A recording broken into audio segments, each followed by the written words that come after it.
Autumn Lane McClure. For 20 years, the people of Ormond Beach, Florida, were haunted by the unsolved disappearance of Autumn Lane McClure. The 16-year-old went missing in May 2004, leaving behind a trail of questions and a family desperate for answers. Initially treated as a missing persons case, the investigation took a disturbing turn years later when new evidence suggested foul play. Autumn was a lively and energetic 16-year-old student at Mainland High School in Ormond Beach. Known for her radiant personality and friendly smile, she lived with her grandmother. Autumn McClure worked part-time at the local Winn-Dixie grocery store, where she was a familiar face to many in her community before her mysterious disappearance. On May 10, 2004, her grandmother reported her missing after Autumn's boyfriend claimed he had dropped her off at the Volusia County Mall. In the early stages of the investigation, her grandmother received several letters and phone calls, allegedly from Autumn. The letters stated that she was fine and would return home once she turned 18, but Autumn was never seen or heard from again. Initial investigations centered on retracing Autumn's last known movements and speaking to those close to her. Autumn's boyfriend was among the first individuals questioned, but he was quickly ruled out as a suspect. Despite a continued search for Autumn, no significant leads or evidence emerged that could provide an explanation for her disappearance. Autumn's grandmother, who had been her primary caregiver, played a key role in keeping the case in the public eye, ensuring that her granddaughter's disappearance was never forgotten. Over the years, the investigation was marked by fluctuating periods of activity and frustrating lulls.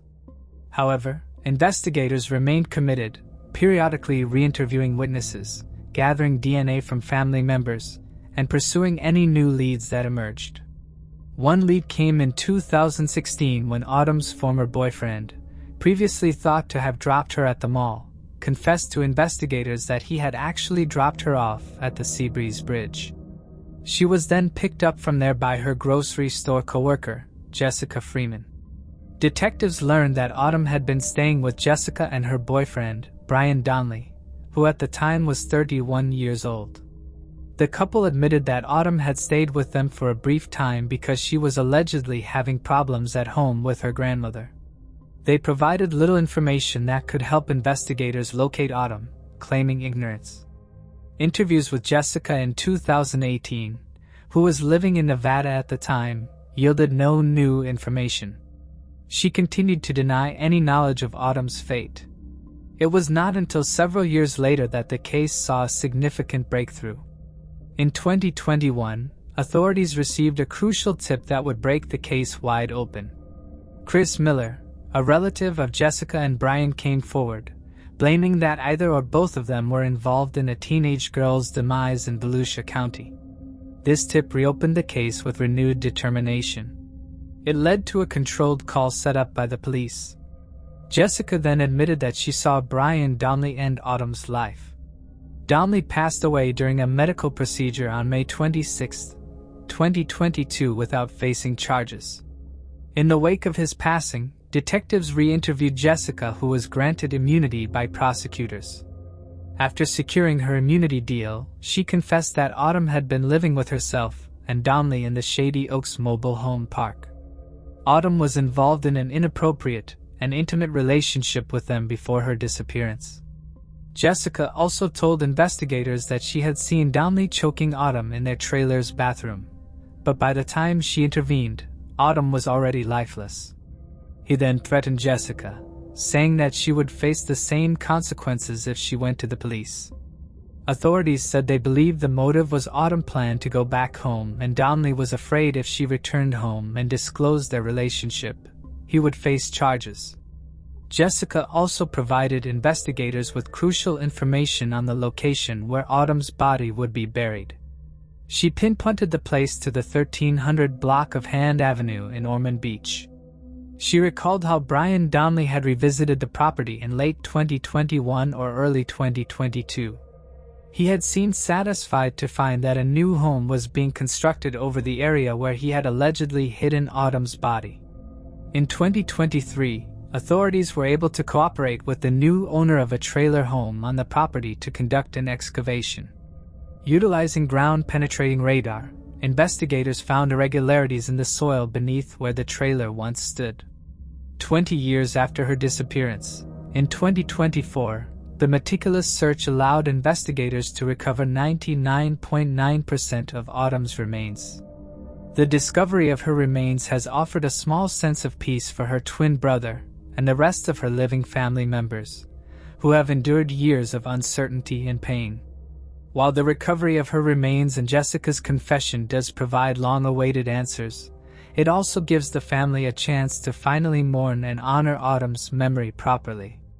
While justice in a traditional sense is unattainable due to Downley's prior passing, knowing Autumn's fate, as terrible as it was, does provide closure on a chapter that has haunted her family for nearly 2 decades. Volusia Sheriff Mike Chidwood expressed his frustration with the situation, saying, "The sad part is he will never face in this world for the evil he perpetrated. I am hoping to God that when he takes his last breath that maybe he has a vision of where he was headed." His words reflect the profound sense of injustice that persists in cases where those responsible for such heinous acts are not held accountable in their lifetimes. The sheriff's statement also highlights the emotional toll on those seeking justice, as they await closure and accountability for the crimes committed. Before I continue, I want to remind you that only a small percentage of people who watch my videos are actually subscribed. So if you enjoy my content, consider subscribing. It's free and you can always change your mind later. Now, let's move on with the video. Moving on to the next case. Bryce Rhodes. Bryce Rhodes, 25 years old, exhibited reprehensible behavior and showed no remorse or guilt for his actions. He is accused of murdering 2 brothers, 14-year-old Larry Ordway and 16-year-old Maurice Gordon, whose bodies were discovered after a disturbing 911 call alerted the authorities. When their mother, Elizabeth Wren, received the heartbreaking news, her world shattered. What intensified the pain was the horrific manner in which her sons were killed, stabbed multiple times in the chest before their bodies were set on fire. The brutality of the crime left many questions unanswered, including why Bryce Rhodes would resort to such horrific violence. According to Bryce, the boys had discovered a secret of his that had the potential to ruin his life. This secret, though never fully revealed to the public, seems to have been the trigger for the unimaginable act. The possibility of losing his freedom or facing exposure may have driven him to commit such a gruesome crime. The fact that 2 young lives were taken, and in such a violent manner, adds to the chilling nature of the case.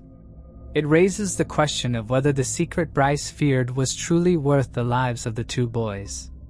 The 22-year-old girl's curiosity led her to a disturbing discovery. As she investigated the abandoned building on River Park Drive, she noticed signs of a recent fire.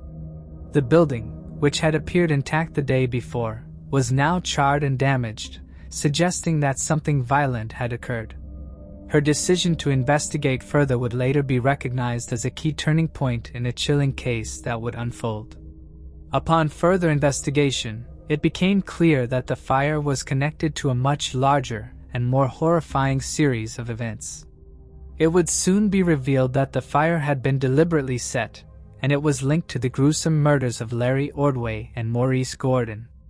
Their bodies had been burned beyond recognition, and the fire was part of a horrific attempt to cover up the brutal crime. The connection between the fire and the murders became a pivotal piece of evidence for law enforcement as they began to piece together the disturbing circumstances surrounding the boys' deaths. The fact that this discovery was made by an ordinary individual, simply out of curiosity, turned out to be a crucial development in the investigation. It highlighted the potential for the smallest details to help unravel a horrifying mystery. Amidst the mess of the burned building, she spotted something strange, a shape that seemed out of place. As she went closer, her heart pounded with fear as she discovered it was a dead body. But the surprises didn't end there. Not far away she had found another body, and both of them were badly burned. Feeling extremely scared, she quickly called the police for help. The area quickly became flooded with police officers working to unravel the strange events that had occurred there the previous night. The crime scene was so horrific that the police described it as the worst they had ever encountered. One officer, visibly shaken, had to pause, unable to contain his emotions as he covered the two lifeless bodies with a white cloth. The bodies were quickly transported to the hospital for an autopsy by pathologists. In the meantime, the remaining officers continued to search the scene meticulously for any potential clues to aid in the investigation. After the autopsies, it was revealed that the cause of death wasn't the fire, but something even more sinister. According to a document released from the coroner's office, both boys had suffered severe head injuries from blunt force trauma, as well as stab wounds to their chests. What's even more chilling is that they had already died hours before their bodies were set on fire and left at the scene. Now, to begin their murder investigation and gather clues, the police needed to figure out who the boys were and why someone would harm them in such a terrible manner. Despite the bodies being badly burned, the police had a stroke of luck as they managed to create sketches of the boys. The sketches were released to the public, accompanied by a plea for anyone who might recognize them to come forward and assist in their identification. However, the authorities didn't rely solely on the sketches. They also scoured missing persons reports from the days leading up to the discovery, hoping to find matches for the victims' descriptions. Unfortunately, their efforts led to no answers. As the days passed, and Monday arrived and departed, no one came forward to identify the two boys. The following day, on May 23, 2016, a worried woman named Elizabeth Wren rushed to the police station. She was visibly anxious as she told the officers the sketches they had released were of her sons, 14-year-old Larry Ordway and 16-year-old Maurice Gordon. Elizabeth was shocked when the officers delivered the heartbreaking news that her sons' bodies had been found completely burned. The police told her that they were suspecting foul play and believed it wasn't just an accident, but rather a carefully planned murder. Elizabeth desperately wanted to see her sons one last time, but the officers had to gently refuse her request. The bodies were in such a horrible state that it wouldn't have been appropriate for a mother to witness. Despite feeling utterly helpless, Elizabeth gathered her strength and shared a crucial piece of information with the police. Elizabeth recounted to the police how on the evening of May 21, 2016, her sons had informed her that they were going out with some friends whom she had never liked. Despite her attempts to prevent her sons from hanging out with these friends in the past, they still went ahead. That night, they headed to a party with 3 individuals: 17-year-old Jackie Taylor, 15-year-old Antoine Carter, and 25-year-old Bryce Rhodes. Elizabeth expressed her concern about Bryce, who had a troubling criminal history involving various serious offenses, like domestic violence, physical offenses, kidnapping, and even abusing individuals. The boys assured Elizabeth they'd return soon, and even though days had passed without any sign of them, she didn't worry much. They had a habit of partying and sometimes not coming home for days, so she thought it was just another one of those times. However, little did she know, this time would bring devastating news that would change her life forever. The police wasted no time in tracking down the entire group. They quickly found Antoine Carter and brought him in for questioning. Meanwhile, they continued their search for Bryce, and by the next day, Tuesday, May 24, 2016, they had located him as well. Another member of the group, Jackie Taylor, was also apprehended on the same day, all within a short span of time. Bryce and Jackie spent hours in police custody as each were speaking separately with detectives about Larry and Maurice. The detectives tried to make Jackie nervous by showing him crime scene photos of the two brothers, hoping to coax information about the murders. However, all Jackie said was that he was friends with the brothers but had nothing to do with their deaths. On the other hand, Bryce insisted to police that he had no idea where the brothers were and eventually requested a lawyer. When Jackie and Bryce didn't provide any useful information, the police decided to change their approach.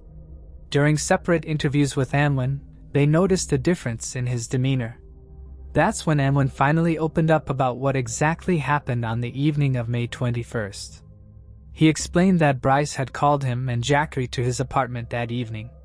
There Bryce confided in them and expressed his suspicion that Larry and Maurice might tell the police about something they had seen on May 4, 2016, which was Bryce's biggest secret.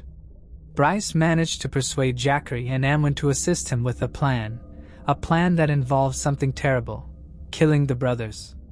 On the night of May 21st, Jackery went to their house and convinced the brothers to come out by telling them that Bryce was going to take them to a party.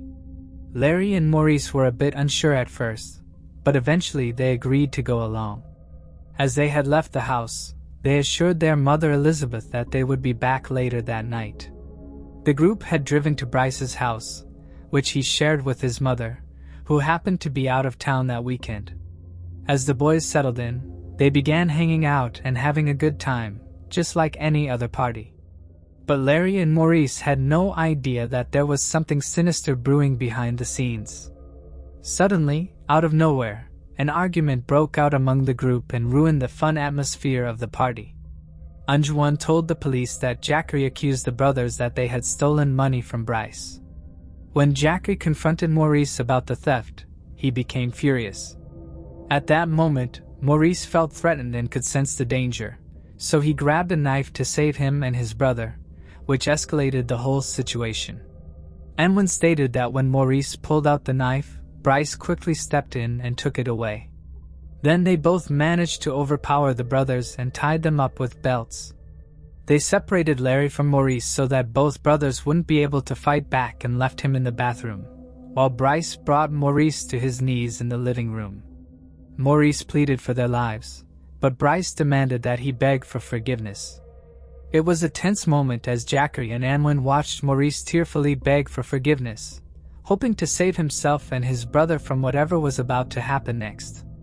Bryce's cruelty knew no bounds.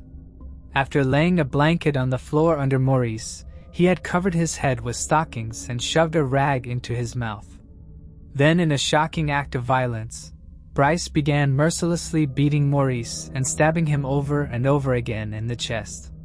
The other teens watching were terrified and shaken by the gruesome and horrific scene unfolding before them. Bryce, with his menacing demeanor, threatened the boys who were witnessing the horror and pressured Nguyen into stabbing Maurice once in the chest. Fearing Bryce's wrath, Nguyen reluctantly obeyed his command and stabbed Maurice. Nguyen continued his chilling account and revealed that once Maurice was dead, Bryce forcefully brought Larry out of the bathroom to the living room where his brother's blood was covering the floor. It was a heartbreaking moment for Larry as he realized his brother was now dead. Maurice's lifeless body was moved aside as Bryce turned his attention to Larry. Nguyen vividly remembered Larry's painful voice when he pleaded with Bryce to spare him, but it was all in vain. Larry was subjected to the same horrific treatment as his brother. Nguyen still heard Larry's desperate pleas before Bryce had stabbed him a shocking 20 times in the chest. Once again, Bryce threatened Jackery and forced him to stab Larry once. With both Maurice and Larry now dead, Bryce loaded their bodies into the car and called another friend to help dispose of them. As Bryce and his friend drove off with the brothers' lifeless bodies in the back seat, Nguyen and Jackery were left behind at the apartment as Bryce instructed them to clean up the gruesome scene. Nguyen continued his confession by revealing that Bryce drove their lifeless bodies to an abandoned lot and set them on fire. As the flames engulfed Maurice and Larry, their bodies burned that fateful night. However, by some stroke of luck, their bodies hadn't turned to ashes. After Nguyen's interrogation, the police finally uncovered the horrifying truth about how Larry and Maurice met their tragic end. However, there were still lingering questions in their minds. What was the brothers' connection to Bryce? And what was the secret that led to such a dreadful fate for the siblings? Larry and Maurice were just regular teenagers who enjoyed life, and even though they were stepbrothers, they shared a strong bond. But things took a turn when they met Bryce in 2015, and his cool personality caught their attention right away. Bryce was a rapper, and he had a bunch of music videos online that made him seem super successful and rich. Larry and Maurice were impressed by his lifestyle and charisma, and soon found themselves drawn into his world. When they all became close, Bryce introduced them to one of his friends, 17-year-old Jackie Taylor. As the three boys hung out with Bryce more and more, they met a fourth teenager, 14-year-old Amon Carter, who also joined their group in 2015. They all used to spend a lot of time with Bryce as he would drive them around, buy them clothes and food, and even give them money to spend as they pleased. In an interview with the police, Jackie revealed that Bryce used to promise them that they would become famous if they followed in his footsteps. As time went on, the boys seemed to embrace Bryce's gangster lifestyle more and more. They even appeared in some of his music videos, giving off the impression that they were adopting his mentality. Elizabeth noted a change in their behavior during this period. Their social media accounts started to fill up with pictures of them posing with fake weapons, showing off stacks of cash and smoking cigars, along with images of women. They also began attending parties regularly and would sometimes stay out for days. On May 4, 2016, they were returning from one such party late at night, around 12:30 a.m. Maurice was driving Bryce's car with Jackie in the passenger seat and Bryce and Larry in the back, while Nguyen was following behind them in a truck. Suddenly, brakes of his car when he spotted a man walking on the sidewalk of the 800 block of South 41st Street in Louisville, Kentucky. As he strained to remember where he knew him from, it soon clicked that he was Christopher Jones, the 40-year-old man that local gangs were after. But Bryce made a serious mistake. He wrongly identified Christopher, thinking he was someone else trying to collect the reward placed on his head. It was such a mistake that it changed everything in an instant. In a moment of panic, Bryce quickly pulled out his gun and shot Christopher in the chest from the car window. As Christopher fell down, all the teens were stunned by witnessing a murder in front of their eyes. Without even stopping to think, they drove away from there as fast as they could, feeling scared and full of adrenaline. After the shooting, Christopher was rushed to emergency surgery, but sadly, he didn't make it and died during the operation. Bryce had driven the boys home and warned them not to breathe a word about what happened that night. But over the next 2 weeks, Larry and Maurice couldn't shake off the horror of what they had seen. They started avoiding Bryce more and more as they felt uneasy about being around him. Meanwhile, Bryce was feeling anxious too. He worried that the brothers might spill the beans about the shooting to everyone, and he would be in serious trouble. So he made a decision to end their lives on the evening of May 21, 2016. In a short period, Bryce made a grave decision to take the lives of 3 people, all to protect himself.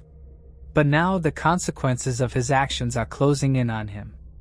Following the interrogations, both Jackie and Nguyen admitted guilt to 3 counts of aiding in murder and tampering with evidence.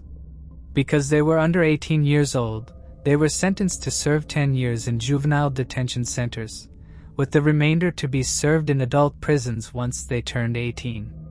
As part of their agreements, they were also required to testify against Bryce during his trial. Ever since Bryce was arrested, he made a mess of the court hearings. The victims' families thought he did it on purpose. They believed he was trying to cause chaos because he knew the prosecution wanted the death penalty. He thought if he made enough trouble and delayed the process, they might not give him the death penalty. At first, Bryce did something shocking. He spit on his court-appointed attorney because he found out the attorney was friends with the victim's grandfather. This caused a big problem and the attorney had to leave the case due to a conflict of interest. Later there was even a fight between Bryce and the attorney. Bryce even made a threatening statement. "I'll see you when I get out." Because of this threat, in future courtroom appearances, Bryce was restrained to his chair and made to wear a spit mask. But even with these measures, his behavior didn't improve. In one hearing, he even threatened the judge and her family. Bryce's antics in the courtroom didn't stop there. Many times he refused to let his attorney speak for him and claimed that he didn't trust them. He even went through 3 different state-appointed attorneys because of this. It was like he was determined to do things his own way no matter what anyone else had said. After this courtroom appearance in 2017, Bryce also tried to escape from prison by digging a hole in his cell. However, officers found the hole and also uncovered a threatening note he sent to Jackery. The note read, "Rats get exposed. Show me that you're not a rat." This showed Bryce's determination to manipulate even from behind bars. In another shocking incident captured on court video, Bryce displayed shameless behavior as he was seen in the video blowing kisses at the mother of the victims. It was a disturbing display of his lack of remorse or guilt for his action. The trial kept getting postponed over and over again, and Elizabeth was becoming increasingly frustrated. Not only with the delays but also with Bryce's attitude in the courtroom. During one hearing, her emotions overwhelmed her and she had to be removed from the courtroom. Later, when talking to journalists, she revealed that despite trying to find forgiveness through her faith, she couldn't shake the pain of losing her 2 boys to this monster. She described Bryce as sick and a demon, which highlighted the depth of her anguish and anger towards him. After 6 long years of Bryce's senseless behavior and intense courtroom drama, justice was finally served in 2022. Bryce Rhodes was convicted of stabbing and burning the bodies of teenage brothers, murder charges. Along with the 3 murder charges, the jury also found Bryce guilty of tampering with physical evidence and 2 counts of abuse of a corpse. For the murders, the jury recommended a life sentence without parole. Additionally, they suggested 5 years for tampering with evidence and 1 year for each count of abuse of a corpse. While he wasn't eligible for the death penalty, Bryce's sentences will run concurrently, which means he'll spend the rest of his days behind bars unless his defense wins an appeal. After the verdict, the teen brother's grandmother Deborah Wren was emotional while sharing her memories. During the trial, the jury had to think about Bryce Rhodes' mental state when deciding what punishment he should face. The defense brought in Rhodes had an intellectual disability. They also noted that he had ADHD and bipolar disorder, but they believed he hadn't received the necessary support or education to cope with these challenges. Despite these points, the jury ultimately sided with the prosecution and the victim. What are your thoughts on the case? How do you think the absence of positive adult role models contributed to the vulnerability of the teenage boys involved? What steps can be taken to prevent similar incidents involving manipulation and violence among vulnerable youth in the future? Moving on to the next case. Carina Renee White. Carina Renee White was born on July 16, 1987, in New York City to Joy White and Carl Tyson. On August 4, 1987, when Carina was just 19 days old, her parents brought her to the hospital because she had a fever. At the hospital, a woman dressed as a nurse approached the parents and offered comfort, but she was not an actual hospital employee. Her name was Petway. Petway had devised a plan to pose as a nurse in order to abduct a baby. After experiencing several miscarriages, Petway came to the painful realization that she could no longer conceive. At 2:30 a.m. on the morning Carina's parents brought her to the hospital, Petway removed Carina's foreline and abducted her. Although the hospital had video surveillance, it was not operational at the time, leaving the only description of the abductor to come from Carina's parents, Joy White and Carl Tyson. A security guard reported seeing a woman matching the description leaving the hospital around 3:30 a.m. While no infant was visible, it was possible that the baby was concealed. The abduction of Carina White became known as the very first known infant abduction from a New York hospital. Carina was raised as Nedra Nady Nance by Petway in Bridgeport, Connecticut.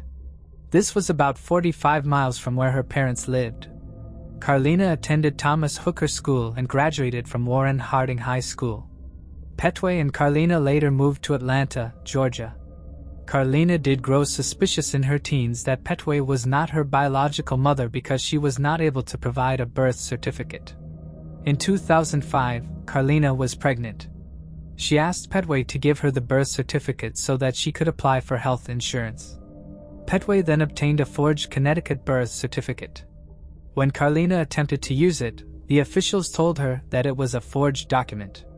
When confronted by Carina, Petway finally confessed that she was not her biological mother. Petway did not tell the entire truth, however. She told Carina that she had been abandoned by a drug addict. When Carina was 23 years old, she used websites such as the National Center for Missing and Exploited Children. There, she found images of the kidnapped Carina White that resembled infant photos of herself as Nedra and those of her daughter, Simone. Carina decided to call the center's hotline and was able to get into contact with her birth family. In January of 2011, DNA tests confirmed that she was the missing Carina White. After the confirmation that Nedra Nance was really Carina White, the Federal Bureau of Investigation began a search for Petway. Petway turned herself into the FBI office at Bridgeport on the morning of January 23, 2011. Petway confessed and told federal investigators that she kidnapped Carina after enduring several miscarriages because of the stress over whether she would ever be able to be a parent. On July 30, 2012, 50-year-old Petway was sentenced to 12 years in prison. The judge said that she was selfish and inflicted a parent's worst nightmare on a couple. Petway served her sentence in the Federal Correctional Institution, Aliceville in Alabama, until she was released on April 14, 2021. Carina's reunion with her parents was not so smooth. There were conflicts about money, the fact that Carina still wanted to be called Nettie, and her love for Petway. But with the last public updates, it does fortunately seem like Carina made peace with her parents, and they are all on good terms. Moving on to the next case. Michelle Missy Jones. 18-year-old Michelle Missy Jones lived in Fontana, California, in 1980. She was well-liked and active in her community, helping to start a yearbook club at Park West Continuation School before graduating. Afterward, she landed a job as a dispatcher for the Claremont Police Department. On the evening of July 4th, Michelle was last seen by her siblings as she prepared for a family gathering. However, she never arrived at the event, and her sudden disappearance remains a mystery. The case has continued to haunt her family and the local community. The next morning, on 5th, her parents started to worry when they noticed she had not returned home after going out the previous evening. They started calling her friends, but no one knew where Michelle was. Her parents then had to report her missing. The police received an anonymous tip about a body in a grapefruit grove at Live Oak and Santa Ana Avenue. They found Michelle's body there. She had been assaulted before her life was taken. Evidence was collected and leads were investigated, but the case went cold. Early in 2020, the case was reopened. DNA samples collected by detectives decades ago were reanalyzed. Detectives also conducted more interviews. Some of Michelle's family members felt that a man by the name of Leonard Nash should be looked into. Leonard was the boyfriend of Michelle's sister Melissa at the time her life was taken in 1980. A DNA sample was then taken from Leonard and it matched the DNA of the suspect and was found at the crime scene. On September 8, 2020, 66-year-old Leonard Nash, who now lives in Las Vegas, was arrested. Melissa had this to say after hearing of the arrest: "I'm angry I didn't go to walk free for 40 freaking years. And my sister was at the start of her life. She never did anything to hurt anyone." On September 19th, Michelle's family members gathered around her gravesite. They shared stories and passed around old photos of her. They then released 40 balloons into the air, one for each year they should have had together. Moving on to the next case. Petra Zitka. Petra Zitka was a 24-year-old computer science student at Braunschweig University in Germany. On July 26, 1984, she visited her dentist and then stopped by a store to purchase a printer cartridge as a birthday gift for her younger brother, Karsten. She also asked her neighbor, Misha, to water her plants while she was away. Petra had plans to visit her parents in Wolfsburg for the holidays. She told her parents how excited she was to spend time with them, complete her school assignments, and care for her younger brother. Petra's family eagerly anticipated her return home, but sadly, she never arrived. Initially, they assumed she had stayed longer at the university, but there was no trace of her there. 2 days later, when she failed to attend Karsten's birthday party. Her parents reported her missing. A large-scale police search was launched, and her case was even featured on television, but no leads surfaced. There was not much to go on for the police, and the case went cold. In 1985, a 19-year-old carpenter's apprentice, simply known as Gunter K., confessed to ending the lives of both Petra and a 14-year-old. The police did not believe his story, however, and found that he had nothing to do with Petra's disappearance. In September of 2015, 31 years after Petra disappeared, there was finally a breakthrough in the case. The police were called to an apartment in Dusseldorf belonging to a 55-year-old woman by the name of Petra Schneider. She wanted to report a burglary. The police wanted to see her ID, and only then did she tell them the truth. She then admitted that she is the girl that went missing 31 years ago. She said that she carefully planned her disappearance. Even after being found, she wants no contact with her family. Since her disappearance, she had been living in various places across Germany under the name Petra Schneider. She had no passport, Schneider. She had no passport, identity card, bank account, doctor, dentist, or insurance. Petra saved up 4,000 Deutsche Marks, equivalent to $2,000 to fund her disappearance. She avoided everyone and kept to herself mostly. If it wasn't for the burglary at her apartment, the case may never have been solved. Her family is devastated. Her father passed away a few years ago, but her brother and mother were in shock and in tears when they heard the news. The police tried to arrange a reunion between Petra and her family, but she is adamant about never wanting to see them again. Let me know in the comments section if you think Petra should have told her family she was safe after leaving. Moving on to the next case. Richard Weck. In October 1993, two hunters discovered partial skeletal remains of an unidentified individual on an old vacant lot near Apopka, which had once been used as a vegetable farm in Orlando, Florida. The remains were handed over to the Orange County Sheriff's Office, who conducted an excavation of the area the following day in hopes of recovering additional remains. Upon examination, it was determined that the remains belonged to a white male, aged between 45 and 55 at the time of his death. The cause of death was classified as homicide. No other identifying characteristics could be determined due to the limited information and the condition of the remains.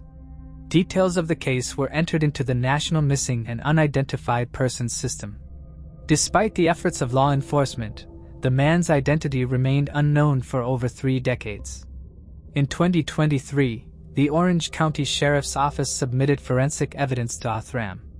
Othram's scientists successfully developed a DNA extract from the forensic evidence and used forensic-grade genome sequencing to build a comprehensive DNA profile for the unknown victim.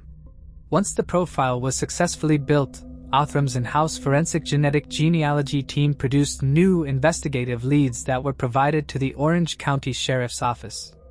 The Orange County Sheriff's Office used these new leads to continue a follow-up investigation, which led them to genetic relatives of the man. A reference sample was collected from a potential relative and compared to the DNA profile of the man. This comparison confirmed the identity of Orange County John Doe as 48-year-old Richard Weck. Weck moved to Florida from New York. He was reported missing by his family, with whom he was in touch with regularly, after he failed to contact them for an extended period of time. Officials are now asking for any information that might assist in bringing closure to the cold case and bringing justice to Richard and resolution to his family. You are asked to contact the Orange County Sheriff's Office Cold Case Unit at 407-836-4357 or call the crime line at 80,423 tips. Moving on to the next case. Veronica Butler and Jillian Kelly.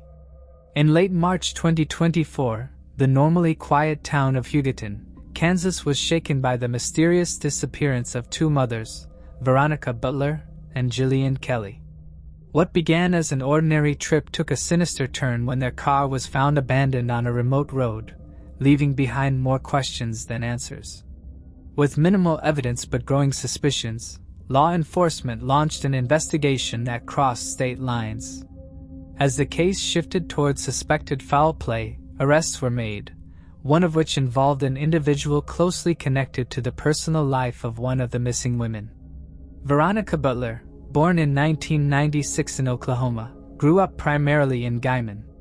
She graduated from Yarborough High School in 2015, a location eerily close to where her abandoned vehicle would later be found. Veronica worked as a nursing assistant and also contributed her time at a local scale house. Engaged to Tracy Peets, a Marine, she was deeply devoted to her 2 young children from a previous relationship. Jillian Kelly, 39, originally from Gering, Nebraska, had settled in Hugoton, Kansas with her husband, Heath Kelly, a local minister. Heath Kelly had been appointed as the new minister at Willow Christian Church in Indianola, Nebraska in November 2023, though he had not yet started his position. Jillian, serving as the secretary of the Hugoton First Christian Church, was deeply involved in her faith and the religious community. As a mother of 4, she balanced her professional duties with a bustling home life. Known for her warmth and active participation in church activities, Jillian was recognized as a reliable pillar of support.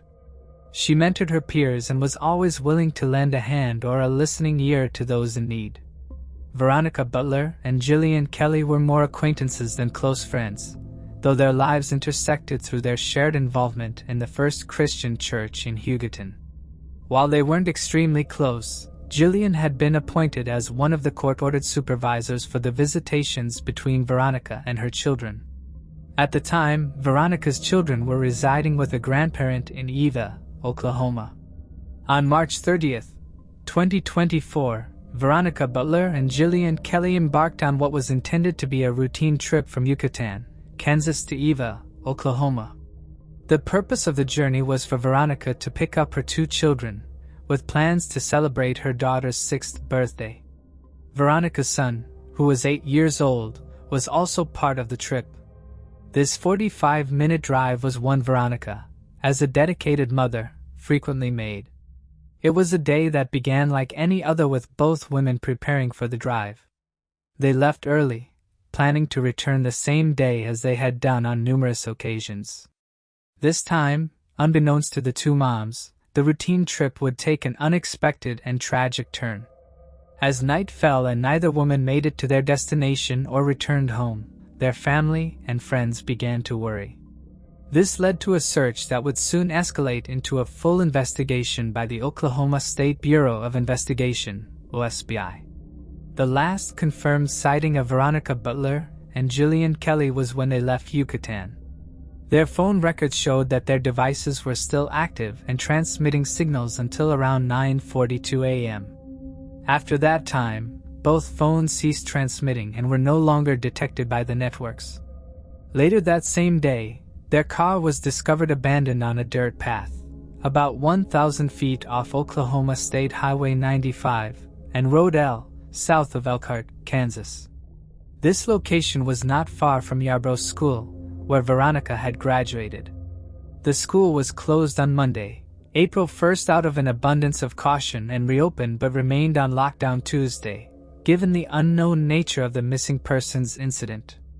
The school's superintendent said Butler was part of the class of 2015 and was a class of 1 that year, meaning she was the only senior graduating. The superintendent wrote, "I joked about her being the top of her class and, well, the bottom also." Location was remote, an open area that rarely saw much activity. The abandoned car stood out to passerby. Inside the vehicle, the scene was disturbing. A small amount of blood was found, suggesting that violence had taken place. Outside the car, separate pools of blood were also discovered, indicating that whatever transpired occurred both inside and outside the vehicle.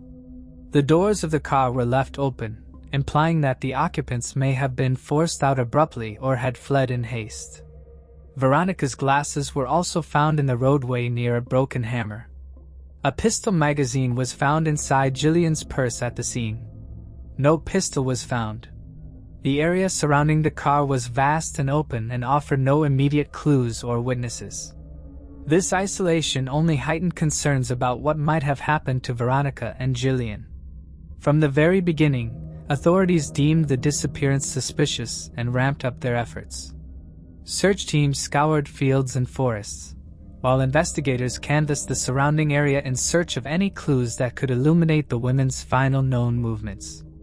As days passed without any sign of Veronica or Jillian, the communities where they were deeply embedded came together. Prayer services organized by both Willow Christian Church and the Huguenot Assembly of God united residents in hope and solidarity. Social media pages and community bulletin boards filled with appeals for any information related to the case. The Willow Christian Church posted on Facebook, "Please pray that Jillian and her friend Veronica are safe and that they are found quickly. God, please bring these women home to their families who are so worried about them." Behind the scenes, law enforcement worked tirelessly, piecing together the women's last known activities. They checked into the personal and professional relationships and followed up on all tips received. The absence of solid evidence, or a clear lead in the investigation, only intensified the frustration and fear felt by everyone involved. Travis Woodworth, a close friend, expressed the emotional toll, saying, "Not knowing anything, not knowing if they're still here in Kansas, in Oklahoma, or where they are. My heart just dropped. It's been a heartbreaking week with many sleepless nights." Dreely Houts, another friend of the missing women, shared the shock, adding, "Nothing like this really happens around here." It was a shock. It was her of all people. Kelly also said that Veronica lights up a room and always shared a smile, and that everyone must pray for her family and fiancé, Tracy. The OSBI spokesperson, Hunter McKee, reiterated the disturbing nature of the disappearance. He mentioned the rural location of the car and the complete lack of contact with the women as primary factors fueling their concerns about foul play. He added, "And usually you can use cameras and footage to see maybe what had occurred or what had led up to that." On April 13, 2024, the investigation led to the arrest of 4 people in connection to Veronica and Jillian's disappearance and demise. 54-year-old Tad Burt Cullum, 50-year-old Tiffany Michelle Adams, 44-year-old Cole Earl Twombly, and 43-year-old Cora Twombly. Eventually, a 5th suspect by the name of Paul Grice was also arrested. Although they had yet to find their bodies, the evidence collected from the scene was instrumental in establishing foul play and aiding in the quick arrests of the suspects involved.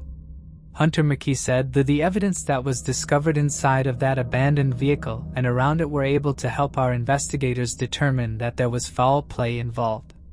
What was in the vehicle and around it, we cannot discuss. The loved ones had to be held back from attacking the suspects as they entered the courtroom, the first time they had been seen in public since their arrest. The 4 individuals were charged with 2 counts of slaying, 2 counts of kidnapping, and conspiracy in the end of Veronica and Jillian. They were booked into the Texas County Jail. The day after the arrests on April 14th in a secluded area of Texas County, Oklahoma, the search for the 2 missing mothers ended with a grim discovery. Authorities including the OSBI, the FBI, and the Texas County Sheriff's Department announced that they had located 2 bodies. The remains were then transported to the office of the Oklahoma Chief Medical Examiner to undergo investigation processes and autopsies. Officials said that all children involved are safe. It is unclear where the children were at the time of the slayings. The investigation into the disappearance of Veronica and Jillian led authorities to a rural property less than 10 miles from where the women were last seen. This location became a focal point after investigators uncovered evidence linking the suspects to the area. According to court documents, 2 burner phones associated with the 4 suspects had pinged near a recently disturbed plot of land on the property. A hole had apparently been dug, then refilled, and discreetly covered with hay. The property owner, Jamie Beasley, provided chilling details to the investigators. He talked about his interactions with Tad Burt Cullum, one of the arrested suspects. Cullum had allegedly requested to use a skid steer to perform what he harmlessly described as dirt work to bury concrete. Just 2 days before Veronica and Jillian vanished, Cullum had approached property owner Jaimie Cheesman. He asked about using the heavy machinery to remove a stump and participate in other digging activities. Following the women's disappearance, Cullum, feeling the pressure of the investigation, warned Jaimie that law enforcement considered him a person of interest. He noted that the skid steer tracks might look suspicious. Jaimie was advised by Cullum to simply assert that the suspect had been carrying out general land maintenance if questioned. As the investigation continued and officials began piecing together not only the how and who behind the crime, but also the way, they uncovered a detail that would shock the entire community. One of the suspects had a surprisingly close connection to Veronica Butler. Tiffany Adams was Veronica's mother-in-law, making her a relative by marriage and the grandmother to Veronica's children, the grandmother with whom the children stayed in Eva. During the investigation, Adams told the OSBI that on March 29 her son and her grandchildren spent the night elsewhere. She had planned to pick them up the following morning prior to meeting up with Veronica. Court documents show that Adams contacted Veronica at 9 a.m. on March 30 to confirm their appointment. According to Adams, Veronica told her she was not going to make it because something came up. Phone records confirm that the conversation happened, but that Veronica was actually on her way to pick up Jillian at the time. Wrangler Rickman, the father of Veronica's 2 children, had legal custody but was in a rehabilitation facility at the time. This meant that the children were living with Adams at the time of the disappearance. The potential motive in the case seemed to be tied to the ongoing custody battle over Veronica's children that began in February 2019. The contentious legal battle consisted of frequent court appearances and crucial hearings, hinting at the high stakes for all parties involved. 10 days before Veronica went missing, she filed for more visitation and was seeking full custody. There was an upcoming court hearing on April 17 that was poised to potentially grant Veronica an unsupervised visitation rights. OSBI interviewed the person who usually supervises the visits, and she said she was available to supervise that day, but Adams told her to take a couple weeks off from visitation. Adams wanted to question her grandchildren about how Veronica's approved visitation supervisors were. Tiffany Adams sometimes resisted handing over the children to her own son, despite his legal custody rights. The fact that law enforcement has also been called to intervene in the custody issues was a clear indication that there was a volatile family dynamic. Recordings also indicated that Adams and her boyfriend, Tad Cullum, who was also one of the 4 suspects arrested, had made threats against Wrangler. Wrangler's grandmother reported in February 2024, he told her they did not have to worry about the custody battle much longer because Adams had it under control. Adams knew the path the judge walked to work, and we will take out Veronica at drop-off. Wrangler was confirmed to be in a rehabilitation facility in Oklahoma City at the time of the disappearance.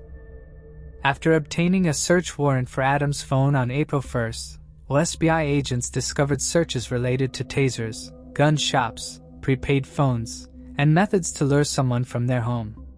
A search of local gun shops showed Adams had purchased 5 stun guns on March 23 and 3 prepaid cell phones from Walmart. The cell phones were traced to areas significant to the investigation, including where Veronica's car was found and their last known location. On March 30, between 10:16 and 10:35 a.m., 2 of these phones were tracked to a remote pasture where evidence of recent soil disturbance was apparent. A buried hole covered with hay was found roughly 8.5 miles from Veronica and Jillian's last known spot within a time frame consistent with the disappearance of the 2 mothers. All the suspects belonged to an anti-government group called God's Misfits that regularly met at the Twombly's home. On March 30th, their 16-year-old daughter noticed that Cora and Cole Twombly were not home, but returned around noon. They had allegedly taken a blue and gray Chevrolet pickup truck. After returning, they asked their teenage daughter to clean the pickup's interior. She also told investigators that her mother admitted that she and her father had blocked the road to intercept Veronica and Jillian. They then directed them towards where Adams, Cullum, and Grice were waiting. When questioned about why Jillian had to be slain as well, Ora justified it by saying Jillian was not innocent because she supported Veronica. When asked if the bodies were hidden in a well, Cora's cryptic reply was something like that. Their daughter also talked about earlier attempts to take Veronica Butler's life around Hugoton in February 2024. These attempts included a strategy to lure Veronica Butler outside, a tactic mirrored by the web search found on Adam's phone. Ora also described a plan to simulate an accident by dropping an anvil through Butler's windshield. Such incidents commonly occurred when driving past work vehicles.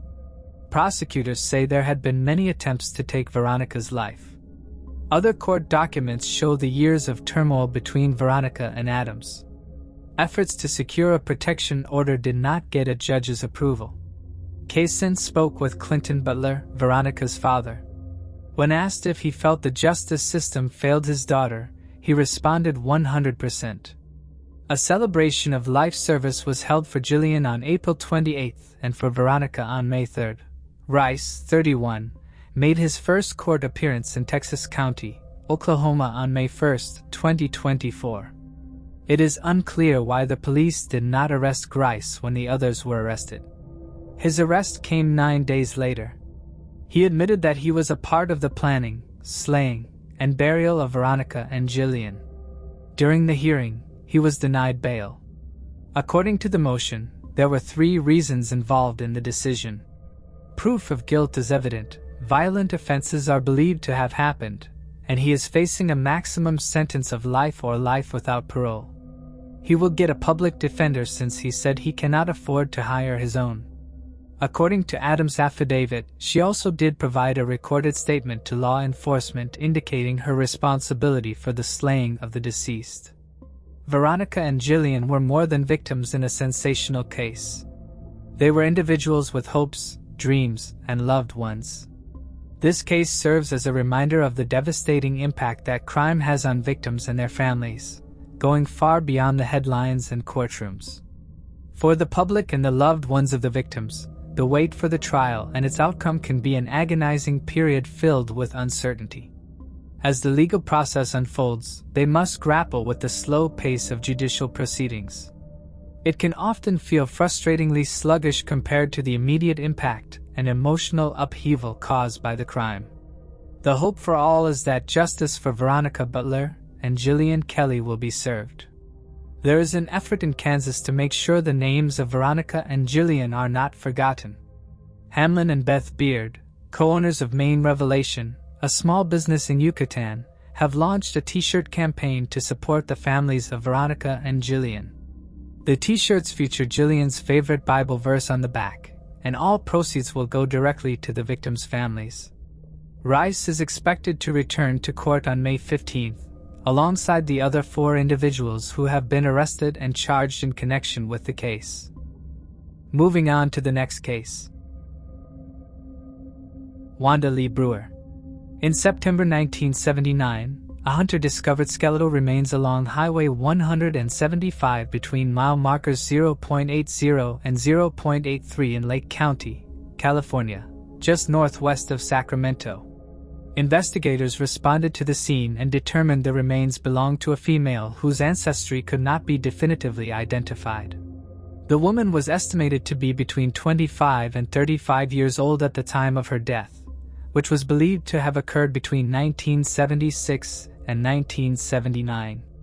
The woman's height was estimated to be between 5 feet 1 inch and 5 feet 4 inches, but no other identifying characteristics could be determined. In June 2019, details of the case were entered into the National Missing and Unidentified Persons System. Despite extensive efforts by law enforcement, her identity remained a mystery for nearly 5 decades due to the limited identifying information available. Over the years, the Lake County Sheriff's Office continued to collaborate with the California Department of Justice, utilizing emerging technology in hopes of identifying Jane Doe. In 2023, the California Department of Justice, in collaboration with the Lake County Sheriff's Office, submitted forensic evidence to Othram, hopes that advanced DNA testing and forensic genetic genealogy could help generate new leads to identify the woman. Othram's scientists successfully developed a DNA extract from the forensic evidence. They used forensic-grade genome sequencing to build a comprehensive DNA profile for the unknown woman. Once the profile was successfully built, Othram's in-house forensic genetic genealogy team produced new investigative leads that were provided to the Lake County Sheriff's Office. Using these new leads, the Lake County Sheriff's Office continued their investigation, which led to genetic relatives of the woman. A reference sample was collected from a potential relative and compared to the DNA profile of the woman. After nearly 50 years, this comparison confirmed the identity of Lake County Jane Doe as Wanda Lee Brewer. She was born in Arkansas and later moved to California. An investigation into the circumstances around Wanda's demise continues. Moving on to the next case. Gareth Williams. Gareth Williams, a Welsh mathematician, joined England's Secret Intelligence Service, MI6, after dropping out of his graduate studies. Known for his intense dedication to his job and his very private nature off the clock, Williams worked primarily on tracking and researching cash flows from Russia to Europe. When he failed to show up for work for 7 days, his concerned colleagues contacted the police, as he was known for his punctuality and never missed work without notice. On August 23, 2010, police conducted a welfare check at his flat in Pimlico, London, which was used as an SIS safe house. By the time they arrived, Williams had been dead for 7 days. His body was discovered inside a red North Face duffel bag, stripped of his clothes and padlocked from the outside. The key to the lock was found inside the duffel bag under Gareth Williams' body. The heater in the flat had been turned up, and the warm air accelerated the decomposition of his body, which made it more difficult to test for toxins or swab for DNA. The coroner concluded that Williams had likely died from asphyxiation, due to a lack of oxygen or an excess of carbon dioxide from exhaling in the bag without a way to inhale fresh air. The coroner speculated that the absence of bruising and the specific manner of his death suggested that he may have been alive when placed in the bag. Notably, there was no DNA found on the handles of the duffel bag or on the edges of the bathtub, which raised more questions about how the bag was secured and who was involved in the incident. No fingerprints or even smudges could be detected.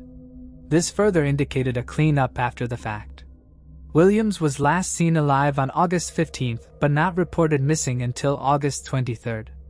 There was a 5-hour window of unaccounted for time between when Williams' sister notified the GCHQ of Williams not answering any calls and when police were actually notified, which some believe might be indicative of a cover-up. Dr. Fiona Wilcox, the medical examiner on the case, concluded that Gareth Williams' death was unnatural and likely a result of criminal activity. She criticized Scotland Yard for initially classifying his death as merely suspicious and unexplained, rather than as a murder. Her findings were partly based on the fact that she hired 2 forensic investigators to recreate the scene, and despite 400 attempts, they could not replicate getting into the duffel bag and then locking it from the outside. Additionally, Wilcox pointed to the chaos surrounding the investigation, noting that the interagency response led to missing items and potential scene contamination. Before the police could properly catalog the scene, locks and door handles were removed from the house, and it was suspected that other unknown items may have been taken as well. This mismanagement and lack of proper evidence preservation raised doubts about the integrity of the investigation from the outset. Unfortunately, their strongest lead was DNA present on Williams' hand.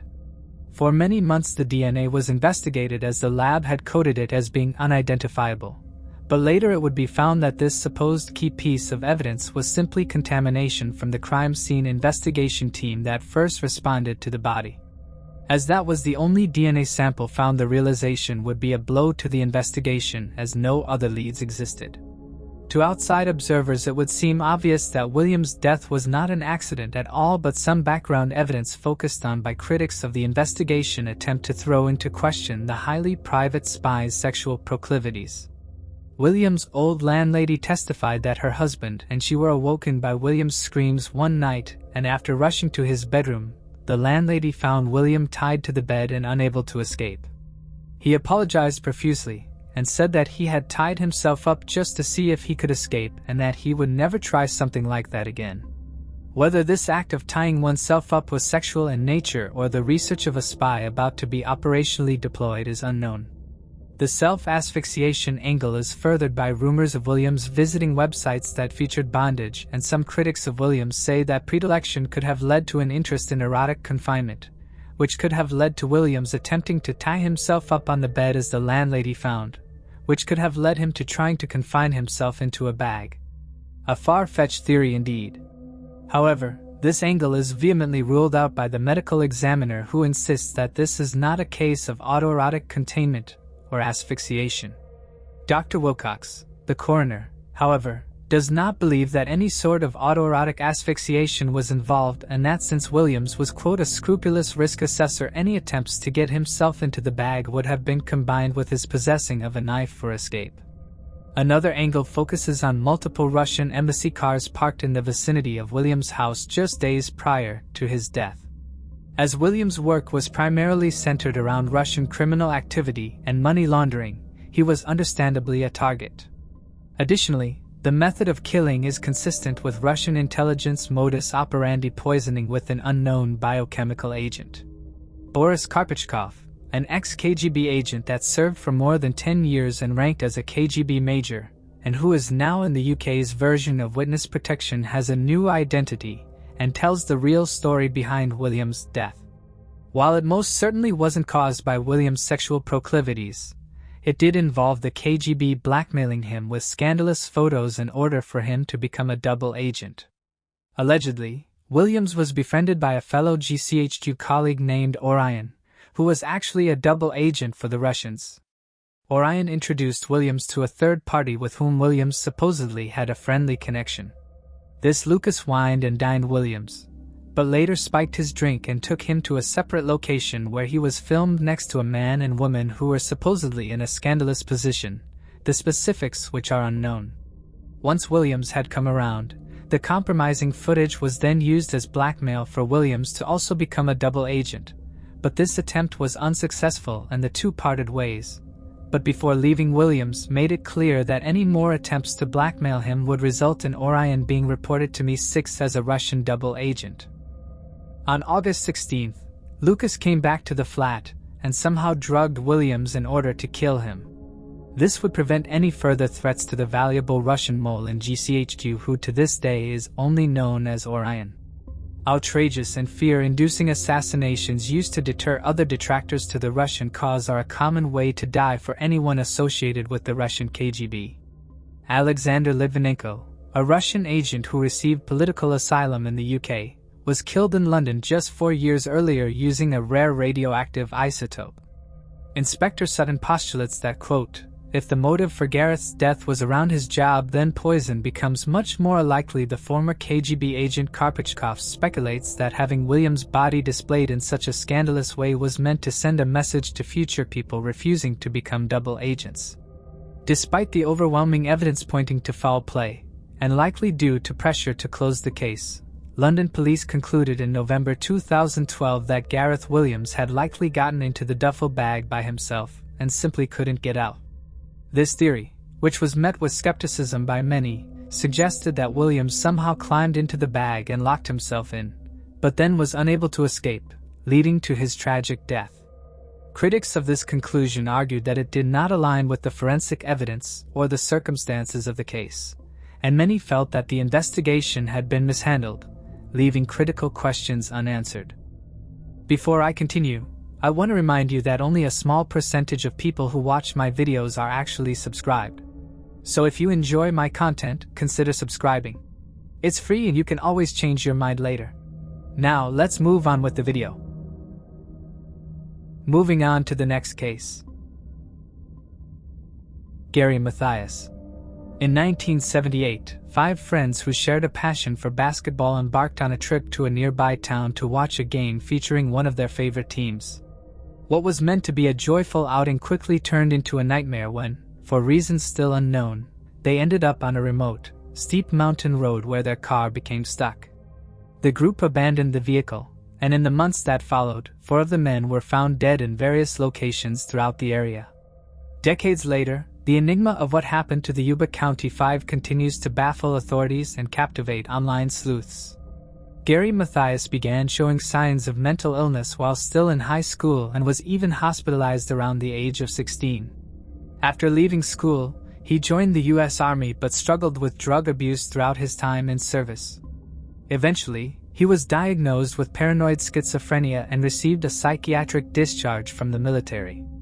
Upon returning to his home state of California, however, Gary's condition did not improve. Rather than seeking professional help, Gary continued to self-medicate with illegal substances, leading to multiple arrests for violent attacks on both men and women.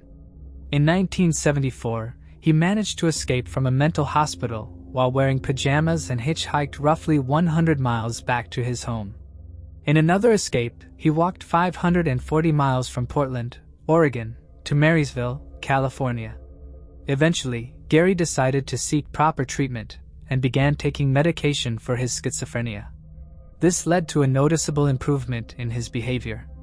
By 1978, Gary was regarded by his doctors as one of our sterling success cases.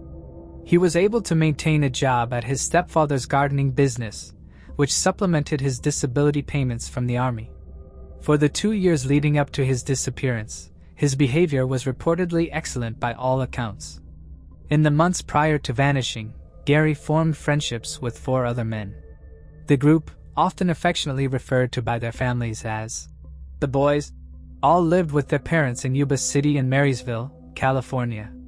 Theodore, Ted Wire, the oldest of the group at 32, was described as a slow learner who exhibited a childlike friendliness and trust. It was noted that he would wave to strangers and become upset if they didn't wave back. Ted had worked as a janitor and a snack bar clerk but eventually left these jobs at the urging of his family, who felt his difficulties with learning were causing problems. Jack Madruga, 30 years old, was the second oldest member of the group.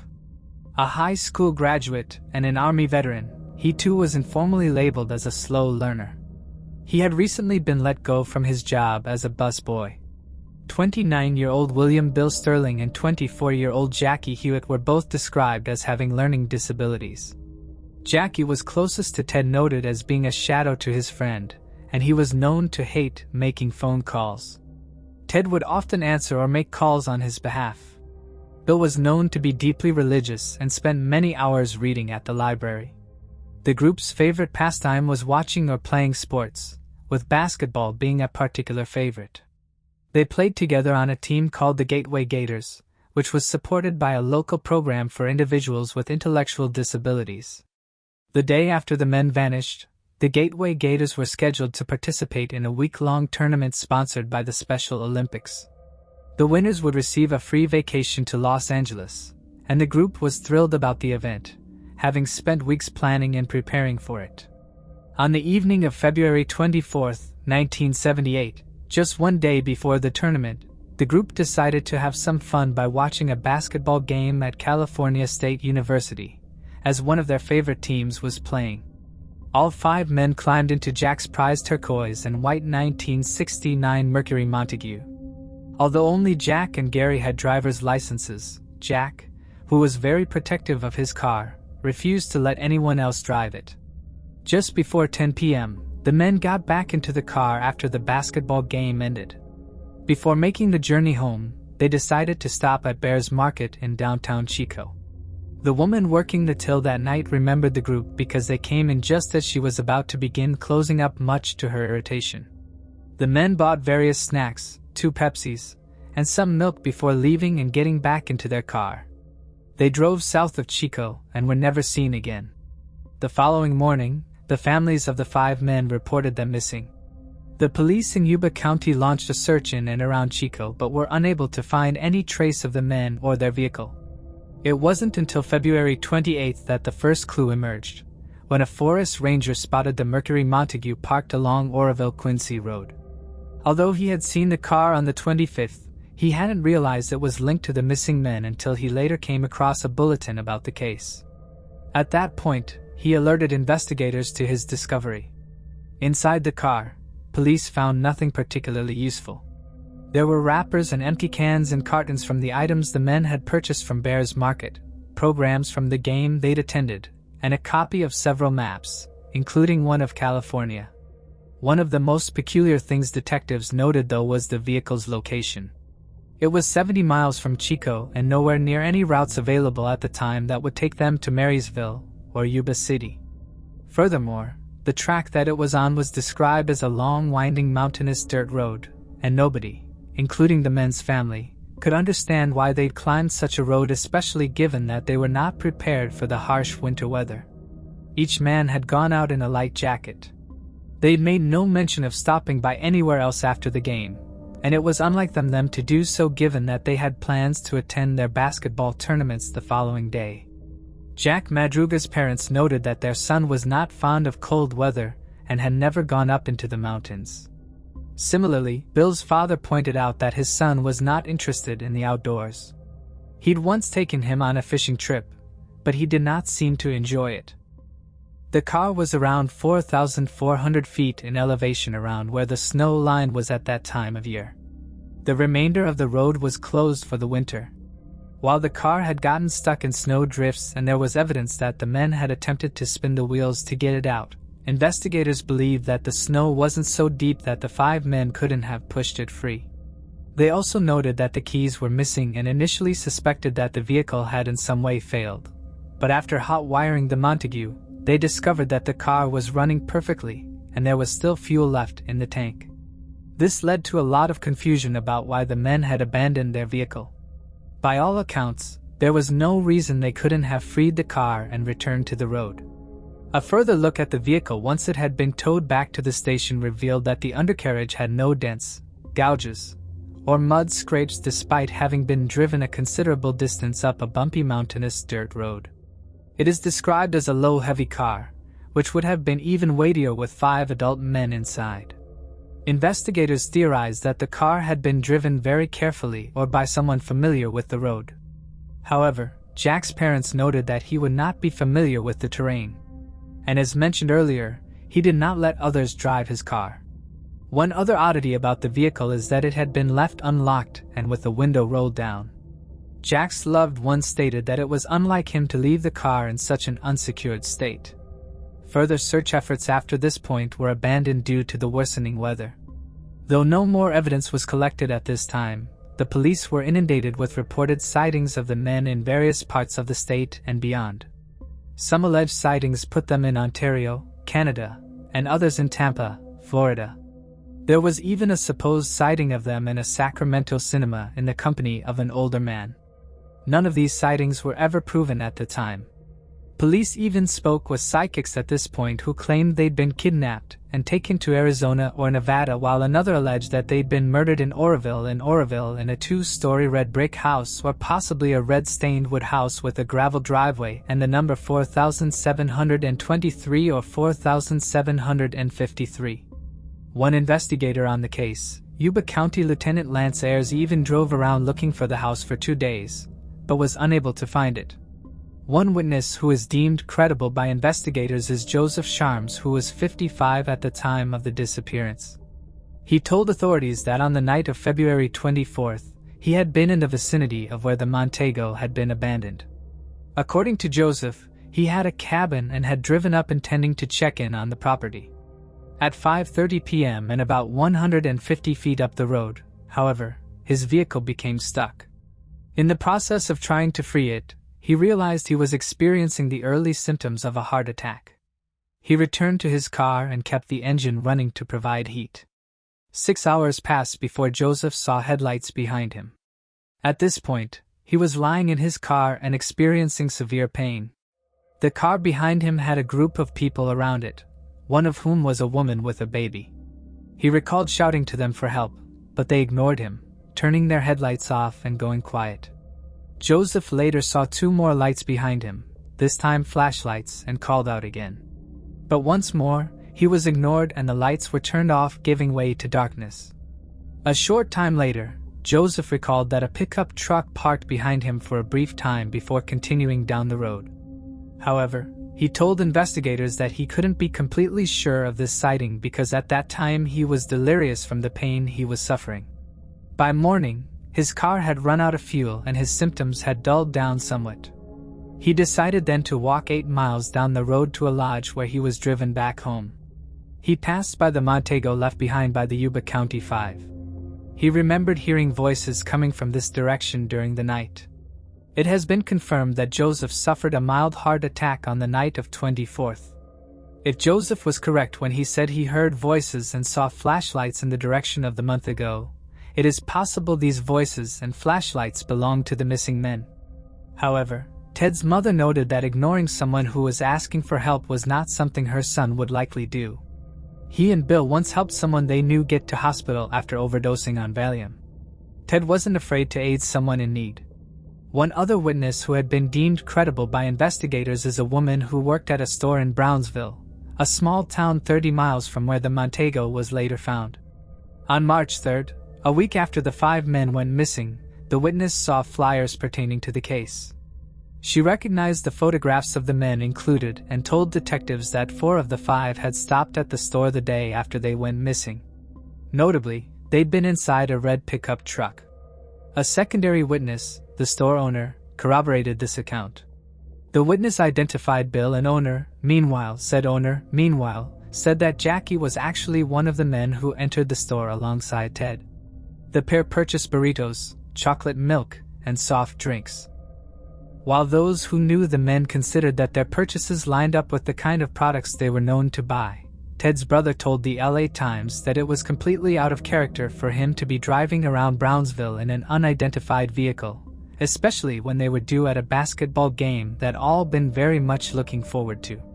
Months after the disappearances on June 4th, a break in the bizarre case finally came. A group of passing motorcyclists decided to stop at a campsite about 19 miles from where the Montego had been located. At the campsite, there was a trailer maintained by the U.S. Forest Service. The front window had been broken, and when the group opened the door, they were met with a foul stench which emanated from inside. The smell turned out to be that of a decaying corpse. It was the body of Ted Weischer. 8 sheets had been wrapped around him, including his head, and his feet were badly frostbitten, almost gangrenous. His autopsy revealed that he died from a combination of starvation and hyperthermia, and that he'd lost almost half of his 200-pound weight. The growth of his beard indicated that he'd lived for around 13 weeks from when he'd last shaved. Some of his personal possessions remained inside the trailer: a wallet with cash, a nickel ring with Ted engraved on it, and a gold necklace. One thing investigators found that his family could not identify was a gold watch. His family did not believe that it belonged to him, and the families of the other men could not identify it either. Additionally, Ted's shoes were nowhere to be found. Searchers soon discovered further bodies, those of Jack Madruga and Bill Sterling. They were on the opposite side of the road about 11 miles from the Montego. Scavenging animals had fed off Jack's corpse while the bones of Bill had been scattered across a small area. It was determined that both had died of hypothermia, and investigators had speculated that one of the men may have succumbed to sleep, one of the last stages of hypothermia, and the other stayed with him before finally passing away in the same manner. In the days that followed, Jackie's father found his son's backbone under a bush, just 2 miles from the trailer. His shoes and jeans were located nearby and helped to identify the remains.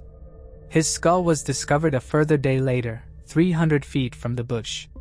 Dental records confirmed that the remains were indeed those of the 24-year-old. His cause of death was established as hypothermia. About 400 meters from the trailer, searchers found the Forest Service blankets and a rusted torch by the road, but it is unclear how long those items were there. Though authorities distributed Gary's image to mental institutions in California as it was likely that he didn't have his medication, he has never been located. Investigators found Ted's demise to be particularly troublesome given that the trailer contained food, matches, tinder, and even heavy forestry clothing, which would have helped the men keep warm. They discovered that about a dozen C ration cans from a nearby storage shed had been opened and the contents eaten, but a locker in that same shed hadn't been accessed. It contained enough food for all 5 men to sustain themselves for a year. Similarly, a butane tank that could have been used to continue heating the trailer had been left untouched. It seems though that Ted's actions aren't that bizarre given his known behaviors. His family stated that he lacked common sense due to his disability, noting that he often asked why he should stop at a stop sign and once spent over $100 on pencils that he had no use for. One night when the family's house caught fire, he even had to be dragged out of bed after telling his family to leave him alone because he needed to rest for work the following day. Authorities also concluded that it was likely Ted hadn't been alone in the trailer, speculating that both Gary and Jackie had been in there with him at some point. Gary's trainers had been left behind, causing some speculation that he'd taken Ted's shoes because his own no longer fits due to his feet swelling from frostbite. Furthermore, the C rations had been opened with a P38 can opener, and only Gary or Jack Madruga would have been familiar with this device given that they both served time in the military. It has also been noted that the sheets over Ted's body had likely been wrapped around him by somebody else, as his feet would have caused far too much pain for him to maneuver the fabric around himself. To this day, investigators still can't fully explain what happened to the Yuba County Five. It is still unclear as to how the men ended up on the dirt road, although there is speculation that they became lost. It has also been theorized that most of the men failed to feed themselves or clothe themselves with forestry clothing because they were afraid they would be accused of stealing. It is possible that they didn't start a fire inside the trailer because they had been told in the past not to start fires. Although it has also been suggested that the men thought they'd broken into a private property and did not want to touch anything for fear of being reprimanded or apprehended by police. While authorities learned that Gary had friends in Forbestown and suggested that they got lost driving there, those friends have reportedly said he wouldn't drop by unannounced and that they had made no plans with him. The day before the men disappeared, a USFS Snowcat had cleared snow from the roof of the trailer along the road where the Montego was found. Police have speculated that the group may have followed the tracks, mistakenly thinking the trailer was nearby. They theorized that Jack Madruga and Bill Sterling likely died from hypothermia about halfway through the walk, and the remaining 3 men may have broken a window to enter the trailer. While the Charlie Project mentions that the families of the other men have suggested Gary might have been involved in the events leading to their deaths, investigators do not believe he played a role, nor do they believe he is still alive. Online theorists have suggested that Gary may have left the trailer to seek help but became lost, possibly in a dense forested area. His body may not have been found because he is located further away from the others, hidden by shrubs and foliage. The mystery of the Yuba County Five remains unsolved, and Gary Mathias is still missing. He is described as a white male with brown hair and hazel eyes, wearing glasses and having a small birthmark on the right side of his chin. At the time of his disappearance, he was 5 foot 10 inches tall and weighed 170 pounds. Gary was 25 years old when he went missing, and if he is still alive today, he would be 70 years old. If you have any information about his disappearance, you can contact the Yuba County Sheriff's Department at 530-7497. Moving on to the next case. Lynn Reister. On May 24, 2001, Army Sergeant Roger Reister and his 4-year-old son, Tristan, returned home to a chilling scene. His 29-year-old wife, Army Captain Lynn Reister, who was 6 months pregnant at the time, had been brutally murdered in their El Paso, Texas home. Lynn's throat had been slashed in a horrific crime, but what immediately stood out to the police was the lack of signs of a random break-in. Nothing had been stolen, which indicated that the motive behind her murder may have been something more personal. Lynn Reister's purse, car keys, and checkbook were all left untouched, which strongly suggested that the killer had a personal motive and specifically targeted Lynn. The brutality of her murder raised questions. Who could have killed a pregnant woman? Did Lynn have any prior conflicts that might have led to such a violent end? To uncover the truth, the police began to dig into Lynn's personal life, looking for any clues that could explain why someone would want to harm her. Lynn and Roger's connection quickly grew, and their shared experiences in the military forged a strong bond. They eventually married, and after returning to the United States, they settled in El Paso, Texas. Lynn was thriving in her role as a U.S. Army captain and was also 6 months pregnant at the time of her tragic murder. Despite the joy of expecting a child, Lynn's life was abruptly taken. This left many questioning who could have had a reason to harm her.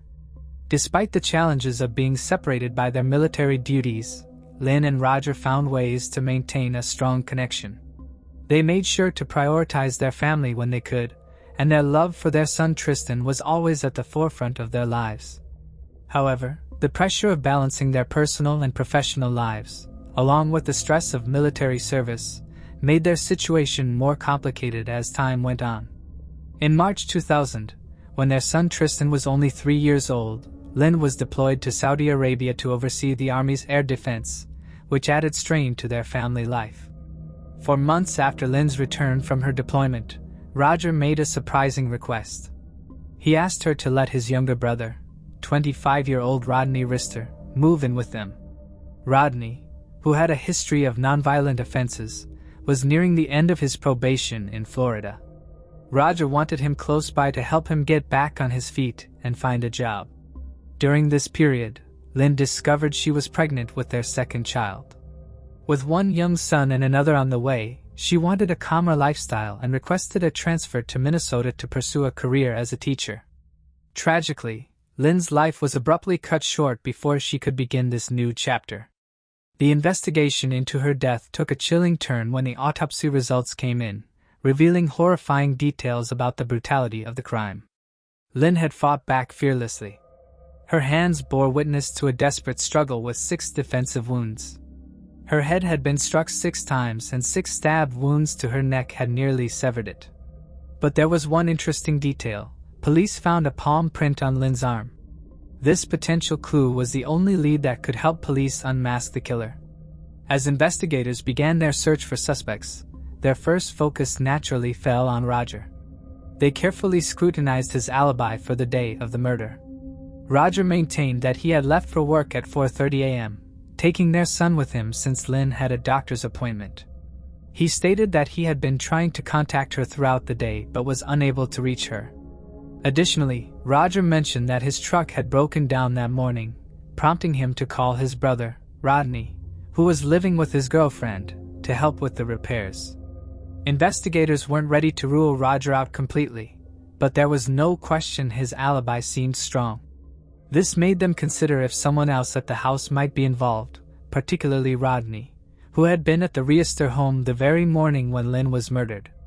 Investigators learned that at the time of the murder, Rodney was living with his girlfriend as things hadn't gone well when he was living with Lynn and Roger. Tensions had flared between Rodney and Lynn ever since he moved in. She was unhappy with Rodney's behavior and laziness and felt that he put no effort at all in finding a job. Rodney's behavior had raised suspicions, especially after he had used vulgar language toward Lynn. When Roger asked him to leave, Rodney moved out and went to live with his girlfriend. Given the circumstances, investigators decided to question Rodney about his actions and any possible motives. Rodney was cooperative with the police, providing answers to all their questions. During the questioning, he directed investigators to another possible suspect, 19-year-old April Lamphere, a woman who reportedly had a jealous crush on Lynn's husband, Roger. This unexpected hint about a secret admirer complicated the case further. Was April's fondness for Roger merely a harmless crush? Or could she be the cunning psychopath who had eliminated Lynn to have Roger all to herself? Based on Rodney's insinuation, investigators suspected that April was a lovesick stalker who was obsessed with Roger. But then the most shocking truth ripped through the case. April wasn't just infatuated with Roger, she was in fact Roger's mistress. When police interviewed April regarding Lynn's murder, April was shocked and denied any involvement. She stated that Roger had been hostile toward Lynn multiple times during their marriage and had even discussed the possibility of harming Lynn. She claimed Roger had talked about tampering with Lynn's car but was concerned about their son's safety. When questioned again, Roger strongly denied the affair and any involvement in Lynn's murder. But April gave police a key piece of information. She mentioned that Roger had confided in her about finding someone else to kill Lynn. She directed police to a man named Patrick Mueller, or Mo, who was a close acquaintance of Roger. Mo was a tough guy with a military background, and when police sat down to interview him, Mo's ugly details came spilling out. Mo revealed that Roger had offered him $10,000 to kill Lynn, with even more money coming from her life insurance policy. Apparently, Roger had been asking Mo to do this for months. Finally, Mo had agreed, but when the moment came, he got scared that a neighbor had seen him lurking outside the Reister house.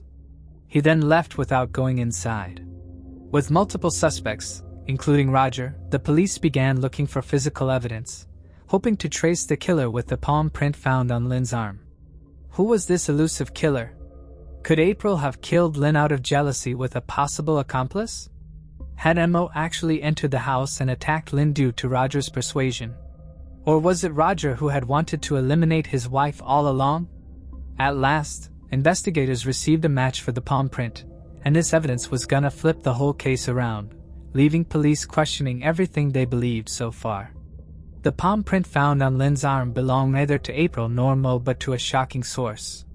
The bloody print belonged to Roger's own brother, Rodney Reister. Police immediately brought Rodney in for questioning, where he stuck to a claim to have visited Roger and Lynn's house that morning to help with Roger's truck, but had left right after Roger departed. However, the police had already spoken to Roger's girlfriend, and her timeline didn't quite match his story. There was a suspicious gap of unaccounted time in Rodney's alibi. After hours of denial, under the pressure of evidence, and the inconsistencies in his story, Rodney finally cracked and confessed.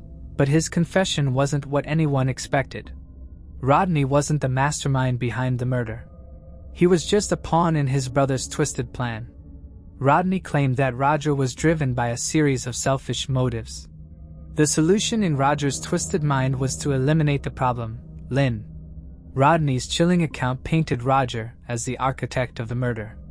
He claimed that Roger had used the pretense of fixing the truck to lure him inside the house, showed him where the murder weapon was hidden, and even provided clean clothes for a quick change after the act. The plan was to silence Lynn quickly and prevent her screams by slitting her throat. Rodney recounted the chilling goodbye that Roger had voiced while leaving the house, a thank you for what Rodney was about to do. Rodney claimed that he was initially hesitant upon entering the room, but Lynn had seen him holding the knife, and she reacted immediately. What ensued was a struggle with Lynn pleading for her life against the accusations Roger had supposedly fabricated. Ultimately, Rodney had overpowered her and committed the heinous act. But another complication arose when Rodney later retracted his confession, alleging it was coerced by police who threatened him with harsher charges. But despite his shifting story, the police continued to pursue leads based on Rodney's claims. Shockingly, they found 6 people who confirmed Roger's rage at Lynn. 2 of these individuals even alleged that Roger had previously approached them to assist in the murder. With these additional pieces of evidence, the case against Roger began to solidify. But the question remained, was Rodney a reluctant accomplice or a cunning manipulator trying to shift the blame to his brother? The investigation was far from over. As police dug deeper into Roger's background, what emerged was a complex, unsettling picture. Roger was not the faithful husband he pretended to be. While Lynn faced deployments, including a difficult stint in Saudi Arabia in 1996, Roger indulged in a party lifestyle back home. He threw wild gatherings at the home where he invited unknown people and even teenagers, all while his son Tristan was present at the house. Lynn felt helpless since she was far away and could only express her frustration through messages on their answering machine. She pleaded with Roger to stop the partying, communicate more, and help out financially.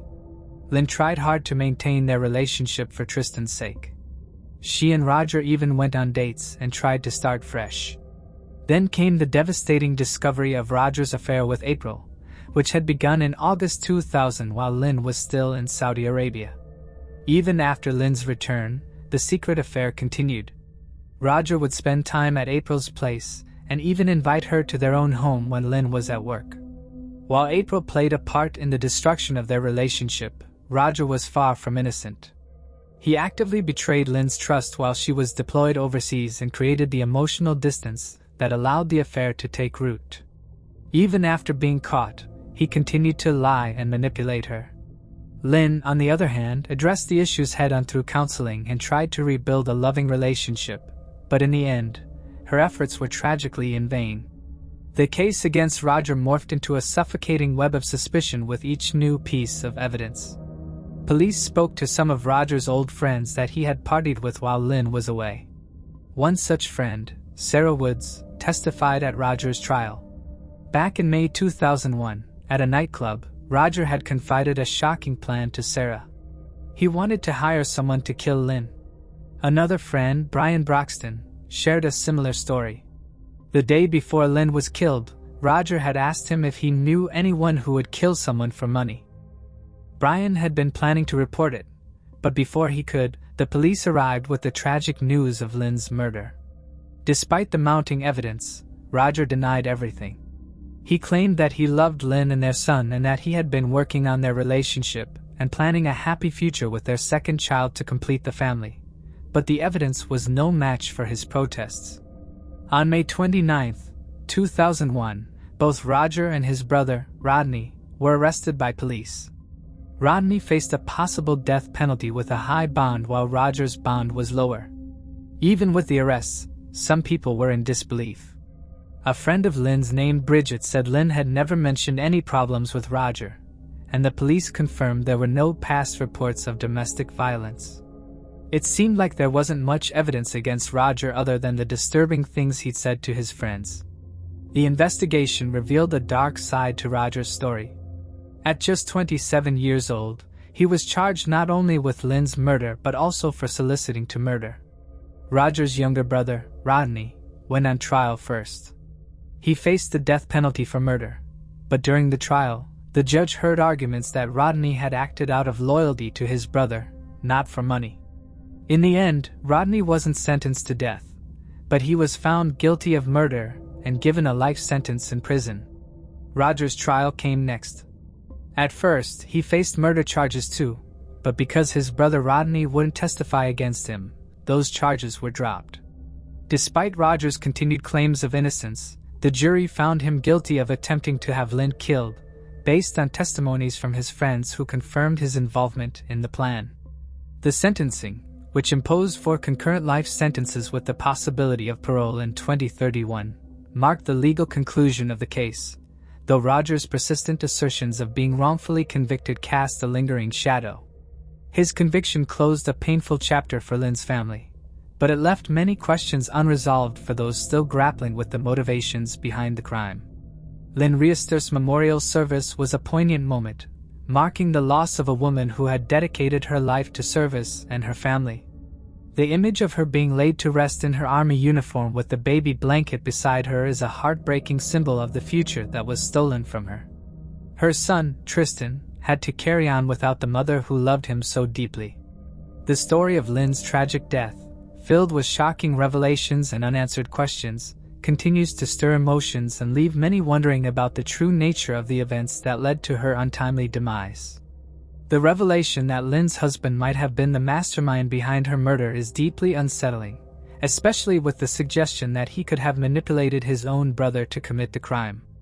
It leaves many wondering about the true nature of their relationship and the possible motives behind such a horrific act.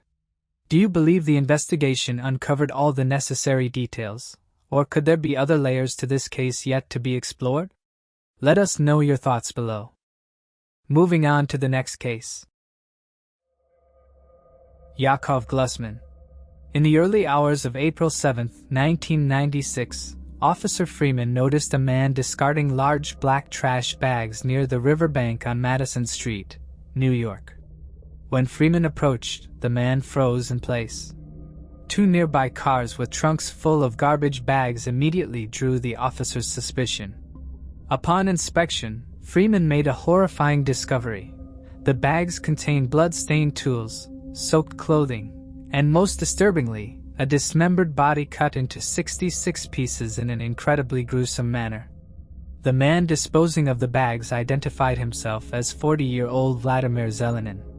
Police eventually determined the identity of the victim, 48-year-old Yakov Glusman, a renowned cancer researcher and billionaire, who had tragically fallen prey to Vladimir's sinister actions. However, the case took a shocking twist when Vladimir mentioned the name Rita Glusman, Yakov's wife. This revelation raised a crucial question: what was Rita's connection to this horrific event? Did Rita conspire to murder her husband, or was Vladimir simply shifting blame to divert suspicion and avoid punishment?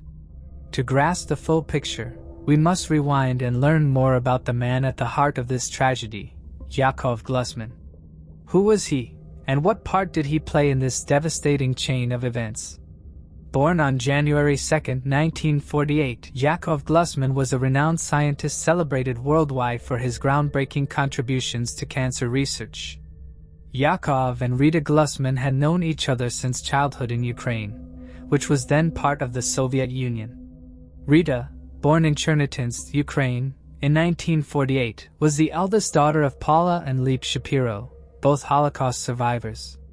Her upbringing was profoundly shaped by witnessing the tragic loss of close family and friends during the Nazi occupation, giving her a distinctive outlook on life. Meanwhile, Yakov's brilliance as a researcher made it nearly impossible for him to obtain a visa to leave the Soviet Union. After leaving for Israel in February 1970, Rita discovered she was pregnant with their son.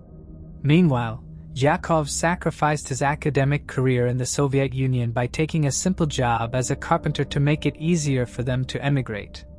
With help from Jewish groups, Rita pushed the United Nations to reunite her with Yakov in America. She also went on an 18-day hunger strike near the UN and pressured the US Senate to help reunite her with Yakov. Her efforts forced the Soviet Union to let Yakov join her in the West. The couple eventually reunited in the United States in 1972, allowing Yakov to resume his scientific pursuits. 5 years later, in 1977, they settled in Long Island, New York.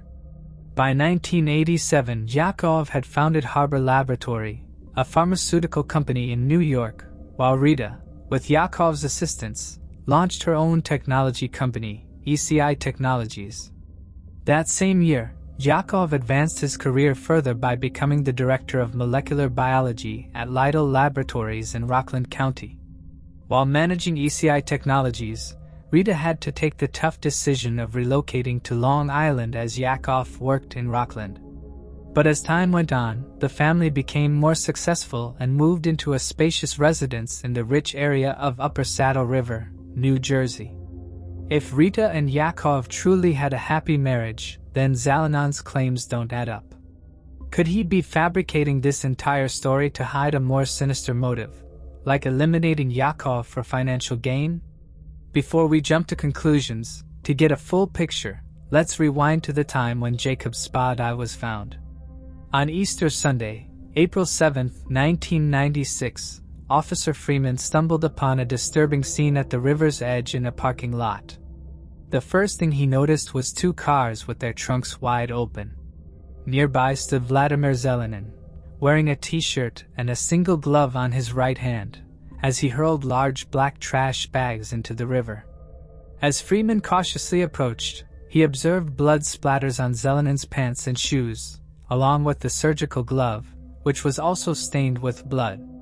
The smell of drying blood hung in the air. While investigating further, Freeman found a bag with bloody tools, a hacksaw, axes, knives, and a scalpel, and another bag with blood-soaked clothes.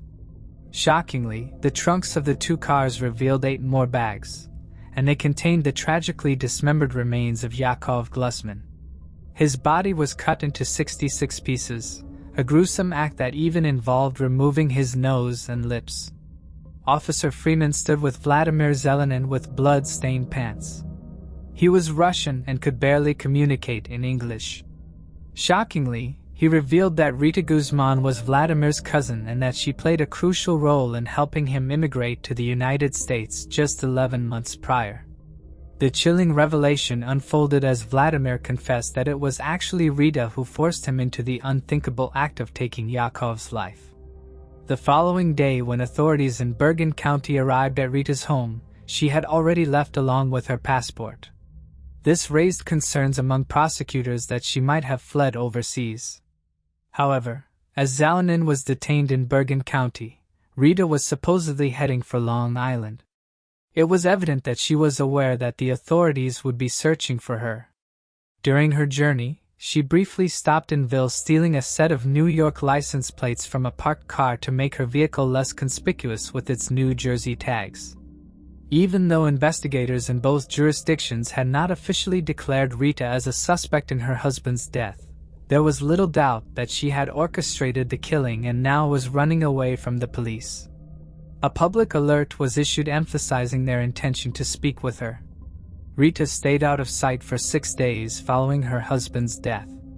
Eventually, the police found her in Cold Spring Harbor, Long Island on April 12, 1996.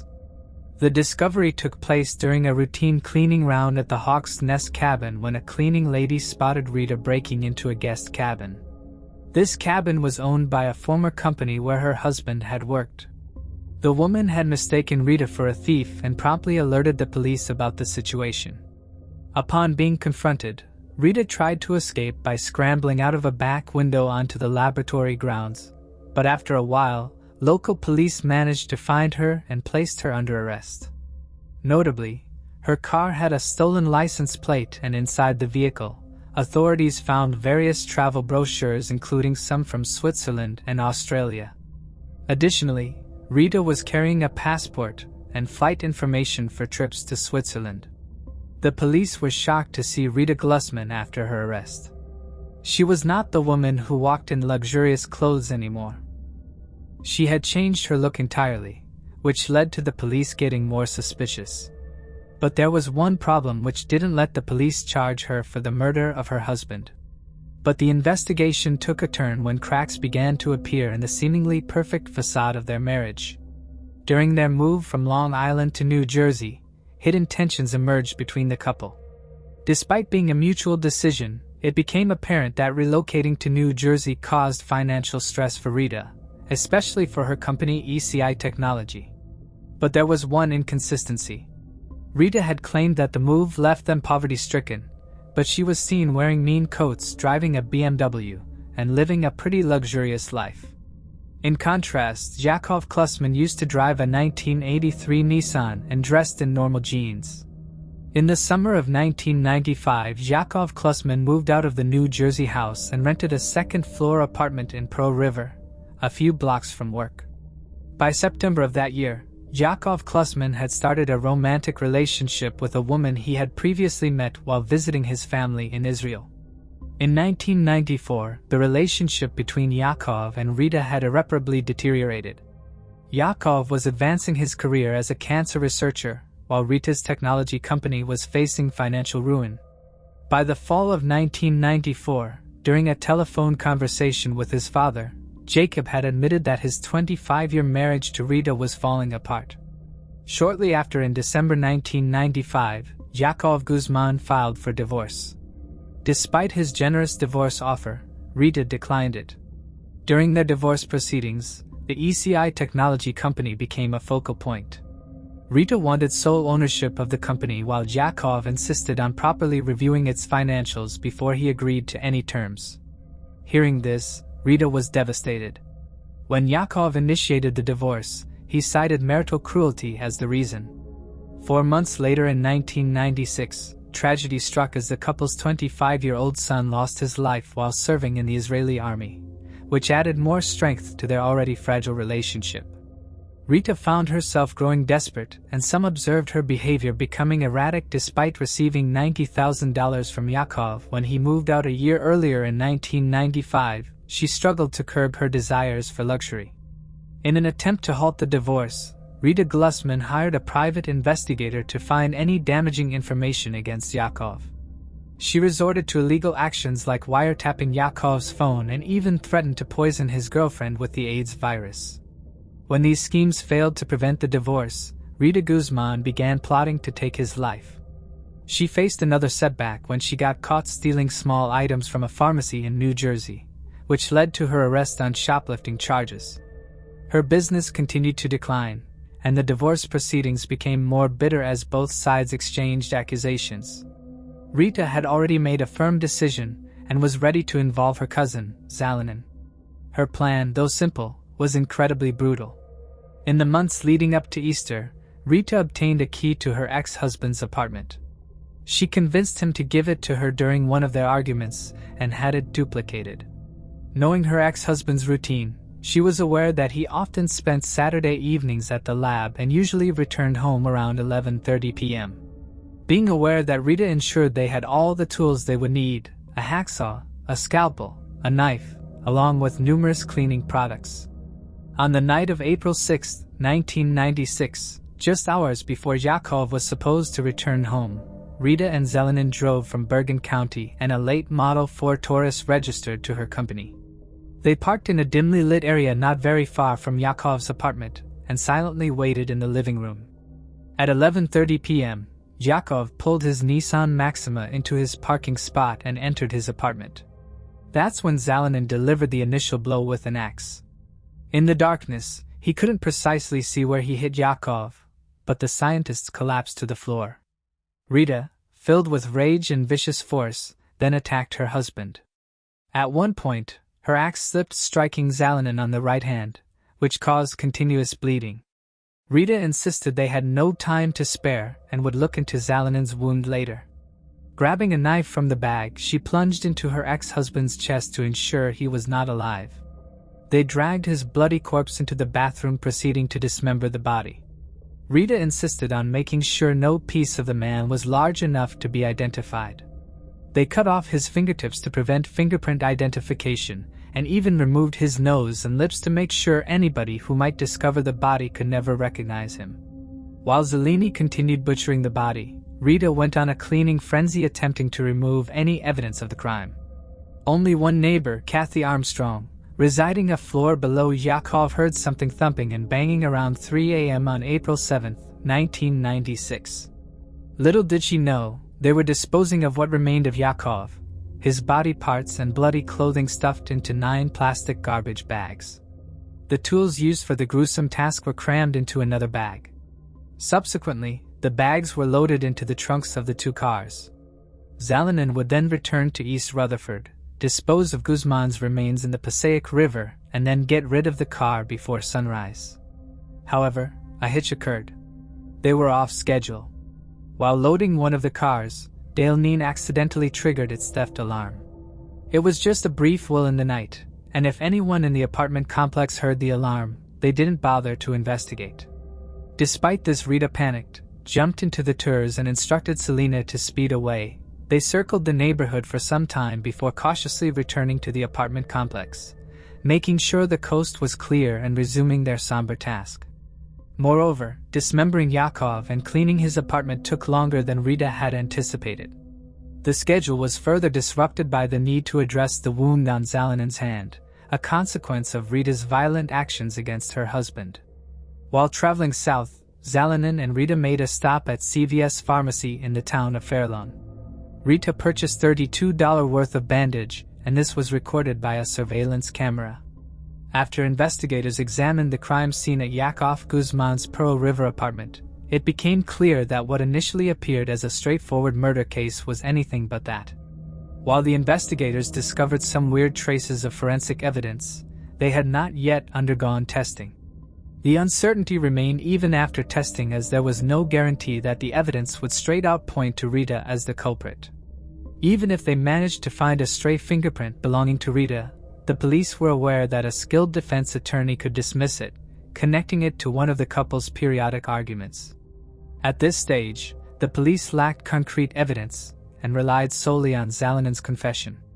However, this posed a challenge, as New York state law dictated that a murder case couldn't rest on the testimony of an accomplice unless supported by additional witnesses or compelling evidence, which was currently absent. The day after Rita's arrest, her attorney, Michael Rosen, tried to secure bail, citing the unusual nature of the case. Even though there was the possibility of murder charges, the judge rejected bail, and this prompted Rosen to file a felony examination.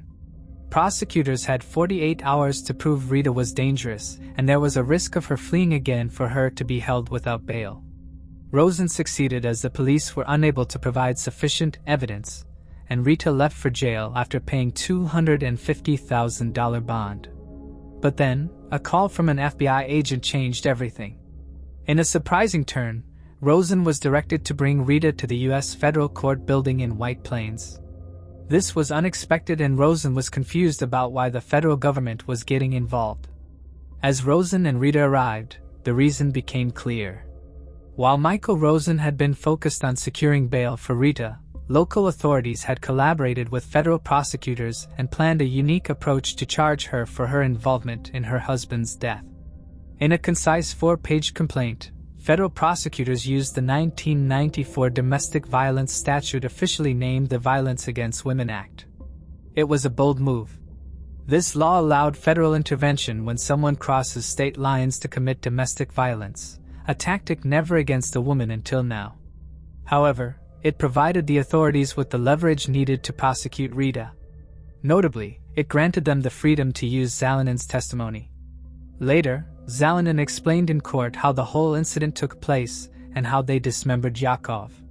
The police brought in additional evidence, including eyewitness accounts from Yakov's neighbors who spotted a couple floating bags into a car at 3 a.m. on April 7, 1996. A drugstore clerk identified Rita as the distressed woman purchasing bandages and antiseptic at 4 a.m. on the same morning. Furthermore, a private investigator hired by Rita to spy on her husband and his lover confessed to her controlling nature. On April 30, 1997, over a year and a half after Yakov's death, Rita faced the U.S. District Court Judge Barrington Parker. She insisted that she didn't kill her husband. The jury, persuaded by Zalanin's testimony, found Rita guilty of murdering Yakov, dismembering his body, and planning to dispose of him in the river. The judge sentenced her to life in prison. Once celebrated as a symbol of freedom for an entire class in the Soviet Union, Rita now faced a grim reality behind bars. In May 1997, Vladimir Zalanin was sentenced to 22.5 years in prison for his role in the crime. Decades later, in 2020, Rita Glusman was released on compassionate grounds due to her deteriorating health, which included multiple strokes and early-stage Parkinson's disease. Rita's plea for a second chance to avoid spending the rest of her life in prison was carefully considered by the judge, despite a heartfelt letter from Yakov's brother expressing horror and fear over her potential release. Ultimately, the judge allowed her to return home. Yakov Glusman's life had unraveled tragically due to a fractured marriage, a heartbreak made even more painful by the fact that his wife, once regarded as a symbol of freedom, was at the center of it. Instead of resolving their issues peacefully, their relationship descended into a nightmare.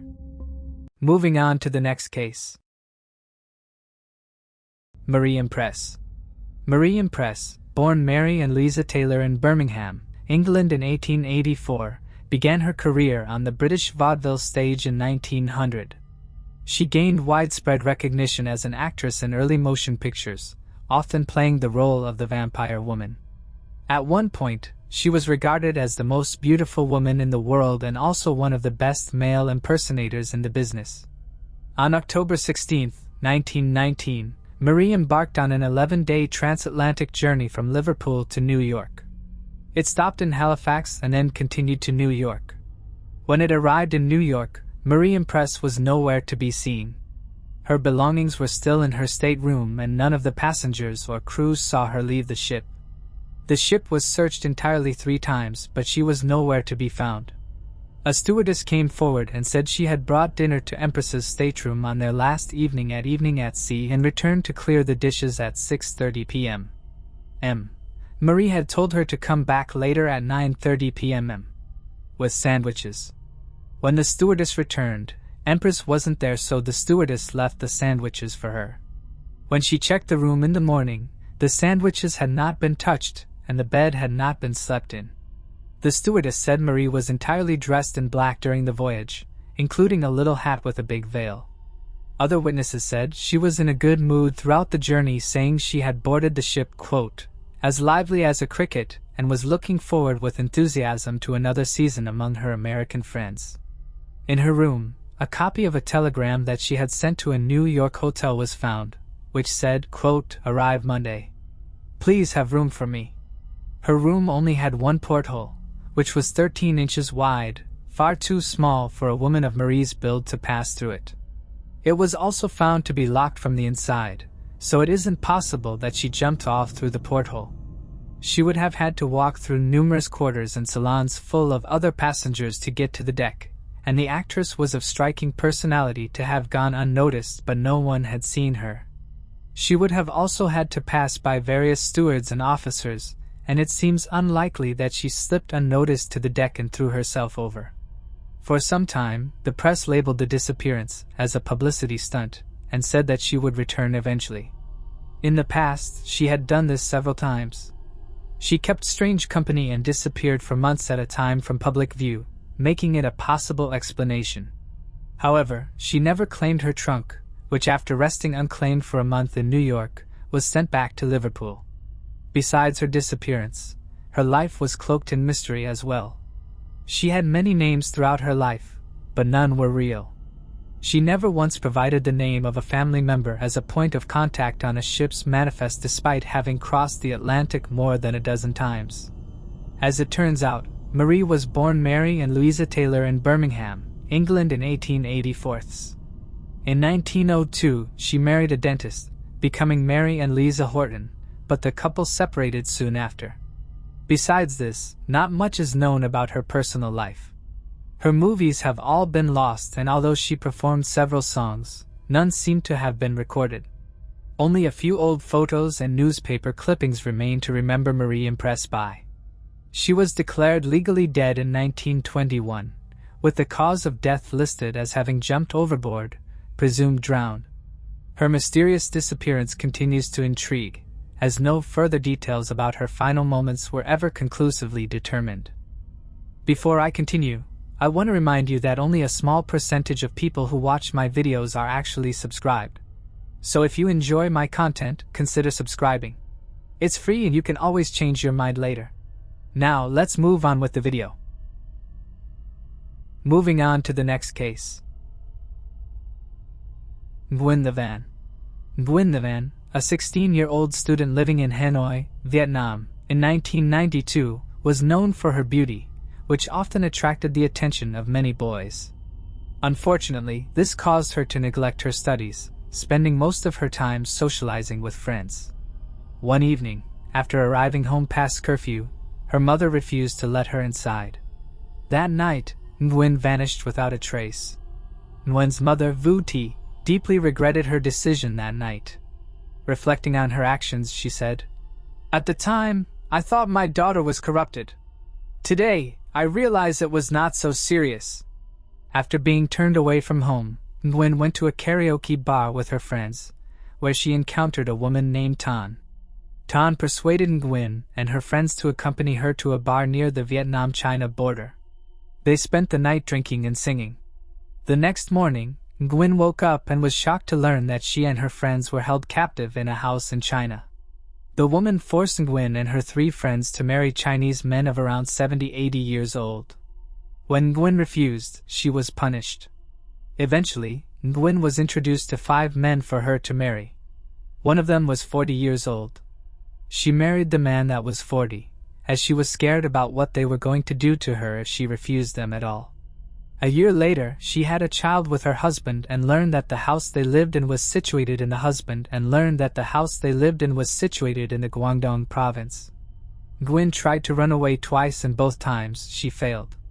After the failure of her 3rd attempt, she was chained for 2 weeks. Nguyen met a Vietnamese driver who worked at a farm near her house. She begged him to help her after she told him the whole story. The driver came up with the idea of putting her in a cage with pigs in the back of his truck to make sure she was not seen. They drove for 70 miles before taking a cab. They kept moving to the Vietnam-China border for another 100 miles. After saying goodbye to the cab driver, the truck driver and Nguyen traveled for 3 more months on their way to the border. At the border, they met a taxi driver who took them over the border for free since they had no money. Once entering Vietnam, Nguyen was scared that her family had passed away. This was now 21 years after she disappeared. The truck driver told Nguyen, however, if your parents passed away and your family does not accept you, you can come back and live with me.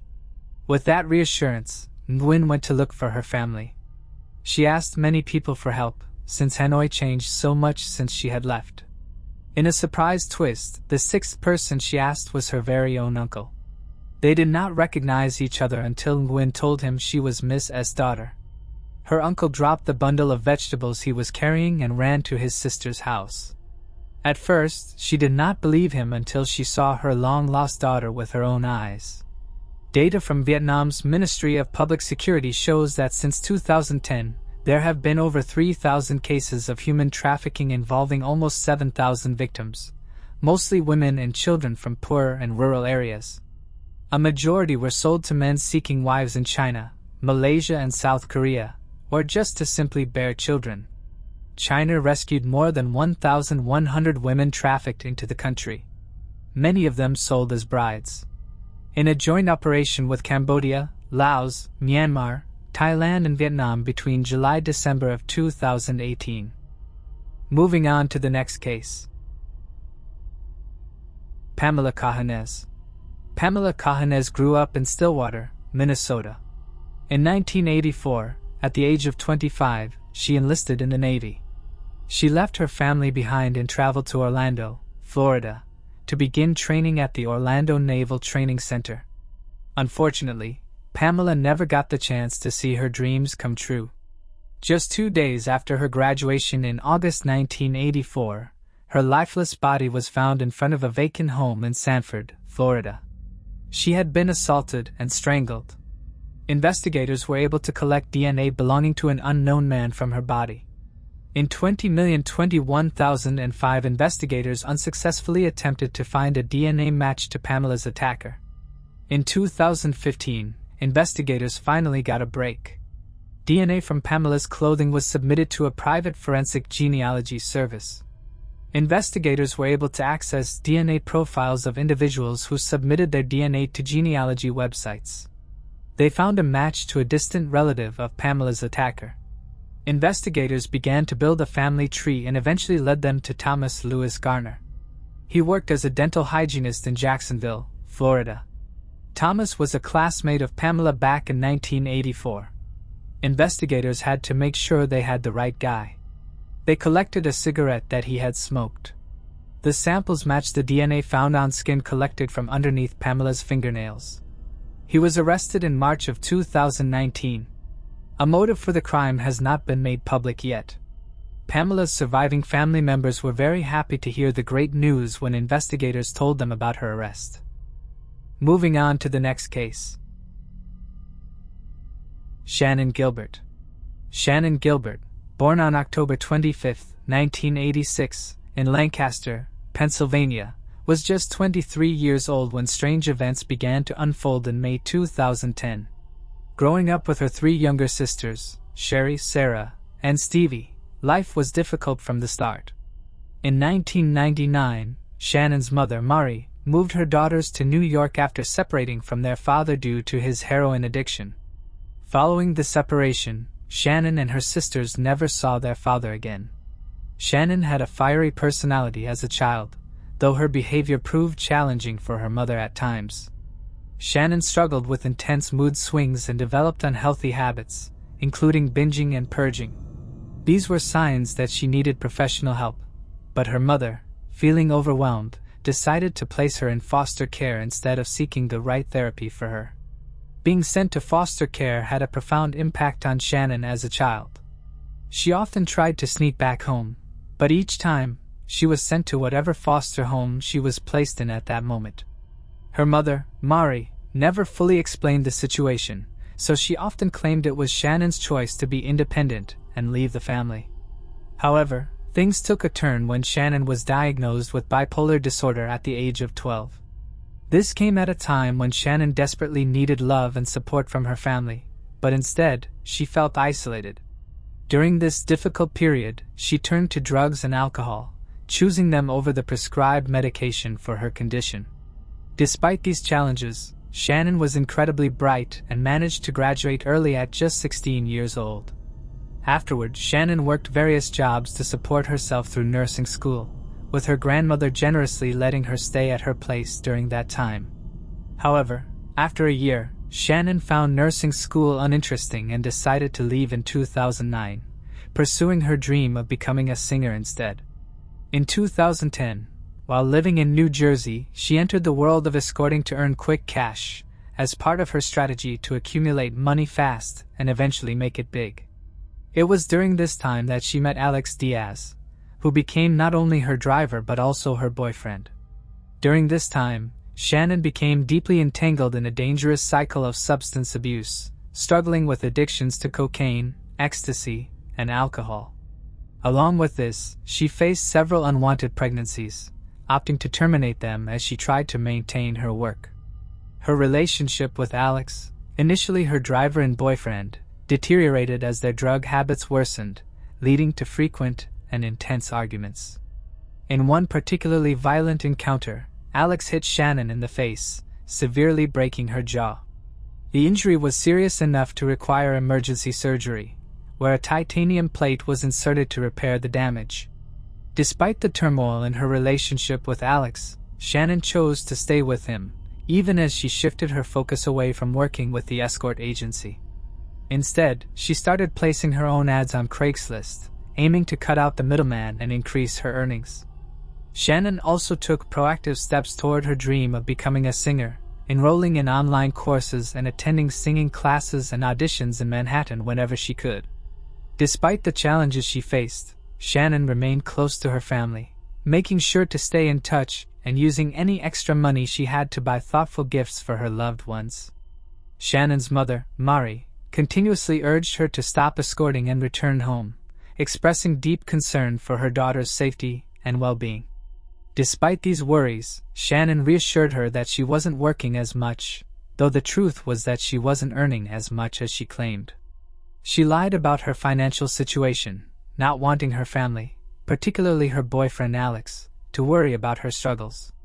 Shannon's desire to protect them from additional stress contributed to her decision to withhold the truth about the challenges she was facing. Gilgo Beach, located on Long Island, may be known for its serene beauty, but it harbors a chilling dark side that has captivated true crime enthusiasts.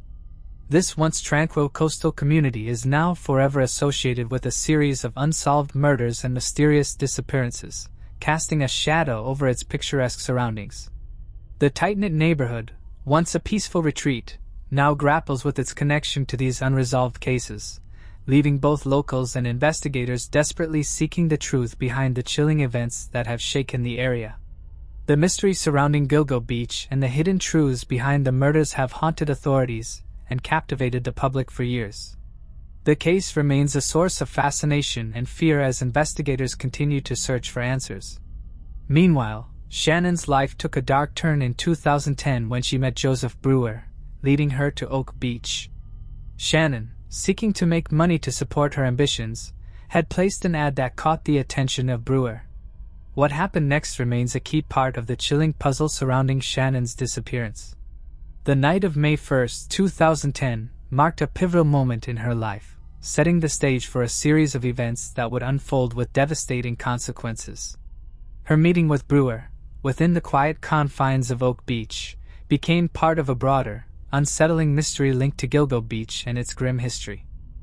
The eerie tapping on Michael's car window in the early hours of May 1, 2010, marked the beginning of a strange and unsettling turn in the story of Shannon Gilbert's disappearance. Michael, sitting alone in the quiet darkness, was startled to see Shannon outside his window, visibly distressed. She was frantic, seemingly in a state of panic, and in a rush to leave Joseph Brewer's house. Shannon's sudden, uncharacteristic behavior suggested something was wrong. She begged Michael to drive her away immediately, but before they could leave, Shannon suddenly ran off into the night, disappearing into the darkened streets of Oak Beach. Despite Michael's attempts to follow her, Shannon vanished from sight, and he was left with no answers, only the unsettling silence of the night. This strange and troubling encounter left Michael confused and worried, and the following hours, as the investigation would later reveal, were filled with even more unsettling discoveries. Shannon was never seen again, and her disappearance became a key point in the ongoing mystery surrounding Gilgo Beach. What exactly happened that night remains one of the most chilling unknowns in the case. When Michael looked outside, he was shocked to see Joseph standing there. He rolled down the window, and Joseph quickly explained that he needed help getting Shannon out of his house. As Shannon's driver and someone responsible for her safety, Michael went inside. There, he found Shannon crouched behind a couch, clutching her cell phone with a terrified expression. Something felt off. Shannon appeared disoriented, possibly under the influence of drugs, and looked extremely anxious. Out of nowhere, Shannon suddenly dialed 911. However, the woman who had seemed fine just hours earlier now couldn't even identify where she was. She kept repeating disturbing phrases like, "They are trying to kill me," and "Somebody's after me." In the background, she was heard asking the men, "Leave me alone," and "Are you going to kill me?" While the 911 operator attempted to calm Shannon and understand the situation, Michael, Shannon's driver, found himself bewildered and uncertain about what was happening. Was Shannon experiencing a bipolar episode, drug-induced psychosis, or was someone truly attempting to harm her? Michael wasn't sure. Instead of trying to take Shannon back himself, this was when the bizarre chain of events began. As Shannon's irrational behavior became more apparent, Michael grew frustrated. Feeling stuck, he stepped outside, hoping Shannon would eventually come out on her own. Caught between her erratic behavior and the confusion of the situation, he waited. But only a few minutes later, Michael saw Shannon rushing out of the house, stumbling down the front steps, and running down the road. She was in full panic mode and was screaming for help while still on the line with the 911 operator. To concern for Shannon's well-being, Michael made the decision to follow her in his SUV, fearing she might end up hurting herself. However, the sight of Michael's SUV behind her only intensified Shannon's fear. Being desperate, she sprinted even faster and reached a house where she began urgently banging on the door.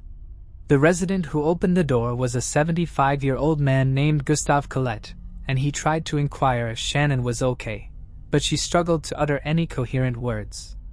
Fear seemed to have a tight hold on Shannon, preventing her from explaining what was going on. After she suddenly ran out of Gustav's house again, leaving him baffled, he quickly called 911 to report the troubling situation. Meanwhile, Michael approached Gustav to ask where Shannon had gone. He mentioned that calling 911 might not be the best choice, as it could cause trouble for Shannon. After leaving Gustav's house, Shannon kept running down the road, shouting and begging for help. But unfortunately, her phone disconnected from the 911 call. Michael hit the road again to find Shannon, who once more tried to seek help by knocking on another door. This time the house belonged to an older woman named Barbara Brennan. However, Barbara chose not to answer the door, because she was scared and hesitant to get involved in the unfolding situation. The woman also called the police after Shannon ran from her home. Despite Michael searching for over an hour, Shannon had vanished without a trace. Exhausted and with no signs of her, Michael made the difficult decision to leave Oak Beach just before the police arrived, responding to the 911 calls from concerned residents. Shannon's sudden disappearance set the stage for a series of events that would later be linked to the Gilgo Beach serial killings case. The police gathered witness reports detailing Shannon's frantic run, her screams, and her alarming statements about someone trying to harm her. The only evidence they found were footprints in the sand, leading to a tangled, marshy area overlooking Gilgo Beach. However, when the police learned that Shannon was accompanied by a guy named Michael in a SUV, they swiftly traced him down. Their curiosity piqued, and they questioned Michael about Shannon's whereabouts for hours and the events that happened on the mysterious night of May 1, 2010. Michael explained that he assumed that Shannon would make it home on her own, and he too was in the dark about what had suddenly happened to her that night. On the flip side, the next day, Shannon's boyfriend, Alex, woke up to the unsettling realization that Shannon hadn't returned home. So, being extremely concerned for her safety, especially given her line of work, Alex reached out to her family to see if they had any idea where she might be, but they were just as clueless as Alex. The family reached out to Michael to learn more about Shannon's whereabouts, and he shared all the details of that strange night, stressing that he had no idea where Shannon might be. It quickly became clear that Shannon was in trouble, prompting Alex to take charge and file a missing persons report. As the days passed with no word from Shannon, her disappearance raised serious concerns for everyone involved. The police quickly turned their attention to Michael and Joseph, the last two people to see Shannon. Both of their cars were thoroughly searched, and Joseph's home was also examined under intense scrutiny. The reason being that Shannon's behavior took a strange turn after she arrived at Joseph's place, which added a layer of intrigue to the investigation. Both Michael and Joseph also willingly underwent and passed polygraph tests. They spared no effort in trying to prove their innocence, vehemently asserting that they had nothing to do with Shannon's disappearance. The police also didn't leave any stone unturned and scrutinized Gustav as well, in whose home Shannon sought refuge during her panic. However, even in this investigation they couldn't uncover any evidence which could link him to Shannon's disappearance. The situation grew more frustrating for the police as Shannon had been urgently seeking help that night, but none of the people involved seemed connected to her disappearance. Despite thorough investigations, polygraph tests, and extensive searches, the mystery remained unsolved, and the lingering question persisted: if no one present was involved and no one saw anyone else around, where could Shannon possibly be? Her disappearance quickly became a headline-making mystery, drawing the attention of the Suffolk County Missing Person Bureau. Due to the bizarre circumstances surrounding that night, the case gained significant public interest, propelling the investigation into the spotlight. They dove into Shannon's 911 call to piece together her potential location and the area she might have been calling from. For this, the investigators traced Shannon's path after she left Joseph's home. However, the trail went cold after reaching a bushy area, and it was as if Shannon had vanished into thin air. But it didn't take long when just 2 days after Shannon was reported missing, her mother, Marie, received a baffling phone call. This call added a whole new level of confusion and made the case even more disturbing. The call came from a man who said that his name was Dr. Peter Hackett and that he ran a home for wayward girls. He shared that he encountered Shannon on the night she fled from Joseph's house. Dr. Hackett explained that he'd provided her with some calming medication, but she left and he was really concerned for her well-being. Now this was really confusing for Marie, and she wasn't ready to believe the doctor, as the whole story seemed suspicious to her, because Dr. Hackett claimed Shannon gave him her number, something Marie couldn't imagine her daughter would do. The confusion deepened more as Marie wondered why, if Dr. Hackett had their number, he hadn't reached out earlier when Shannon was still with him. Mary knew that Shannon wouldn't seek refuge in a place like a home for wayward girls. So instead of just waiting and assuming things a few days later, they took matters into their own hands and headed to Oak Beach to personally confront Dr. Hackett about the call and search for Shannon. So after arriving at Dr. Hackett's house, Shannon's family found him in the midst of hosting a large party. They directly approached him on his deck and introduced themselves as Shannon's family. The conversation took an unexpected turn as they inquired about the call. Strangely, Dr. Hackett denied any knowledge of what they were talking about and refuted making a call about offering assistance to Shannon. After listening to this, the family were really shocked and unable to grasp the unfolding situation, though they wasted no time and promptly informed the police about it. The authorities in turn questioned Dr. Hackett, who maintained his stance of never making that call to Marie. Dr. Hackett, a prominent figure in the Oak Beach community, served as the sole doctor in the area. He used to do house calls and offer medical services to Oak Beach residents, which was operated from a location less than a half a mile away from Joseph's house. This proximity led the police to consider the possibility that Shannon might have run towards his house on the night she went missing. However, after a thorough investigation, the authorities became convinced that Dr. Hackett wasn't connected to Shannon's disappearance. Being unable to find any new leads or signs of Shannon, her family felt a sense of helplessness and desperation, so they decided to initiate their own search. For that, they started distributing flyers, engaging in conversations, and questioning everyone in Oak Beach, asking them to jog their memories and seek information about the events of that mysterious night. Shannon's family was sensing a lack of urgency in the official investigation, and it was making them frustrated, but they found hope when Suffolk County Detective John Malia stepped in to help. He is known for his expertise and aided by his highly skilled German Shepherd, Blue. Detective Malia agreed to join the search for Shannon. This collaboration marked a turning point as his dedication and his unique skills of his canine companion brought renewed energy to the efforts of finding Shannon.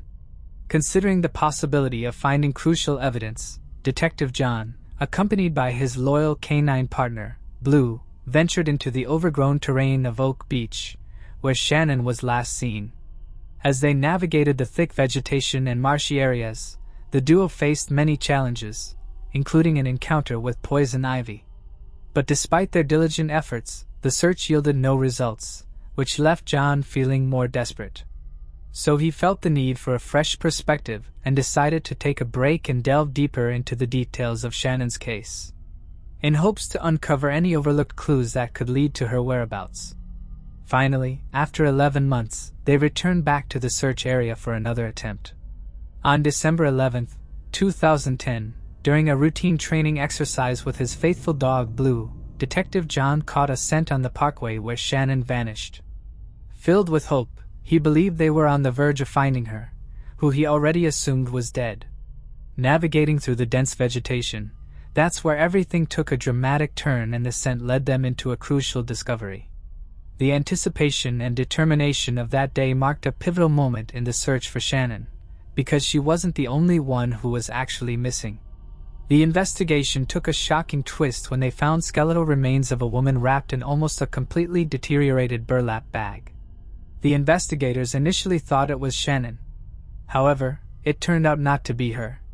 In fact, the detectives had no idea what they'd actually be dealing with after this first discovery. After the woman was brought into the medical examiner, it became clear that she wasn't Shannon. The absence of a titanium plate in the jaw, which was something that Shannon definitely would have had because of her previous surgery, which she got years back, ruled out her as the victim. This revelation left the investigators with a new task about the unidentified woman's identity and raised more concerns about the possibility of additional victims in the area.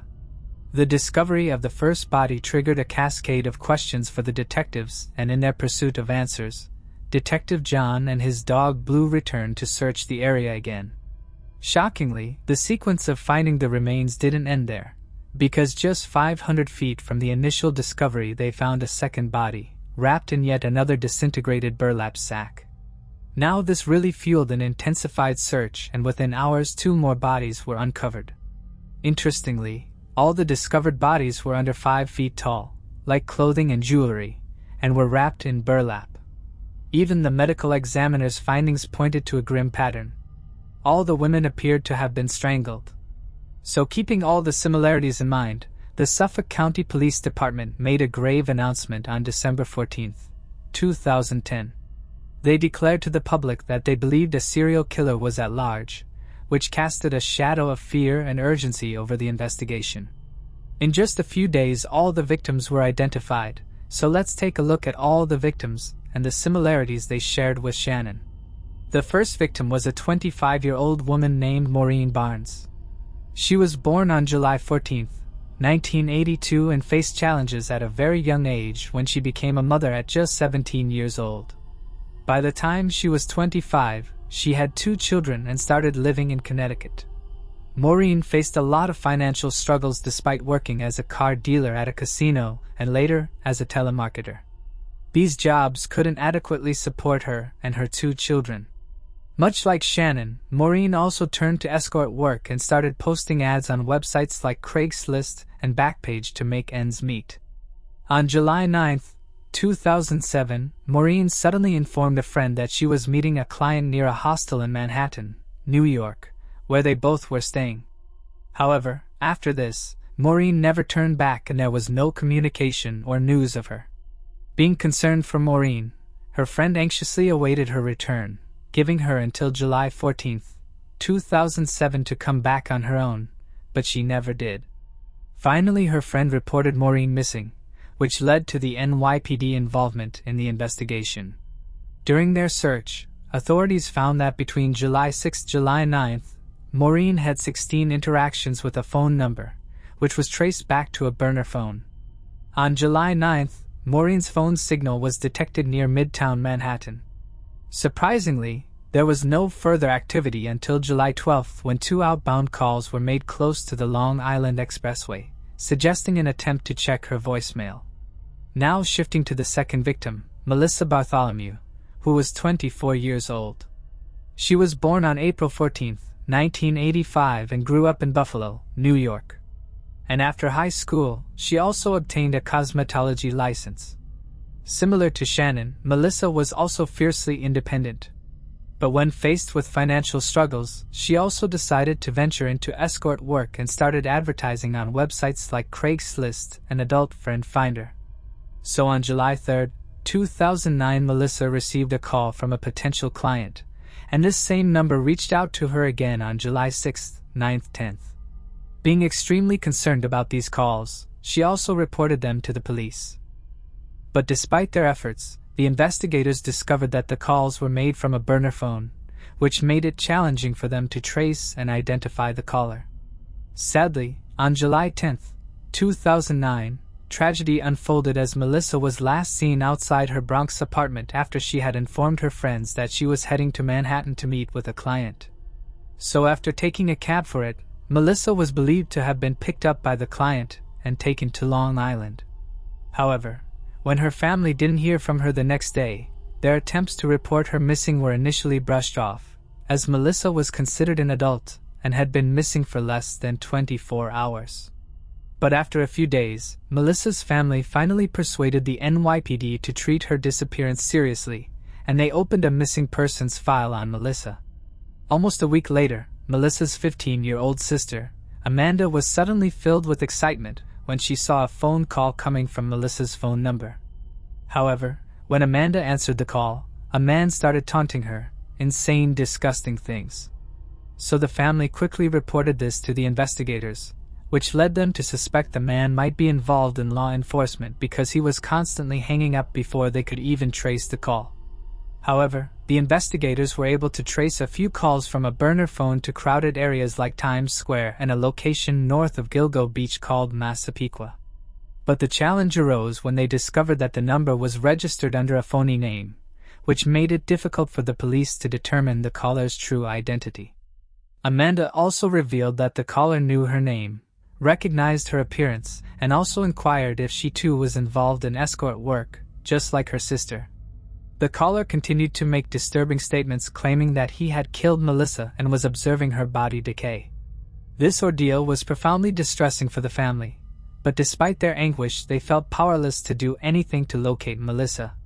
The next victim was 22-year-old Megan Waterman, who was born on January 18, 1988 in Scarborough. Her mother struggled with alcoholism and was often criticized by Megan's grandmother for being harmful to the children. Even after these difficulties, Megan's story took a darker turn as she grew older.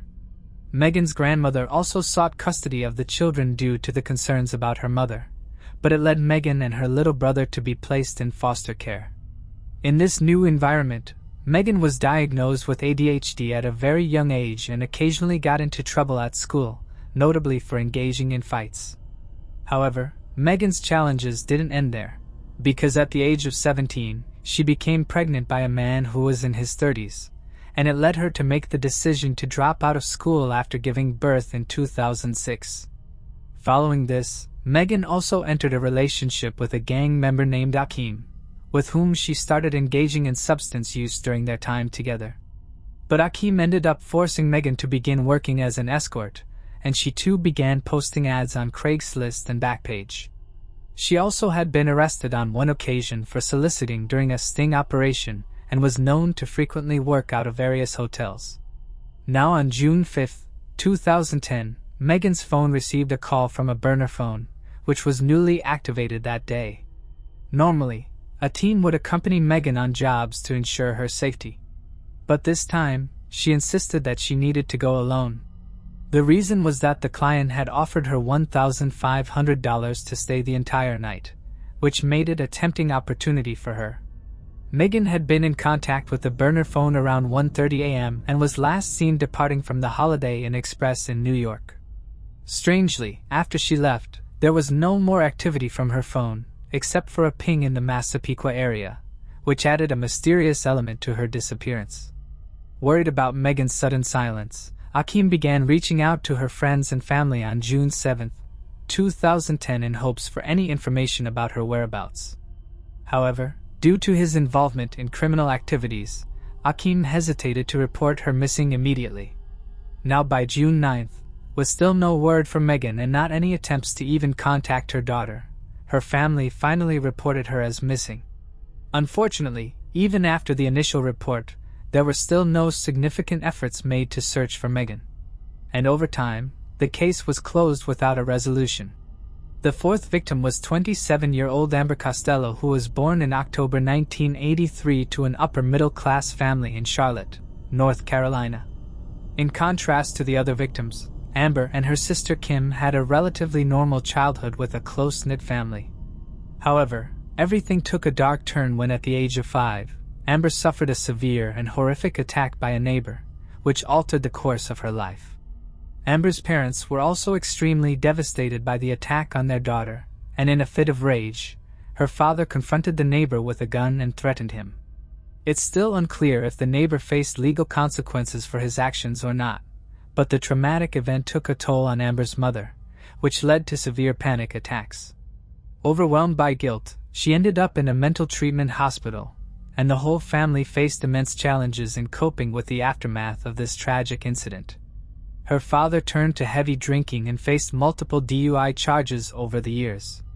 Amber's older sister, shouldering the responsibility of caring for both of them, became involved in a difficult situation, likely in escorting the ring as a means to support the family.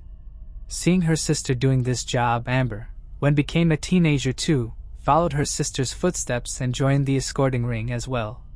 On September 1, 2010, Amber's phone received a call from a mysterious burner number situated in West Amityville and Massapequa Park. This enigmatic caller, whose movements could be traced, made contact with Amber multiple times before making his way to her apartment in Babylon. Amber, along with friends at her house, decided to hatch a plan to deceive the client. When the client arrived and placed money on the table, Amber's friend suddenly emerged and played the role of her boyfriend, and firmly asked the client to leave. It was a clever attempt to fend off a potentially risky situation.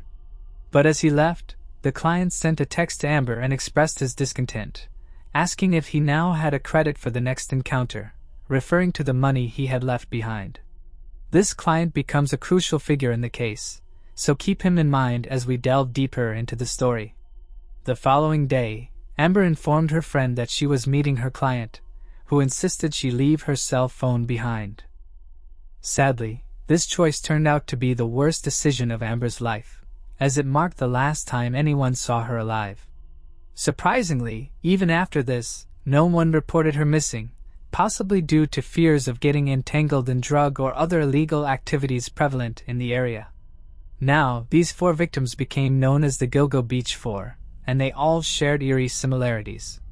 All were under 5 feet tall and employed by the same escort company. Despite Shannon still being missing, her case unveiled something more sinister, which sent shock waves through the entire police department. The focus on Shannon's disappearance brought attention to a grim pattern that had gone unnoticed before. The spotlight shifted, sparking a rigorous investigation as many believed a serial killer was at work. On March 29, 2011, during the search for Shannon, police stumbled upon more chilling evidence near the original crime scene, which was about a mile from where the initial victims were discovered. Police unearthed a skull, a forearm and a set of hands that was later identified as belonging to Jessica Taylor, whose torso had been found back in 2003. The pressure was really intense on them, and they expanded their search further.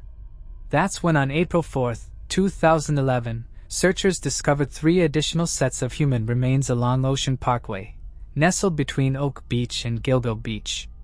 Among these grim findings, investigators encountered the remains of an unidentified Asian male, dressed in women's clothing, which raised the possibility of him being a transgender. The victim's cause of death was determined as blunt force trauma. Additionally, they identified a skull, a pair of hands, and a foot belonging to Valerie Mack, a woman whose torso had been discovered back in 2000. Adding to the horror, the discoveries continued with the finding of an unidentified female toddler, which was tragically referred to as Baby Doe. She was wrapped in a blanket, and the child showed clear signs of trauma. The unsettling events persisted on April 11, 2011, when a plastic bag containing upper and lower extremities was discovered near Jones Beach. The victims had been labeled as Jane Doe 3 and Jane Doe 7. The investigation revealed that Jane Doe 3's remains were found along Ocean Parkway. Additionally, there's a haunting connection, as it's believed that Jane Doe 7's legs were discovered on a nearby island back in 1996. These unsettling discoveries in Oak Beach, Long Island, and New York left the residents deeply fearful for their safety and that of their families. The potential presence of an undetected serial killer in their midst really heightened their concerns. People began questioning the NYPD, wondering why there hadn't been an investigation earlier. The whole police department was under great pressure from the public because the news spread rapidly, and people were skeptical and unwilling to merely rely on the ongoing investigation. While Shannon Gilbert's disappearance had unveiled the grim reality of multiple victims, the pressing question lingered: where was Shannon herself? On December 6, 2011, a search of the thick marsh on Oak Beach revealed Shannon Gilbert's belongings: purse, ID, phone, jeans, and shoes. It didn't take long when just 2 days later her body was discovered, a quarter-mile away from her belongings. Strangely, authorities claimed Shannon's death was unrelated to the other bodies found, and the police commissioner suggested that Shannon got disoriented in the tall marsh grass, possibly by falling and drowning. Yet Shannon's family doubted this explanation. They found it hard to accept her death as an accident, particularly because she was discovered face up in just a couple of inches of water. Shannon's family sought an independent autopsy to unravel the mystery of her death. Although the cause of her death was officially labeled as undetermined, investigators noted a significant detail: a broken bone in her throat. This raised suspicions, which suggested that there was the possibility that Shannon, like the other victims, might have met a tragic end through strangulation. The Long Island serial killer case stirred up intense speculation, and many started blaming the police department for their negligence in previous cases. Rumors circulated, which suggested that the authorities might not have been eager to solve the case and could even be connected to it. The public's finger-pointing intensified, creating a cloud of doubt and mistrust around the investigation. Over the years, various suspects were considered in this unsolved case, but in a surprising turn of events, in December 2015, the Suffolk County Police Commissioner revealed that the FBI would officially join the investigation. This announcement coincided with the indictment of former police chief James Burke, who was charged with civil rights violations and conspiracy linked to covering up his actions during an internal affairs investigation. He also faced accusations of hindering the FBI's involvement in the Long Island serial killer case, allegedly to shield his own behind-the-scenes activities. There were even people who thought that Chief Burke could have been involved in the killing somehow. However, the subsequent investigation cleared him out from any kind of direct accusations, and the ongoing inquiry seeks to unravel the real motivations behind Burke's actions. Fueled by a determination to crack the case, and also because of the mounting public pressure, a new police commissioner took a significant step. Images of the belt found at the crime scene were released, bearing the letters or WH. Their interpretation depended on the position and angle of observation. The belt was believed to have been handled by the elusive serial killer and became a focal point for investigators. They started seeking the public's assistance and urged anyone with information on the belt's origin to step forward. The year 2022 saw a renewal effort as Suffolk County Police launched a new task force dedicated to the Gilgo Beach homicide investigation. This task force brought together investigators from federal, New York State, and local law enforcement agencies, which aimed to breathe new life into the case and ultimately bring the elusive killer to justice. In December 2022, just weeks into his role as police commissioner, Suffolk County's top cop, Rodney Harrison, made a commitment to prioritize the Gilgo Beach case. As the time passed, there were various developments and DNA testings in the case. However, everything took a dramatic turn on March 14, 2023, almost 13 years after the tragic incidents were discovered. This particular event proved to be a game-changer, which brought a new perspective to the investigation. Imagine the shock of finding out that your next-door neighbor, someone you've seen every day, is revealed to be a serial killer. It's the kind of revelation that's hard to fathom and make you question what might be happening just around the corner from your own home. This turning point in the investigation emerged during an interview with Amber Costello's roommate. He revealed that a friend named John had visited their house in Babylon Street on September 1, 2010, the day before Amber went missing. John shared details about a client who drove a Chevy Avalanche, and it turned out this client was the last person Amber met before her disappearance. This revelation became a crucial breakthrough in the long-standing Gilgo Beach case. This revelation sparked a flurry of activity with the police department. What if this man with the Chevy Avalanche was linked to all the murders? Could he be a common thread connecting the victims' disappearances?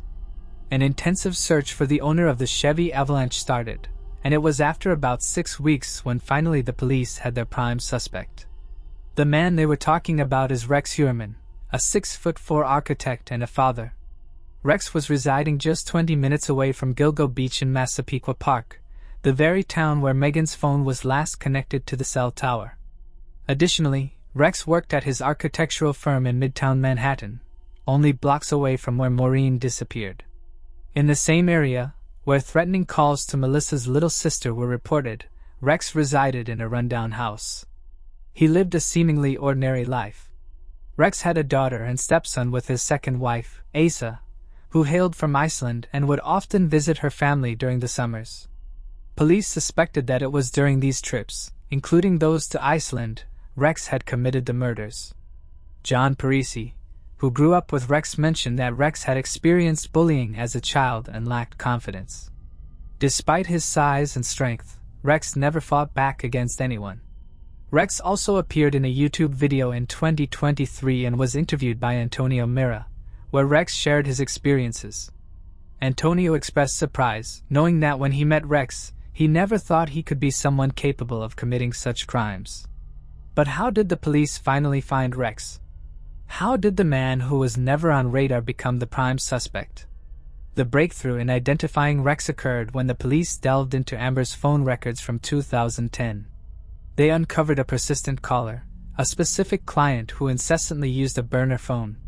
The use of these prepaid burner phones, easily accessible for anonymous communication, became a key link in the investigation.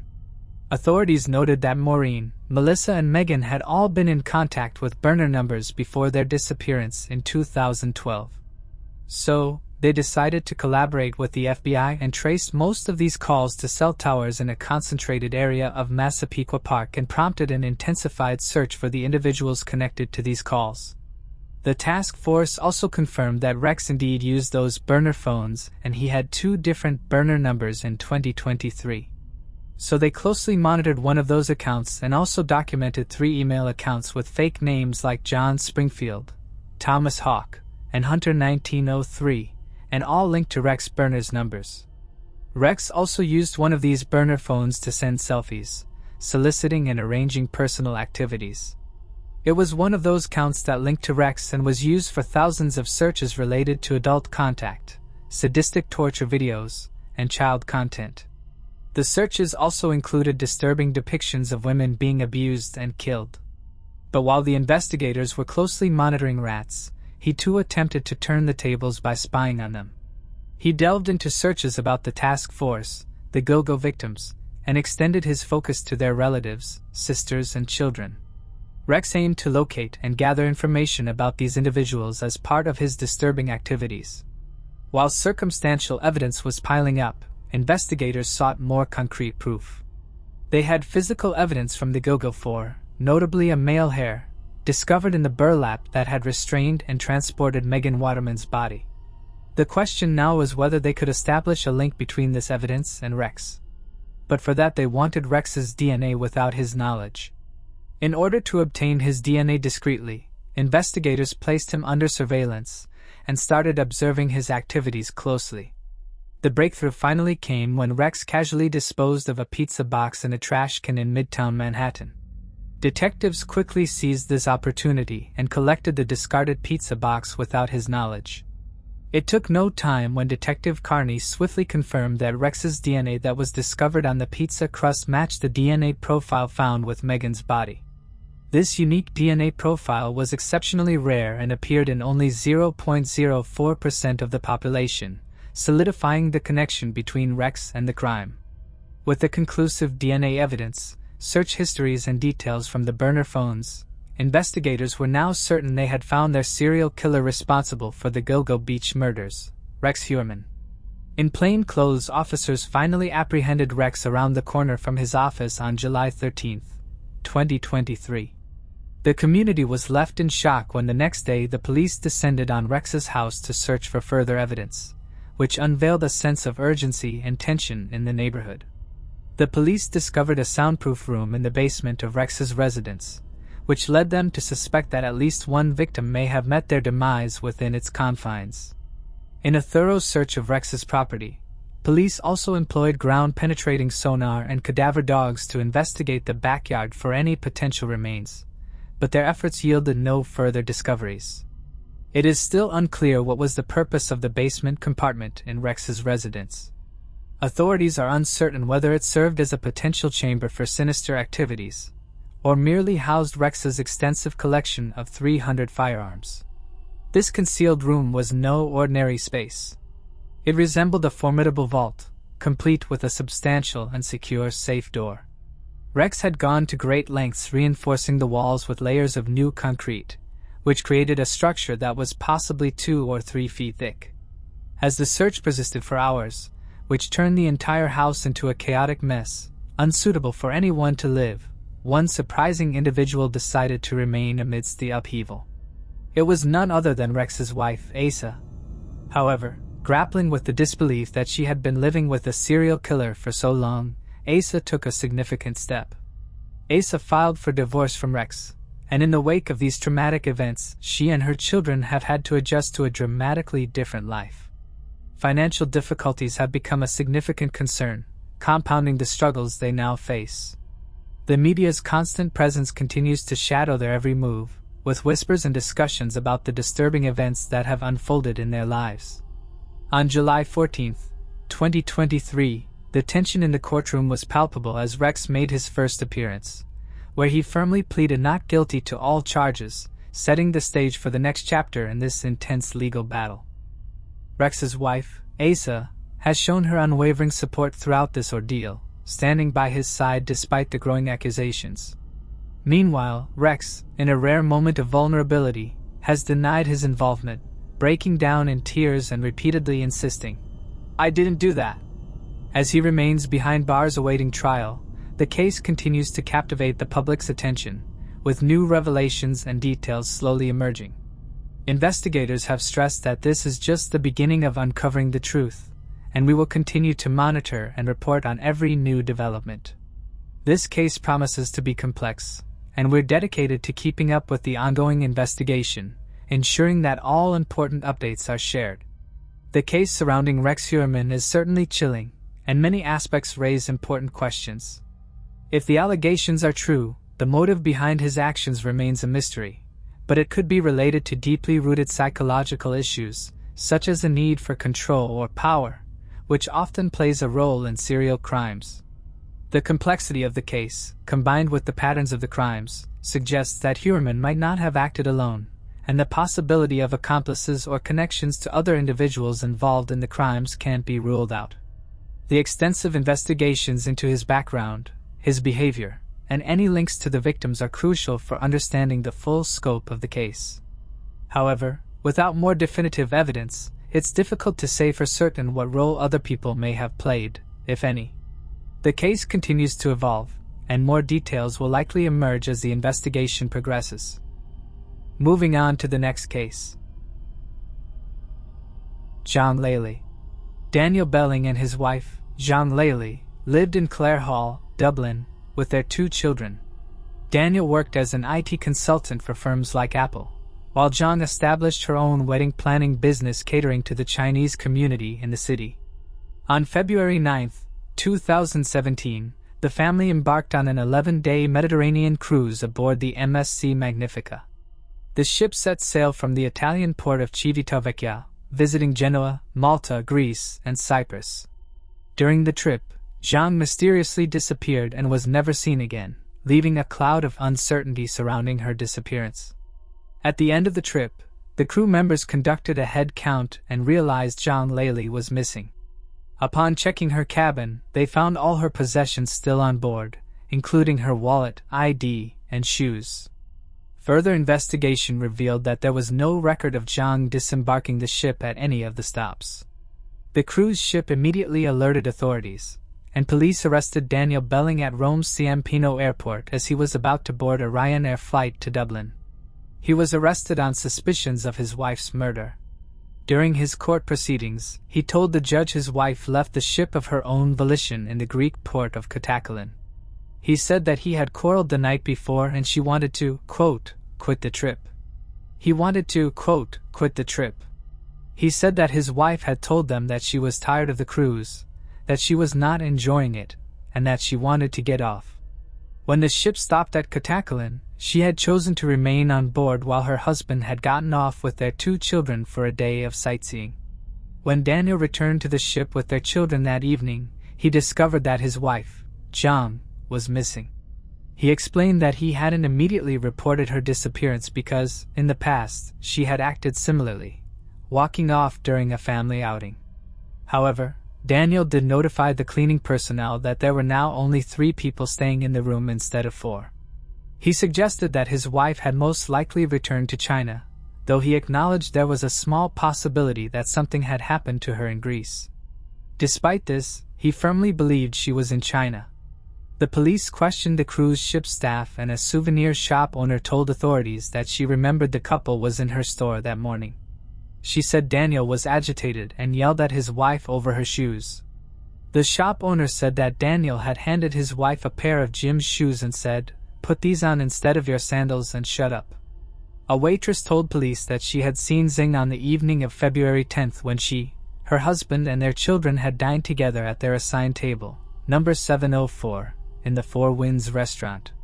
She did not see Zhang either at breakfast or lunch the next day. She presumed that the woman had eaten at the ship's buffet. She also told investigators that for the Daniel and his 2 sons had eaten on their own, without Zhang. A cabin maid told police that she had not seen Zhang after February 9th, adding that Daniel on the 4th day of the cruise had told her not to make up the sofa as a bed since only 3 people, not 4, were sleeping in the cabin. The police checked all the cruise ship's CCTV cameras and didn't see Zhang ever leaving the ship, but they didn't find anything suspicious either. When the judge asked him to explain his wife's disappearance, Daniel at first claimed that she'd gotten off the boat for, quote, urgent business reasons. He then asserted his right to not answer questions. Daniel was also asked about his relationship with his wife. He did admit that his relationship was marked by tensions, but they never wanted to divorce or separate, he said. The judge's ruling said it was strange that Zhang did not take all of her belongings with her if, and when she got off the ship, but with no evidence against Daniel he was released from prison soon after. Daniel continues to maintain that he had nothing to do with her disappearance. There have been no updates in this case, and Zhang remains missing to this day. Moving on to the next case. Angelique Emily James. According to family members, 4-year-old Angelique Emily James was last seen at her family's home in Los Angeles on February 15, 1997. Details surrounding the exact time and circumstances of her disappearance remain unclear. Once her absence was noted, investigators questioned her mother, Shirley Ann James, who could not provide any evidence regarding her daughter's whereabouts and was uncooperative with authorities. In November, 9 months after the disappearance, Shirley was taken into custody after being ordered to present Angelique but failed to do so. The situation grew increasingly dire as Angelique's 3 sisters had already been placed in the care of Child Protective Services, CPS, following allegations of abuse. Shirley had 4 other children in total, including a 9-month-old daughter who tragically died in 1992, allegedly from sudden infant death syndrome. Shortly after her arrest, Shirley was charged with the presumed murder of Angelique, as well as 3 counts of child abuse and 2 counts of corporal injury to a child. The death of her 9-month-old daughter was looked into by homicide detectives, but no charges were filed. Investigators believe Angelique died between December 15, 1996 and March 1, 1997. In late 1997, authorities searched the garden of the family's home hoping to find the remains of Angelique. And while a cadaver dog initially found a scent in the area, no evidence was discovered. Shirley pleaded not guilty to all charges laid against her in January of 1998, but later pleaded no contest to involuntary manslaughter in Angelique's case. Under this plea agreement, she was given a maximum sentence of 5 years. Angelique remains missing. Her body has never been found. She was 4 when she vanished from her family's LA home, and though the date of her disappearance is listed as February 15, 1997, she may have gone missing as early as December 15, 1996. Angelique is described as a black female with black hair and brown eyes. At the time of her disappearance, she was 3'6" and weighed around 8 pounds 40. She has burn scars on the top of one foot and a previous fracture on her left arm which is visible by an X-ray. Due to a congenital skeletal abnormality, she has one leg and one arm shorter than the other. Angelique is presumed dead, but if she is still alive, she will be 31 years old in October. If you have any information about her case, you can contact the LA County Sheriff's Department at 323-890-5500. Before I continue, I want to remind you that only a small percentage of people who watch my videos are actually subscribed. So if you enjoy my content, consider subscribing. It's free and you can always change your mind later. Now let's move on with the video. Moving on to the next case. Cecilia Elizabeth Newborn and Renee Perez Jr.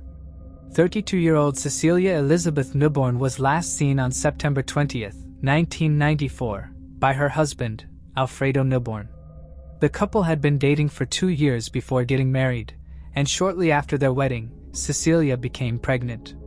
Alfredo's last memory of his wife was seeing her in their apartment on September 20th, where she was writing thank you notes for the gifts she had received at her baby shower. At the time, there were only 2 weeks remaining before the birth of their baby. Alfredo left for his afternoon shift as a nurse's aide and called Cecilia about 2.5 hours later. Strangely, she didn't answer, but he didn't think much of it at first, considering the possibility that she might have been visiting friends or family. However, as the afternoon turned into evening and Cecilia still didn't respond to his calls, Alfredo grew increasingly concerned. He decided to leave work early and check on his wife and their soon-to-be-born baby to make sure everything was okay. The first thing Alfredo noticed back home was that Cecilia's car was sitting parked on the street rather than in its usual spot in the building's secure car park. Inside the apartment, though, alarm bells began ringing. Cecilia and Renee Perez Jr., her 6-year-old son from a previous marriage, were missing from the home. There were no signs of a struggle or a break-in and no trace of either Cecilia or Renee. Nothing was amiss. It was as if Cecilia and the unborn baby had vanished into thin air. Inside Cecilia's Jeep, Alfredo discovered a goodbye greeting card. The card appeared to be store-bought and offered little information, but it was signed Cecilia. On the passenger seat, her wedding ring and engagement ring were found, yet, strangely, none of Cecilia's or their baby's belongings were missing. This added to the mystery, leaving Alfredo and investigators puzzled about what could have happened. Their clothes and other possessions remained behind, including Renee's glasses, which he needed every day. After making these findings, Alfredo called a friend of Cecily's who he believed might have the answers. Kevin Annabelle was his wife's closest work colleague, and Alfredo questioned him about her whereabouts over the phone, wondering if she was at work. Kevin, however, told him that Cecilia wasn't at work. He later recalled, and he was unusually calm. "If it were me, I would be screaming at the person I thought knew where my wife was, but I was more nervous and excited than he was." Alfredo later stated that the reason he was so calm was because he believed his wife would return to him, and that she perhaps just needed a few days to clear her head. The day after the disappearance, worried relatives of Cecilia's contacted the LAPD, who in turn reached out to Alfredo, who had not filed a missing persons report. Detective Alex Velardes spoke with Alfredo over the phone and noted that he didn't appear that concerned. 2 days later, Alfredo received a letter postmarked from Van Nuys, California. Inside the envelope was another goodbye greetings card. It was identical to the one found in Cecily's Jeep. There was a typewritten letter inside the car signed with Cecily's name, claiming that she had run off with a doctor named Arturo and that she and Renee were moving to Honduras with him. The letter alleged that the unborn baby was possibly the doctor's child. Alfredo noted that the letter didn't sound like his wife's tone, while Kevin Annabelle, Cecilia's work friend, stated that she was almost obsessed with her husband, adding, "And when you're that in love with a person, you don't just meet a doctor and say, 'Well, I think I'm going to Honduras. Let me just write my husband a note.'" Investigators examined the letter and spoke with Cecily's friends and family, soon determining that the note had not been written by the 32-year-old. Detective Valdez felt that the writer knew more about Alfredo's background than Cecily's and suspected that a third party was involved in the disappearance. Authorities soon found out that 6 months before she went missing, Cecilia had received a phone call from a woman who claimed that she had video footage of Alfredo kissing another woman at a baby shower. According to a friend of Cecily's, the woman wanted to show her the footage, and the 32-year-old agreed. The woman said she would phone again to arrange a meeting, but the call never came and little more was thought of this bizarre situation. It wasn't until a few weeks before she vanished that things began to stir again, when Cecilia was contacted by a woman identifying herself only as a co-worker of her husband's. She told Cecilia that his colleagues were going to give Alfredo a baby shower at work and that she had some baby furniture that she wanted Cecilia to look at and choose from, but to keep it a secret because the baby shower was going to be a surprise. The friend of Cecilia's to whom the 32-year-old relayed all this information claimed that she had gone missing on the same day she was supposed to meet with the woman who'd called her about the baby shower. Before long, investigators had discovered that no baby shower had been planned and that the woman was not one of Alfredo's colleagues. It's unclear if the two calls were from the same woman or two separate individuals, and she or they have never been identified. Detective Velardes has expressed his suspicions of Alfredo, believing that even if he is not directly involved, he may know more than he is letting on. Alfredo, for his part, has maintained his innocence and believes his wife left him voluntarily. Alfredo and Cecilia had been married for a year at the time of her disappearance. Her friends have noted that there appeared to be no problems with the marriage, and that they don't believe she would simply take off without prior warning. Cecilia Nibble was 32 when she was last seen on September 20, 1994 in Los Angeles, California. She's described as a Hispanic female with black hair and brown eyes. Her ears are pierced, and she's between 4'11" and 5 feet tall.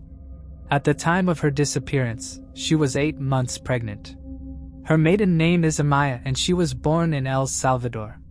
Renee Perez Jr. vanished alongside his mother. He was 6 when he went missing and is described as a Hispanic male with brown hair and brown eyes. He was 3'6" and weighed 8'70" when he was last seen.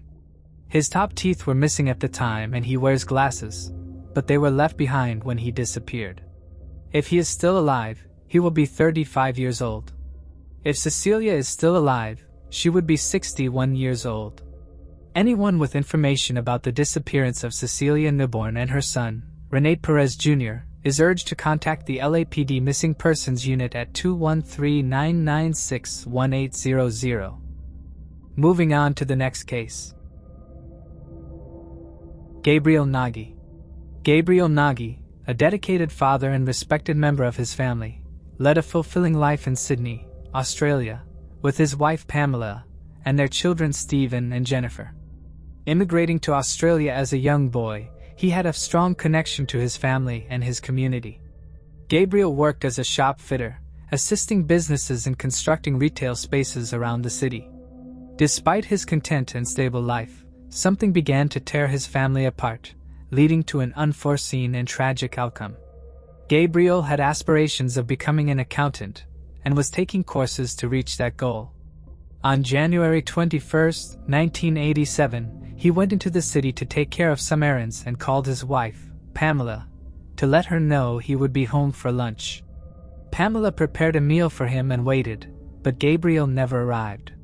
She waited anxiously until she received a phone call that would alter her life forever in Sydney. Surely, someone had to know what happened to Gabriel after the car accident. Unfortunately, no one knew. 2 weeks after Gabriel disappeared, the police determined that he withdrew money from a bank in the city of Newcastle. Newcastle is about 100 miles away from Sydney.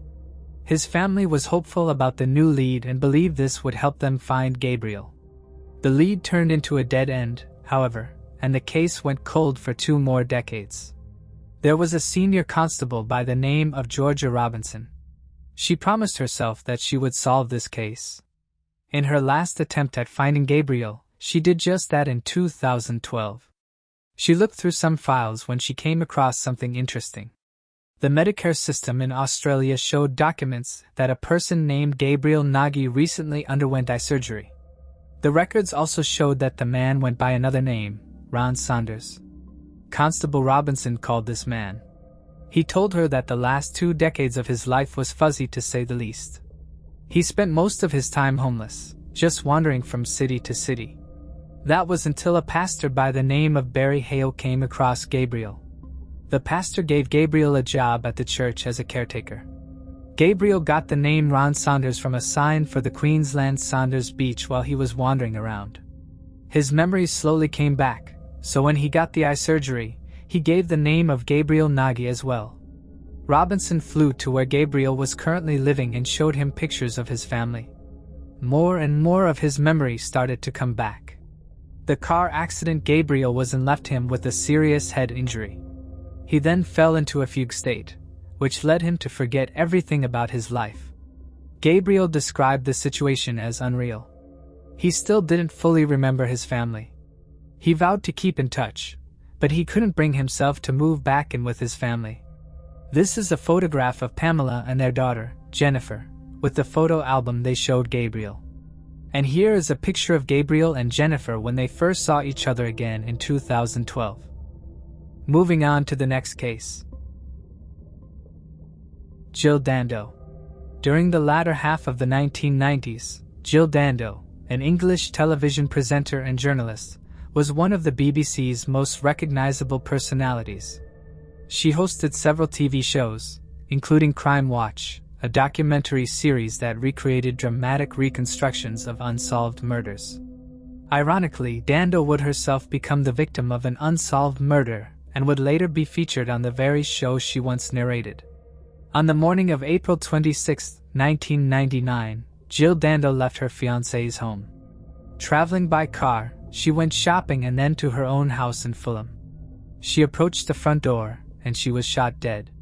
Her body was discovered around 14 minutes later by a neighbor. Jill was rushed to the hospital, but she was declared dead on arrival. Forensic investigations found she had been shot by a 9mm caliber automatic pistol with the gun pressed against her head at the moment she was shot. Pressing the gun against her head would have silenced the fatal shot and prevented her killer from being splattered with blood. Police struggled to find any evidence leading to her killer, though they believed her murder was the work of a deranged fan. Eventually, their attention focused on Barry George, a local man who was obsessed with celebrities, guns and women. George was a lonely stalker with a collection of 4,000 photographs he had taken of women he had seen on the streets. He claimed that he was the cousin of Freddie Mercury, and allegedly held a grudge against the BBC because he believed they covered his cousin too negatively. Despite his insistence that he was innocent, George was initially convicted of Dando's murder in 2001 based on flimsy evidence about a speck of gunpowder residue found inside his pocket.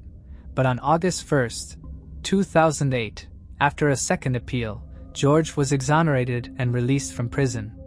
The residue in his pocket, the court reasoned, might have come from somewhere else. Furthermore, the murder weapon had never been recovered, and George had been ruled intellectually incapable of being able to carry out the crime.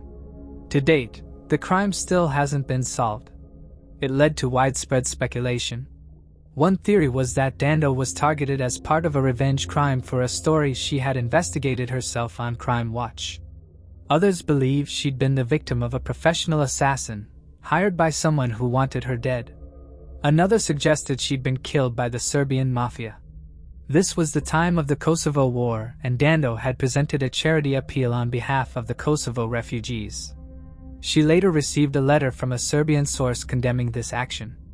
Also, the NATO bombings of the Serbian TV headquarters had taken place 3 days prior to Dando's death. It was theorized that she may have been killed by Serbian extremists in retaliation for the charity appeal, or even for the bombing. The case remains open and unsolved. Moving on to the next case. Crystal and Timek. 6-year-old Crystal and Timek was last seen on June 30, 1994, between 2 and 5 p.m. According to her brother, Jeffrey, the siblings had been tossing peaches over the roof of a house, competing to see who could throw them the farthest. Afterward, they ran back to their father's home on the 6,000 block of Brynhust Avenue after hearing their grandmother call for them. However, when the 3 boys looked back, they realized Crystal was no longer with them. Crystal has never been seen or heard from again. More than 100 officers from the LAPD conducted an extensive search of the surrounding neighborhood, but no trace of her was ever found. According to Crystal's mother, Jane Newman, several neighbors of the children's father, Mario Timek, had reported seeing Crystal wander away from the property on multiple occasions. Each time, a neighbor would return her to her father's home. Jane also mentioned that her daughter had talked about running away, adding another layer of concern to the mystery surrounding Crystal's disappearance. Few developments came in Crystal's case in the subsequent years. In late 1995, there were reports that the 6-year-old was seen near the Corvallis County Public Library. And in early 1996, detectives in Corvallis, Oregon asked for information from the public, but the lead appears to have gone nowhere. The following year, the owner of Wigginton's Plumbing Services put the pictures of several missing children on their trucks in the hopes of raising awareness of the cases and bringing answers, though none ever appeared in Crystal's case. In 2005, a home across the road from Crystal's was searched by over 100 members of law enforcement. They found bones in the property's crawl space, but these were soon discovered to belong to animals. According to one of Crystal's brothers, Jeffrey, a woman reverend had resided in the home in 1994 and often invited local children inside where she would conduct religious services. She didn't live in this property in 2005, and it's unclear what prompted investigators to search the building. Sadly, there have been no updates in Crystal's case since 2005. Her brothers, who were aged 12, 10, and 8 respectively at the time of her disappearance, are still searching for answers. Her father still resides in the same house on Brynhust Avenue. Crystal and Timek was just 6 when she vanished from the 6-1000 block of Brynhust Avenue on June 30, 1994. She's described as a white female with dark blonde hair and hazel eyes. At the time of her disappearance, she was 4 feet tall and weighed around 8 pounds 60. She was last seen wearing a pink t-shirt, floral print shorts, and trainers featuring an image of a mermaid. If you have any information about Crystal's disappearance, you can contact the LAPD at 213-485-4175. Moving on to the next case. Linda Slayton. Linda Slayton, a 31-year-old mother of 2, was discovered dead in her Lakeland, Florida home on the morning of September 4, 1981. Her sister, Judy Butler, arrived at Linda's home to meet for coffee, but upon entering, Judy found Linda's lifeless body lying on the bed with a wire hanger wrapped around her neck. Judy immediately called 911. The discovery sparked an investigation into Linda's death, which was initially ruled as a homicide. Despite the clear signs of foul play, the circumstances surrounding Linda's death remained unclear, leading to an ongoing investigation. Linda Slayton's tragic death shocked her family and the community. After investigators arrived at the scene and determined that she had been assaulted and strangled, they had the difficult task of informing her 2 sons. They found 15-year-old Jeff sleeping in the living room and gently instructed him to put on some clothes and go outside. When he stepped outside, Jeff was confronted with an overwhelming scene: numerous police officers, news crews, and his distraught aunt, Judy, crying. It was in that moment that Judy, with great sorrow, told Jeff that his mother had been murdered. The emotional impact on Jeff and his family was immense, and the investigation into Linda's death continued, searching for answers. In the second bedroom, an officer gently woke up 12-year-old Tim, Linda's younger son. Still in his pajamas, Tim walked past his mother's closed bedroom door, unaware of the tragic scene behind it. As he passed, the door unexpectedly swung open as an officer exited, and Tim was confronted with the sight of the crime scene. It was an overwhelming and traumatic moment for the young boy. Investigators quickly deduced that the perpetrator had likely entered Linda's bedroom through the window, as the screen had been removed, indicating a forced entry. The investigation continued as they sought clues to identify who was responsible for the senseless murder. Investigators began to focus their attention on Linda's ex-husband, Frank Slayton, as a possible lead. The two had divorced in 1974 when Linda was just 24 years old. Given the sensitive nature of the case, they examined their past relationship, wondering if Frank had any connection to the murder. While the divorce had been amicable on the surface, the investigators dug deeper into the history between the couple. They discovered that Frank had maintained some level of involvement in Linda's life after the divorce, but there was no direct evidence linking him to the crime scene. Meanwhile, the palm print found on the windowsill and the DNA from the unknown man remained the focus of the investigation, providing new leads to pursue in the search for Linda's killer. He was a violent alcoholic and would turn abusive and hit Linda. Even though he was an asshole, investigators could not link him to the crime. Another person investigators looked at was Jeff Slayton. They interviewed him a few times, but could not prove that he was responsible either. Investigators also looked into Joe Mills. 20-year-old Mills was Tim's football coach at school. After getting divorced, Linda struggled for work, made her own clothes to save money, and could not afford a car. Mills then drove Tim to and from practice every day. Investigators could not link Mills to the crime scene either. Sergeant Edgar Pickett worked at the Lakeland Police Department as a fingerprint expert. He scoured the entire crime scene and was the one that found the palm print on the windowsill. The palm print and the DNA taken from Linda's body was stored, so it could be used at a later date. Jeff and Tim moved in with their grandparents, Clarence and Margaret Harris. They were terrified and almost never left the house. They all slept in the same room except Grandpa Harris. He would stand guard with a gun all night while they slept. The grandparents hoped a quick return to familiar routines would help their distraught grandsons. A few weeks after their mom's funeral, the boys were back in school. They decided to focus on football. This is a photo of Tim's football team, taken a month after Linda's life was taken. Tim hung the photo in his bedroom. He said it reminded him of something his mom taught him, to keep moving forward and never giving up. In recent years, Jeff and Tim stated that there is still grief and guilt for not hearing anything that night, for not coming to their mom's rescue. In March of 1999, investigators had developed a full DNA profile of the person that took Linda's life. All they needed was a match. Detective Brad Grice took over the case in 2001. He took dozens of DNA samples from prior persons of interest, submitting them to the Florida Department of Law Enforcement for comparison. Detective Grice then met with Jeff and Tim. He took DNA samples from the brothers to clear them again. He also promised them that he would not retire until he solved their mother's case. Frank Slayton, who had stopped drinking, also volunteered a sample, but none matched. Then, in September 2001, Detective Grice got a tip.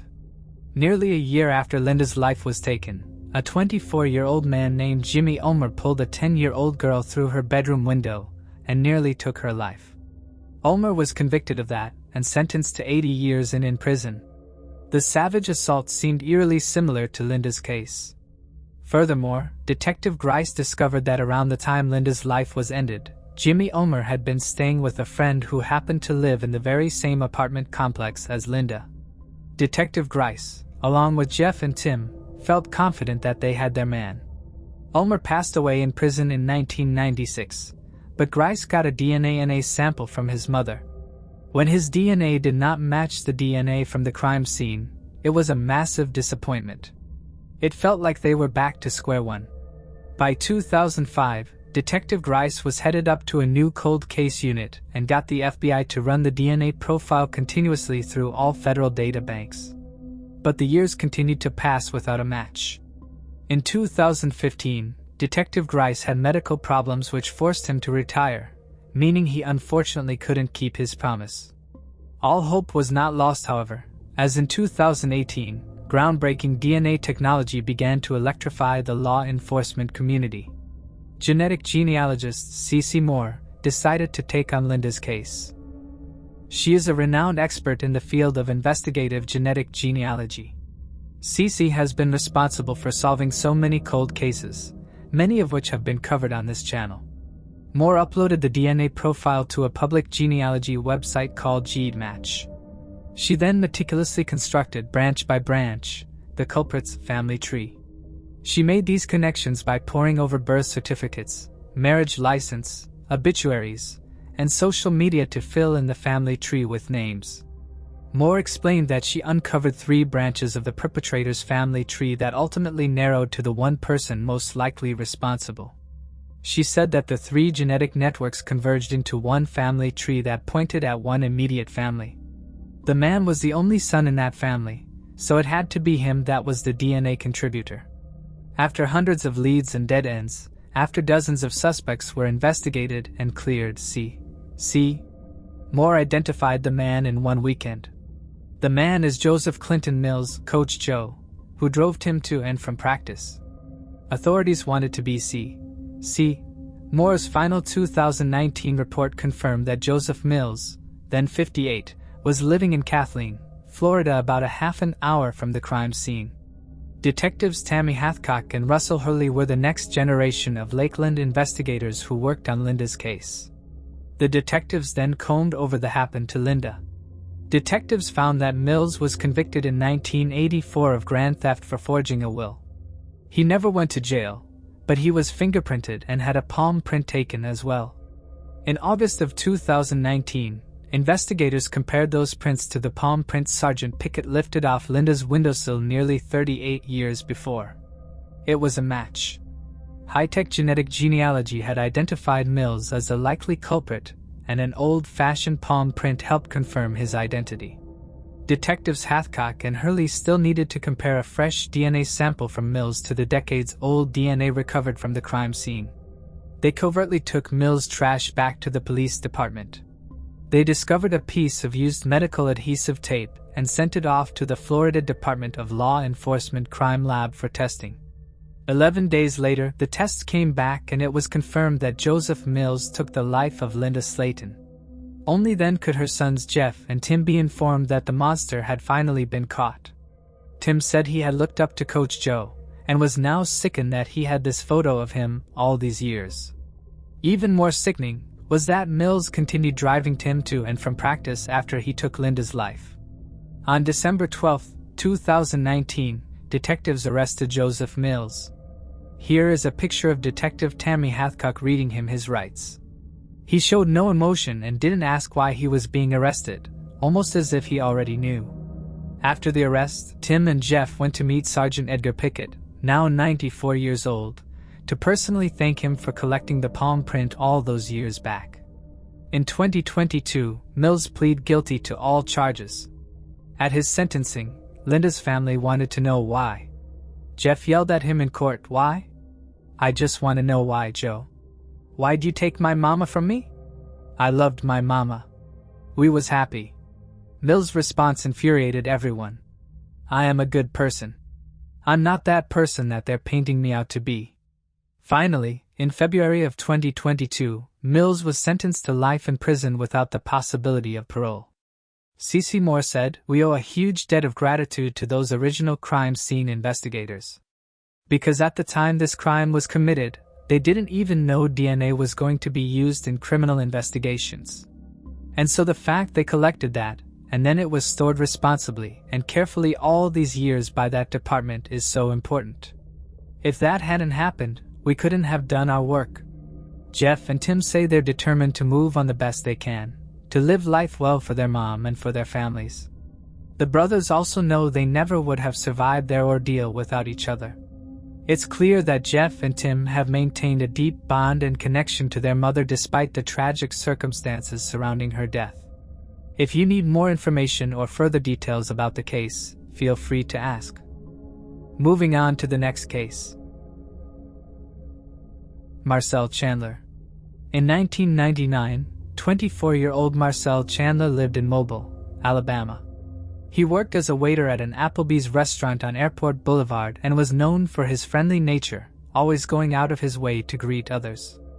At the time, he was also attending a local trade school, studying computer information systems. Marcel was a devoted father to his 4-year-old son. On the night of December 13, 1999, Marcel's body was found inside his crashed vehicle in the 4000 block of Cresthaven Road. His car had crashed into the yard of a home. It was believed that Marcel was a victim of a car crash, but the police noticed gunshot wounds on his body. The autopsy revealed that he passed away due to gunshots and not the car crash that he was involved in. On June 12, 2020, the police identified 42-year-old Mobile resident Jamel Thomas as a suspect in the case. Thomas has a long rap sheet dating back to 1997. It is unfortunately still unknown, but led police to Jamel Thomas. He is currently being held at a Mobile Metro jail on a $250,000 bond. On the June 23rd, a 40-year-old man by the name of Damon Wright was also arrested in connection with the cold case. There's also no information about what led police to Damon. Moving on to the next case. Patrick Warren and David Spencer. On the evening of December 26, 1986, just one day after Christmas, Patrick Warren and David Spencer were out on a late-night stroll in Chelmsley Wood, located on the outskirts of Birmingham. Patrick was riding his brand-new red bicycle, a Christmas present. Earlier that day, the boys had been seen by a police officer playing with other children in Meridian Park, where they were warned not to play on the frozen pond. After returning home, the boys told their parents they planned to visit one of Patrick's brothers later that evening. However, when they failed to arrive, Derek Warren, Patrick's brother, went searching for them the next day, only to discover they were missing. The last known sighting of the boys was just after midnight by a petrol attendant who gave them a packet of biscuits. Patrick Warren's brand new red Apollo bicycle was found abandoned by the petrol station near the trash bins. The petrol station attendant said they saw the boys walking towards the local shopping center. That would be the last time that they were ever seen alive. Soon after, the children were reported missing. Officers still speculated to reporters that the boys were playing some big game, or that they were simply staying with friends. They were not taking the missing children seriously. Police offered a $500 to anybody with information, believing that whomever the boys were staying with would quickly give them up, but no one called in any viable leads. In an effort to raise awareness, the supermarket Iceland utilized the techniques of an American ad campaign, which placed the pictures of missing kids on the backs of milk cartons. This would make the faces of David and Patrick present in 770 stores across England. However, no tips were ever proven to be credible.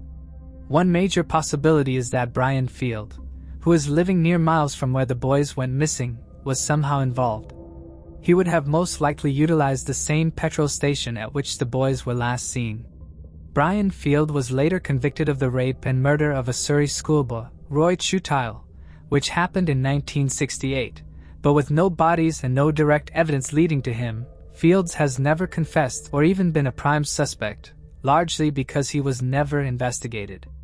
All of the sex offenders in the area were questioned but ruled out. To date, the boys have never been found. Families' houses have been searched and investigated. The property of Brian Fields has been investigated as well. Rewards have been offered, pawns have been drained, there are no leads. The police consider this a no-body murder. Moving on to the next case. Susie Lampa. Susie Lampa was a 25-year-old aspiring real estate agent living in London. Known for her zest for life, she embraced each day with enthusiasm and excitement. Her future seemed bright, full of promise.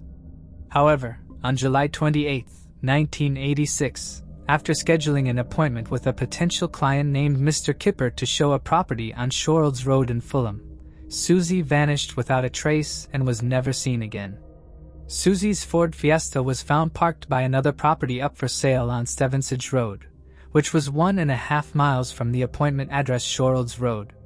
Police compared the DNA of over 800 unidentified bodies, but none were a match to Susie. In the year 2000, convicted murderer John Kinnan is questioned but never charged with Susie's murder. Kinnan was charged in 1988 for the slaying of Shirley Banks. By this time, Susie had been declared legally dead, even though no body had been found. During the investigation of Shirley Banks' murder, it would be revealed that John Kinnan had a specific nickname in prison, Kipper. This was the same name that Susie wrote down in her appointment book as being the name of the person she would meet the day she went missing. Kipper is also another word for herring, maybe a mocking message to the police that the false name given was a red herring for investigators. After 5 female prostitutes were subsequently killed in Suffolk, police interviewed the Suffolk strangler, Steve Wright, in May 2007 as he actually had worked with Susie in the early 80s, but he too denied involvement. To date, no viable leads have turned up and police have said publicly that they still believe Kinnan to be the killer. As Susie went missing around the same time as John Kinnan's crime spree, and Susie, like Kinnan's targets, was a professional woman. Moving on to the next case. Victoria Rickman. On September 13, 2013, the Atlanta Police Department received a frantic call from 30-year-old Victoria Rickman, who tearfully claimed that she had shot her boyfriend. Upon responding to the call, police arrived at a residence on Clifton Road in DeKalb County, Georgia, where they found the lifeless body of 30-year-old William Carter Jr., his body covered in blood and multiple gunshot wounds. The circumstances surrounding this tragic event sparked questions about what truly transpired that night. Was it a straightforward case of self-defense, or was there more to the story than initially appeared? Victoria, affectionately called Tori by those close to her, had married young.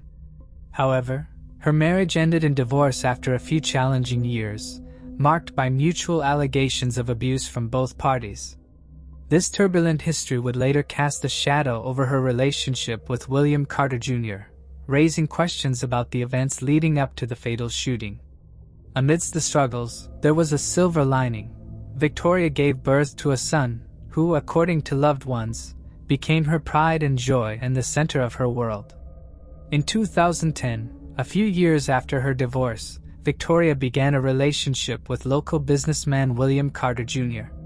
Like Victoria, William was also divorced and had a child of his own. The two met through mutual acquaintances and quickly bonded over their shared interests. Victoria and William's children, Victoria's son and William's daughter, were around the same age, which helped strengthen their connection. As their relationship progressed, they became engaged and decided to live together. However, what had started as a promising relationship quickly began to unravel. Frequent arguments became a regular occurrence, and eventually they started living separate lives. Victoria made disturbing allegations against William, accusing him of abuse during their time together. Victoria described several instances where William allegedly became physically violent, leaving visible marks on her body. Her friends, alarmed by her growing distress, became increasingly concerned for her safety as she opened up about the altercations. Over the course of their turbulent 3-year relationship, Victoria and William accumulated a series of police reports documenting various incidents, ranging from domestic disputes to allegations of assault and battery. Despite the escalating conflicts, they somehow always found a way to reconcile. However, on that fateful September day, the situation reached its breaking point. Around 2:30 a.m. on September 13, 2013, Victoria Rickman called the Atlanta Police Department, claiming she had shot her boyfriend, William Carter, in self-defense after he attacked and assaulted her in a violent rage. Victoria explained that she hadn't intended to kill him, but had acted to protect herself. Officers quickly arrived at her residence on Clifton Road in Atlanta, Georgia. The lead detective on the case, Summer Benton, was highly respected within the Atlanta Police Department, having worked on 65 homicide cases. When Benton first heard about Victoria's call, she remained open-minded, offering her the benefit of the doubt, but emphasized that the investigation was just beginning. When Detective Benton and her team arrived at the scene, they were followed by a television crew from the series Inside Homicide, capturing the moment Victoria stood in the doorway wearing pajamas, her hair wet, and holding her small dog. She told the officers, "He hit me again, and I shot him." However, there were no visible signs of injury on her, and the home appeared undisturbed, with nothing out of place. Officers proceeded to the back bedroom, where they found Williams' body lying on the bed, his body riddled with multiple gunshot wounds. Williams' body was found naked, his watch placed on the nightstand, and a gold chain necklace clutched in his left hand. Nearby, his clothes were scattered on the floor, and a pair of Victoria Rickman's underwear was found wrapped around a used tampon. After the discovery, Williams' body was transported to the medical examiner's office, and Victoria was taken to Grady Hospital for a physical examination and a forensic kit. During the examination, she told the physician that William had forcibly raped her, then restrained and assaulted her. She stated that in an act of self-defense, she had grabbed a gun from the nightstand and shot him. The results of the examination raised significant doubts about Victoria's account. While DNA swabs matched a partial profile of Williams' DNA, the physician found no injuries on Victoria that aligned with her description of the events, nor any signs of trauma to her abdominal cavity. By the time Detective Benton was made aware of this, she had already begun to question Victoria's story. This growing skepticism was evident when Benton discussed the case with the prosecutor. Meanwhile, back at the scene, captured on the reality TV show, police found a total of 9 shell casings and 1 lone bullet scattered across the bedroom, adding to the mounting questions about the circumstances of Williams' death. The murder weapon, a .40 caliber semi-automatic firearm, was found inside the nightstand drawer on the side of the bed, farthest from Williams' body. Blood spatter was observed on the wall, floor, curtains, window, and a pillow on the floor. The state's crime scene expert analyzed the blood spatter patterns and determined that William was shot in the back while standing and facing the bedroom wall. He then fell onto the bed where the remaining shots were fired. An autopsy revealed that William was shot 9 times.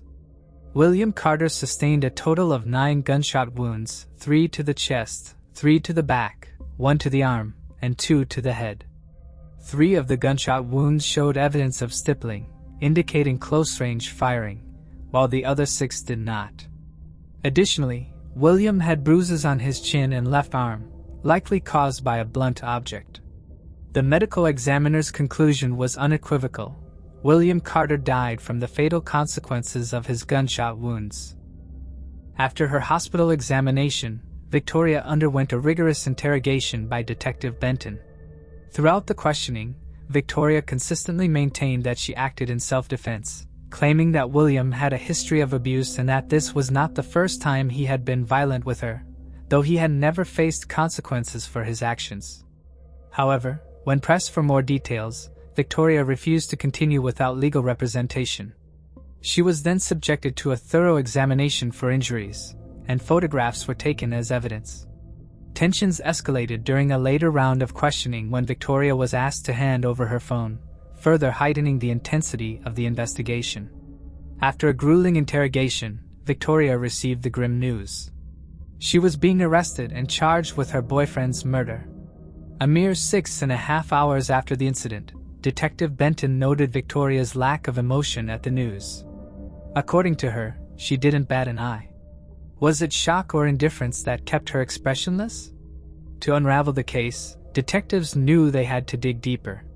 While Victoria remained in custody, the investigation moved forward. As is common in many cases, the inquiry began at the victim's doorstep, this time, his parents' home. William James Carter and Cairo Chisholm Carter were reeling from the shock of their son's sudden death. From the outset, William's parents were skeptical of Victoria's self-defense claim, doubting her version of events and raising questions about what really happened that night. In a chat with Detective Benton, William's father recounted a troubling episode involving his son in January 2012, more than a year prior. That day, William had arrived at his parents' residence visibly injured and bleeding. He bore a wound to the back of his head and a bite mark on his shoulder.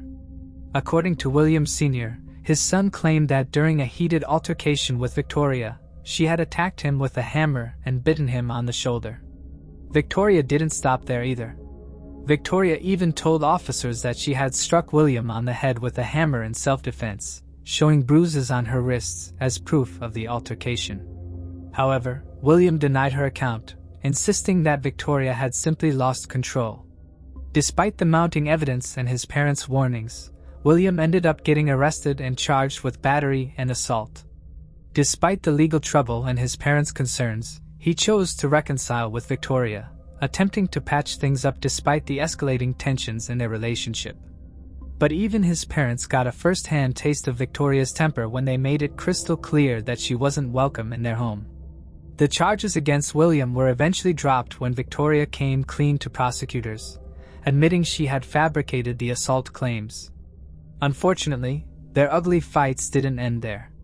In May 2013, Victoria forcefully entered William's home in Cobb County without permission, grabbed him by his gold necklace and forcibly led him around the house, demanding to know who he had been speaking to.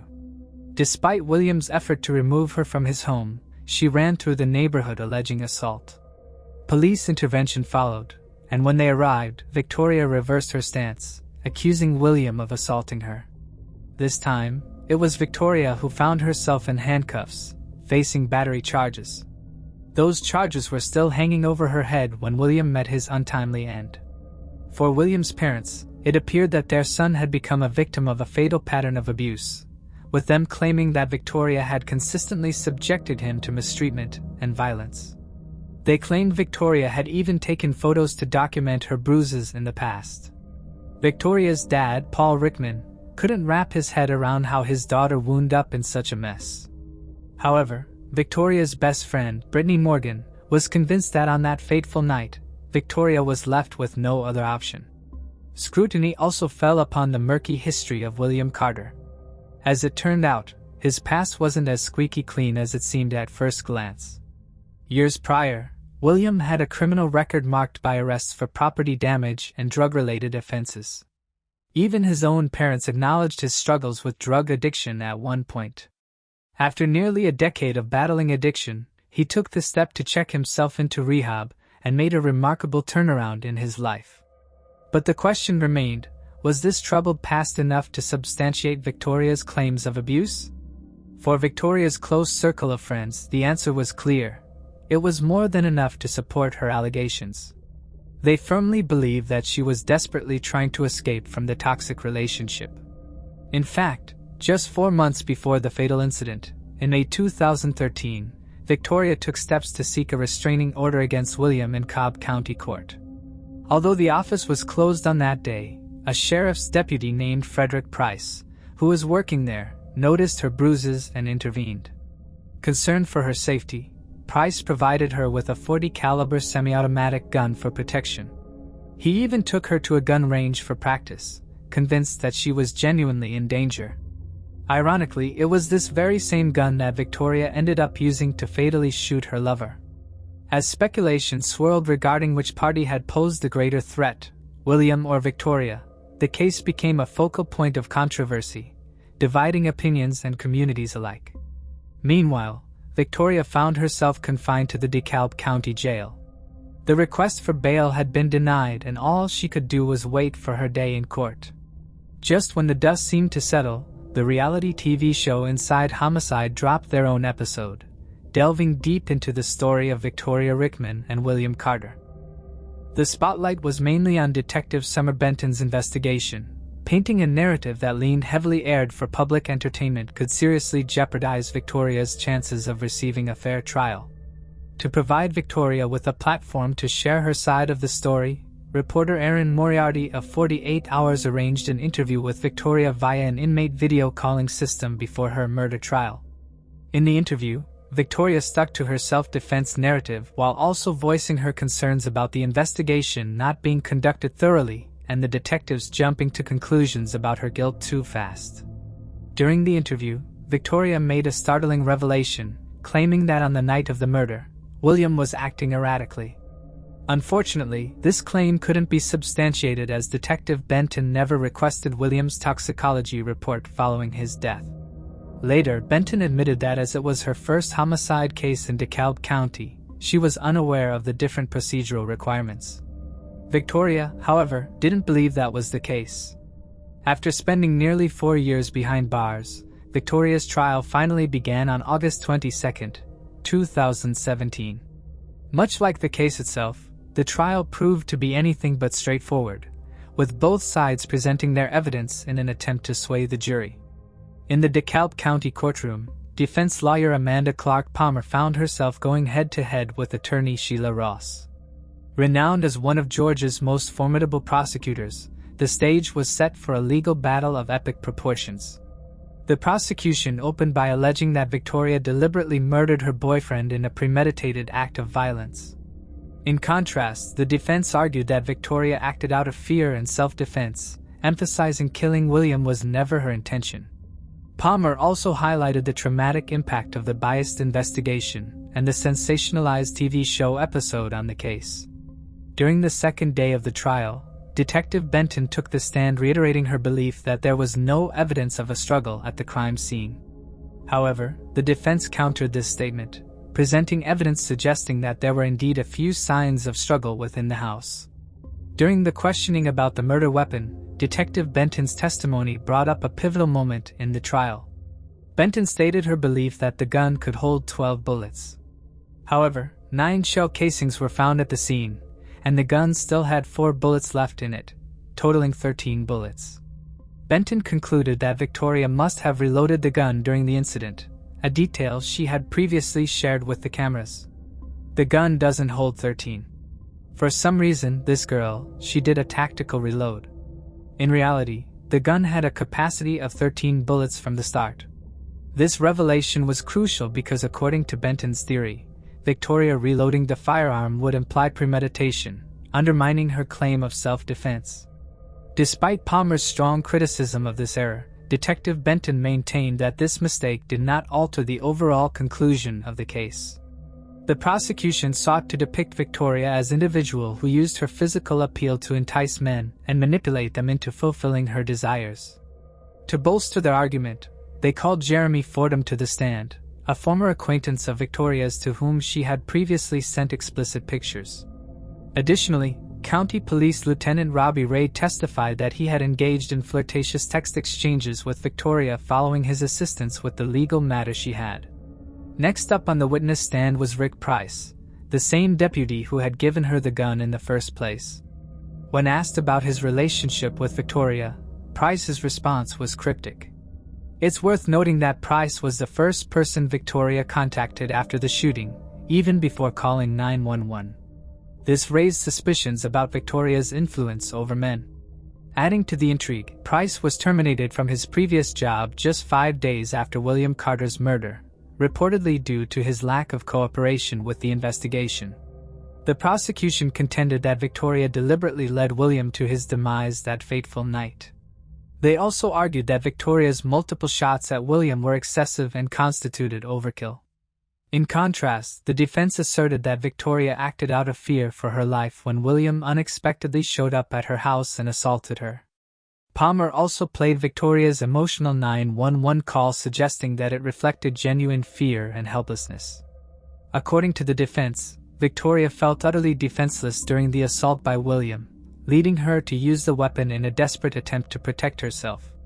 However, the prosecution alleged that in the past, Victoria had made similar accusations against some people and had also threatened to make false allegations against a few others. To reinforce this argument, they called William Plunkett, Victoria's former roommate, to the witness stand. Plunkett testified that Victoria had threatened him when he attempted to evict her from his residence. The defense also called Victoria's friends to the stand who testified to seeing bruises on Victoria's body on previous occasions. Victoria's friend, Brittany, recalled an incident where she witnessed Victoria receiving an angry phone call from William just months before the murder. Additionally, the defense presented William's psychiatrist, Dr. John Lockridge, who made a startling revelation. He stated that just 3 days before his death, William reported experiencing delusions. Lockridge also testified that William had been prescribed an antidepressant to aid his sleep. However, because Detective Benton had failed to request a toxicology report, it remained unknown what drugs William had in his system on the night of his murder and whether they could have influenced his mental state. The defense claimed that on the night William Carter died, he stormed into Victoria's house in a fit of jealousy after catching her chatting with another guy on the phone earlier that day. Defense attorney Palmer even read out furious texts William had sent to Victoria just hours before his death. While the defense had some valid points, the prosecution came prepared with their own ammunition, dropping a few bombshells as the trial unfolded. It came to light that just months before the trial began, Detective Kevin Leon Packer cracked the code on one of Victoria's cell phones, unearthing a treasure trove of information. The phone yielded over 66,000 texts, totaling some 4,000 pages of messages sent and received by Victoria. This wealth of data helped investigators piece together a timeline of events on the night of September 13, 2013. Earlier that evening, Victoria informed contents of their conversation remained unknown. It was determined that William showed up at the house sometime after midnight. Detectives also discovered a series of photos in Victoria's possession documenting her bruises, all taken just a day before the murder occurred. Leon Packer also disclosed that William's text to Victoria displayed his fury over her contacting his ex-wife. William had even texted Victoria indicating his decision to end their relationship. Leon Packer read one of these texts aloud during the court proceedings. In one of these messages, William also mentioned his intention to pursue criminal charges against Victoria for the May 2013 incident.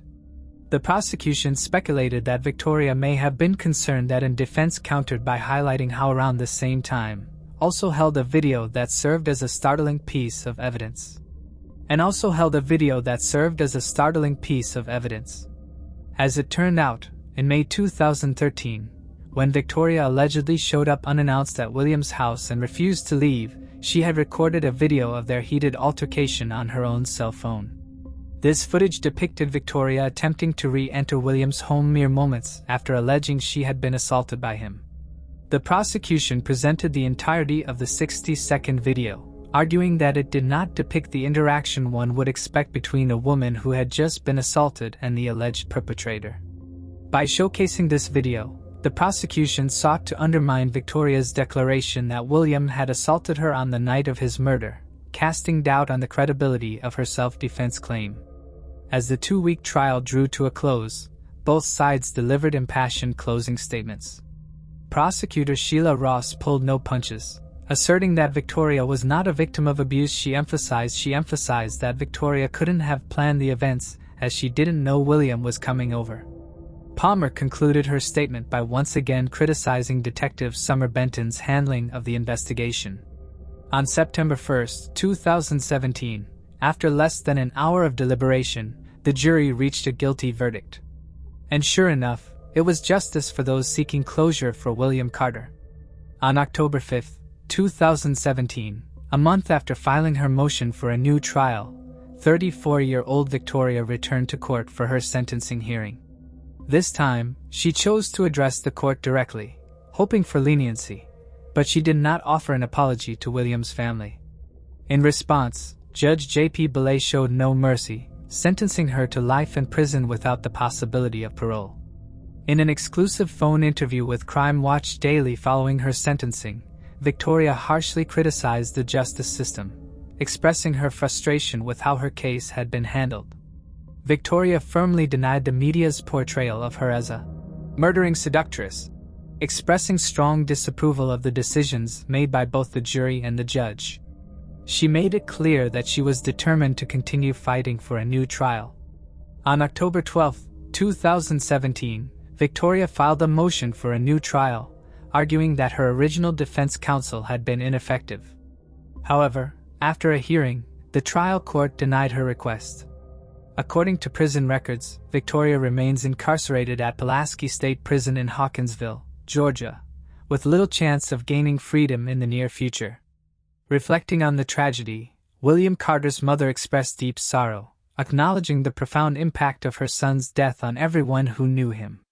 However, she noted that the most significant loss was felt by William's daughter, whose life was irrevocably changed by the sudden and untimely death of her father. Moving on to the next case. Bill McGuire.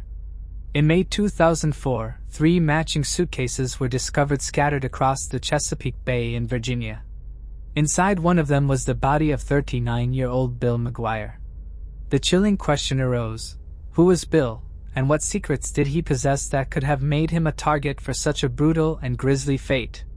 Nestled in the heart of New Jersey, Woodbridge Township is a vibrant area where diverse cultures come together, creating a distinctive and inviting atmosphere.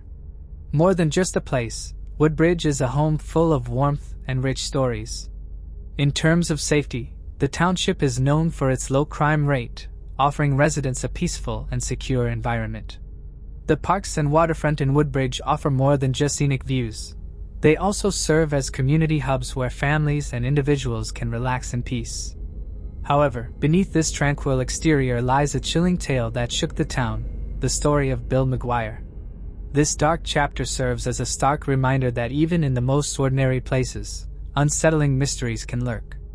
William Theodore McGuire, known as Bill, was born on September 21, 1964, in Bloomfield, New Jersey.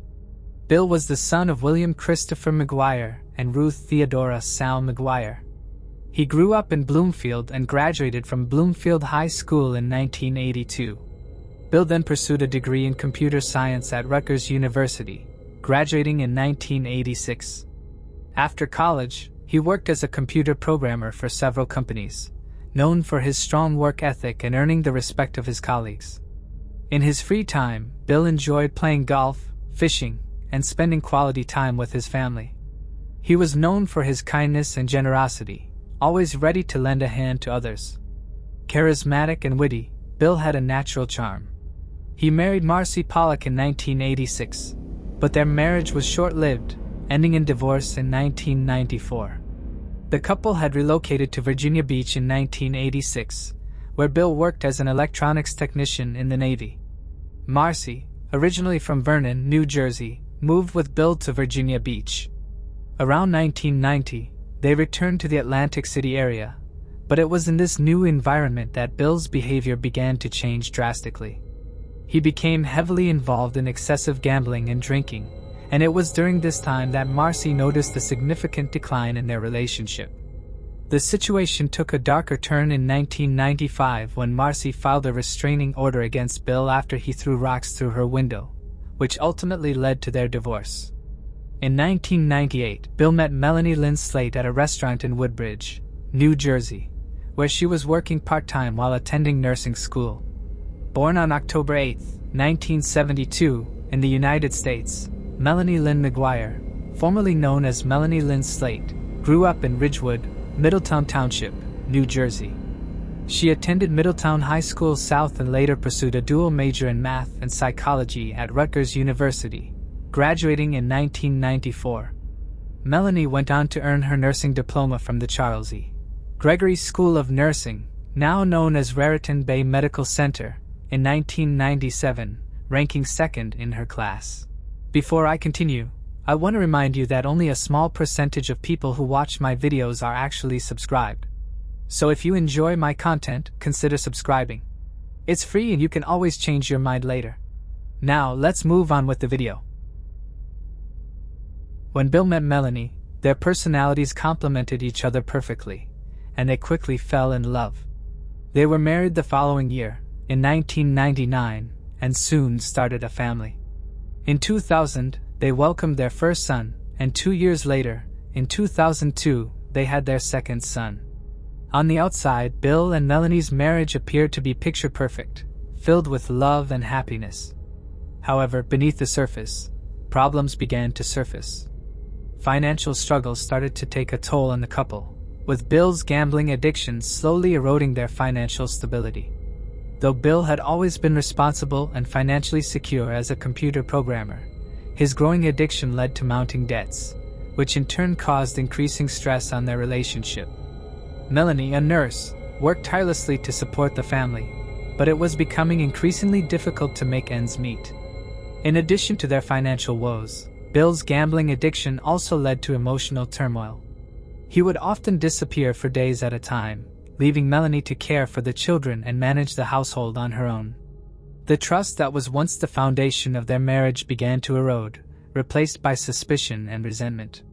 Despite the growing tensions, Melanie remained committed to her marriage, hoping that things would eventually improve. Melanie tried to help Bill overcome his addiction, but his struggles persisted, further straining their marriage.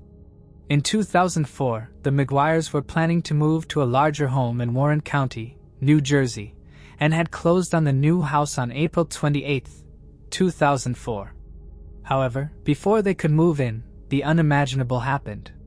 On April 29, 2004, Bill disappeared from his seemingly ordinary life, leaving behind a trail of unanswered questions and a family in anguish. Where did Bill go? What could have been the reason for his sudden disappearance?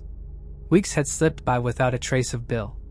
His absence left a gaping void in the lives of his caring wife and children.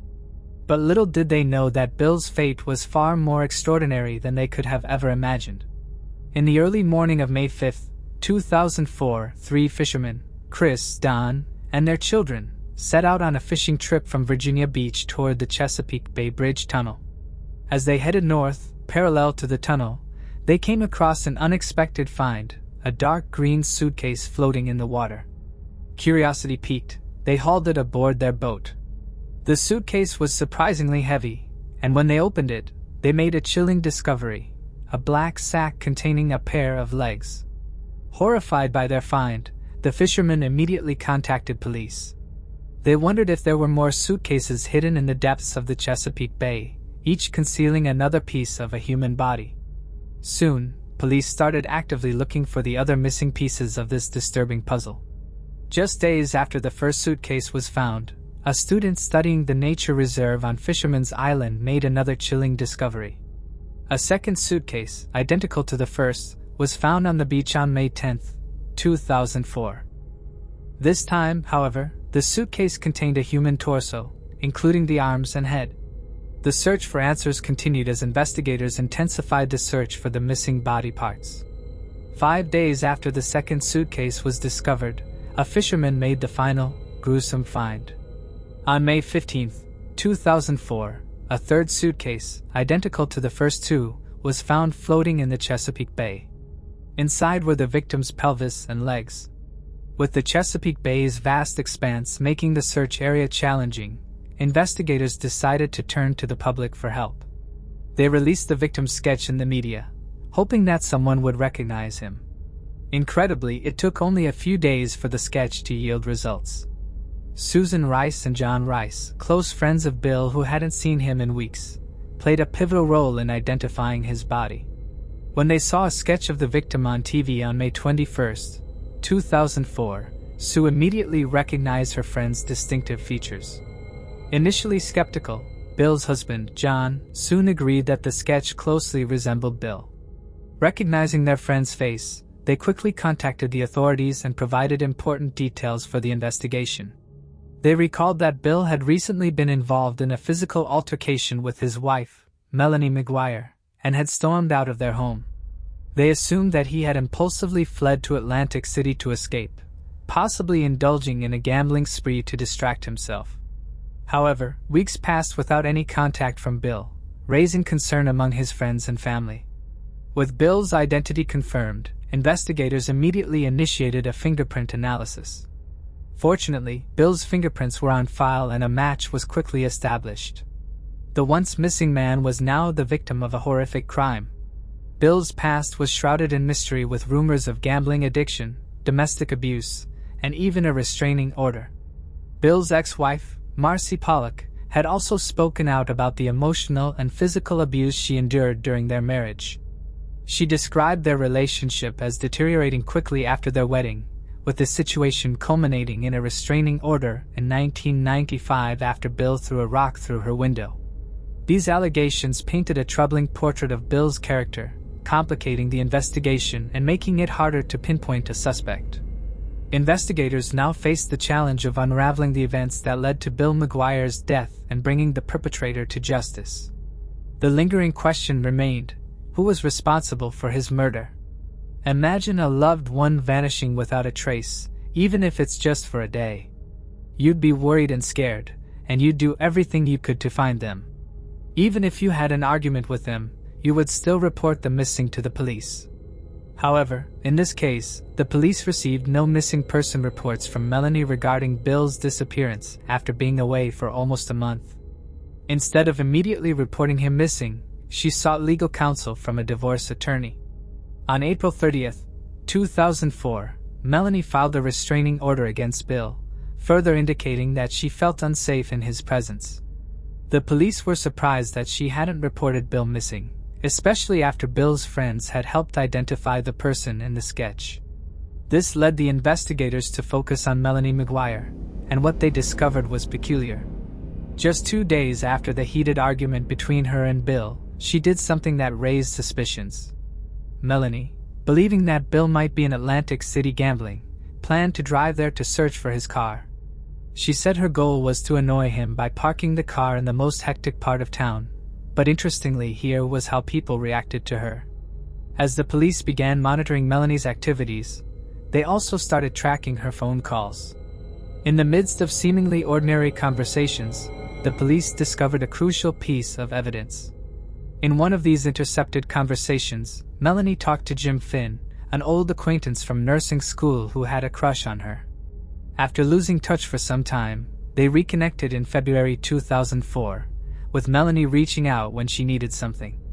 Knowing of Jim's interest in firearms, Melanie discussed Bill's behavior with him before his disappearance. Jim, still harboring feelings for Melanie, suggested that she obtain a gun for self-defense. However, investigators who listened to their conversations concluded that Jim had no knowledge of any plans involving murder. When questioned by detectives, Jim was surprised to learn about Melanie purchasing a gun and had no idea she was involved in any foul play. It was later revealed that Melanie had bought a .38 caliber handgun on April 26, 2004, from a store in Easton, Pennsylvania. This was just 2 days before Bill went missing. Despite constant monitoring and scrutiny, Melanie denied any participation, maintaining her innocence. There was another unexplained road trip, this time to Delaware, just 5 days after her husband's disappearance. Melanie had told Dr. Miller that she was actually furniture shopping in the early hours of May 4, 2004. However, investigators suspect that this trip to Delaware for furniture was a cover-up. The route she took would typically lead to the Chesapeake Bay Bridge Tunnel, contrary to the usual path, via the New Jersey Turnpike, toward the Delaware Memorial Bridge and Route 13, which heads south to the Chesapeake Bay Bridge and Tunnel. She stated that this theory was absurd because Virginia Beach was an additional 450 miles away from Delaware. Considering the considerable distance, it was implausible to cover such a vast stretch within a limited time frame. Was Melanie McGuire truly acting alone, or was there an accomplice involved? Maybe it was Jim Flynn. But why would someone go to such lengths for a girl he had a crush on years ago? Yet consider this. It could be someone else, someone closer. A secret affair perhaps. Was it someone who would do anything, even kill for her, Dr. Brad Miller? He was a partner at RMA Associates, and Melanie worked as one of his nurses.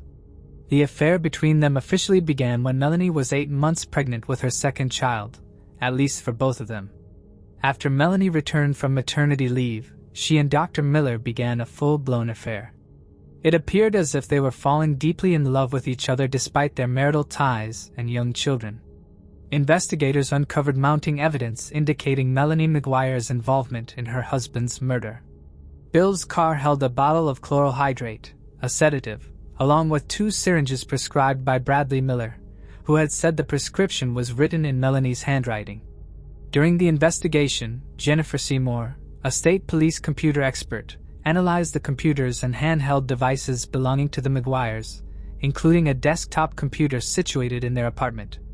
Her examination revealed that between April 11 and April 26, 2004, several concerning topics were searched online. Among the searches were inquiries about undetectable poisons, how to purchase guns illegally, how to commit murder, gun laws, and toxic insulin levels. Among all the evidence, the gun, the internet search, or the affair, one particular detail left people confused. It was the purchase of a $1 million house, which occurred right before his disappearance. They ended up placing a substantial deposit on an impressive home in New Jersey. This residence was quite lavish with a significant amount of land, and carrying a price tag of $1 million. This seemed contradictory.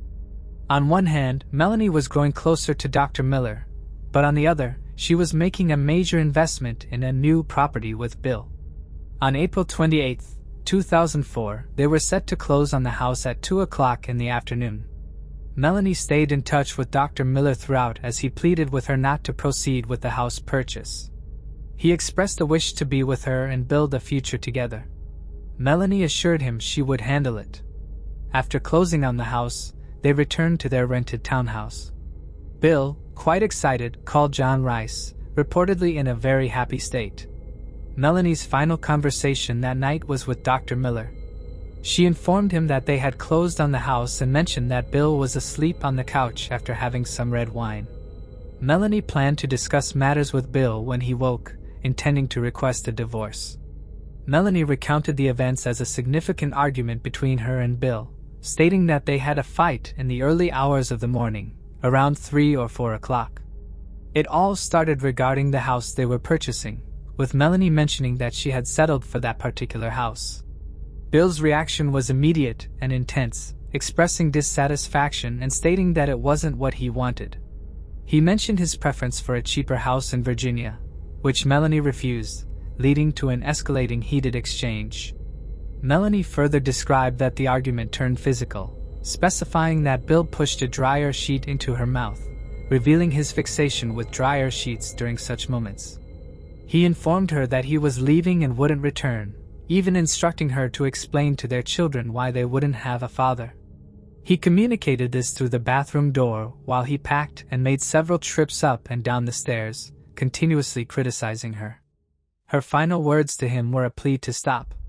After discovering the suitcases, the police were finally on the verge of bringing justice to Bill. One crucial piece of evidence the police were eagerly seeking, yearning for proof of Melanie's involvement in the dismemberment, remained elusive. Despite thoroughly searching her home, they found no blood, no bullets, nothing. There was no direct physical evidence linking her to the murder. Over a year after Bill McGuire's murder, on June 5, 2005, Melanie McGuire was arrested while dropping off her kids at a daycare in Mattoon. She was charged with first-degree murder in what became known as the suitcase killer case. Melanie pleaded not guilty and was released on $750,000 bail. In 2005, a grand jury indicted her on 4 counts, raising her bail to $2,100,000. She was again released. Another indictment later accused her of writing letters that obstructed the investigation. 3 years after the murder, in 2007, Melanie's trial began. The prosecution argued that she killed her husband in 2004 to start a new life with her boyfriend. Lead investigator Prezioso testified that the evidence points to a well-planned murder. Melanie maintained her innocence, stating that her husband was a compulsive gambler who had become increasingly erratic.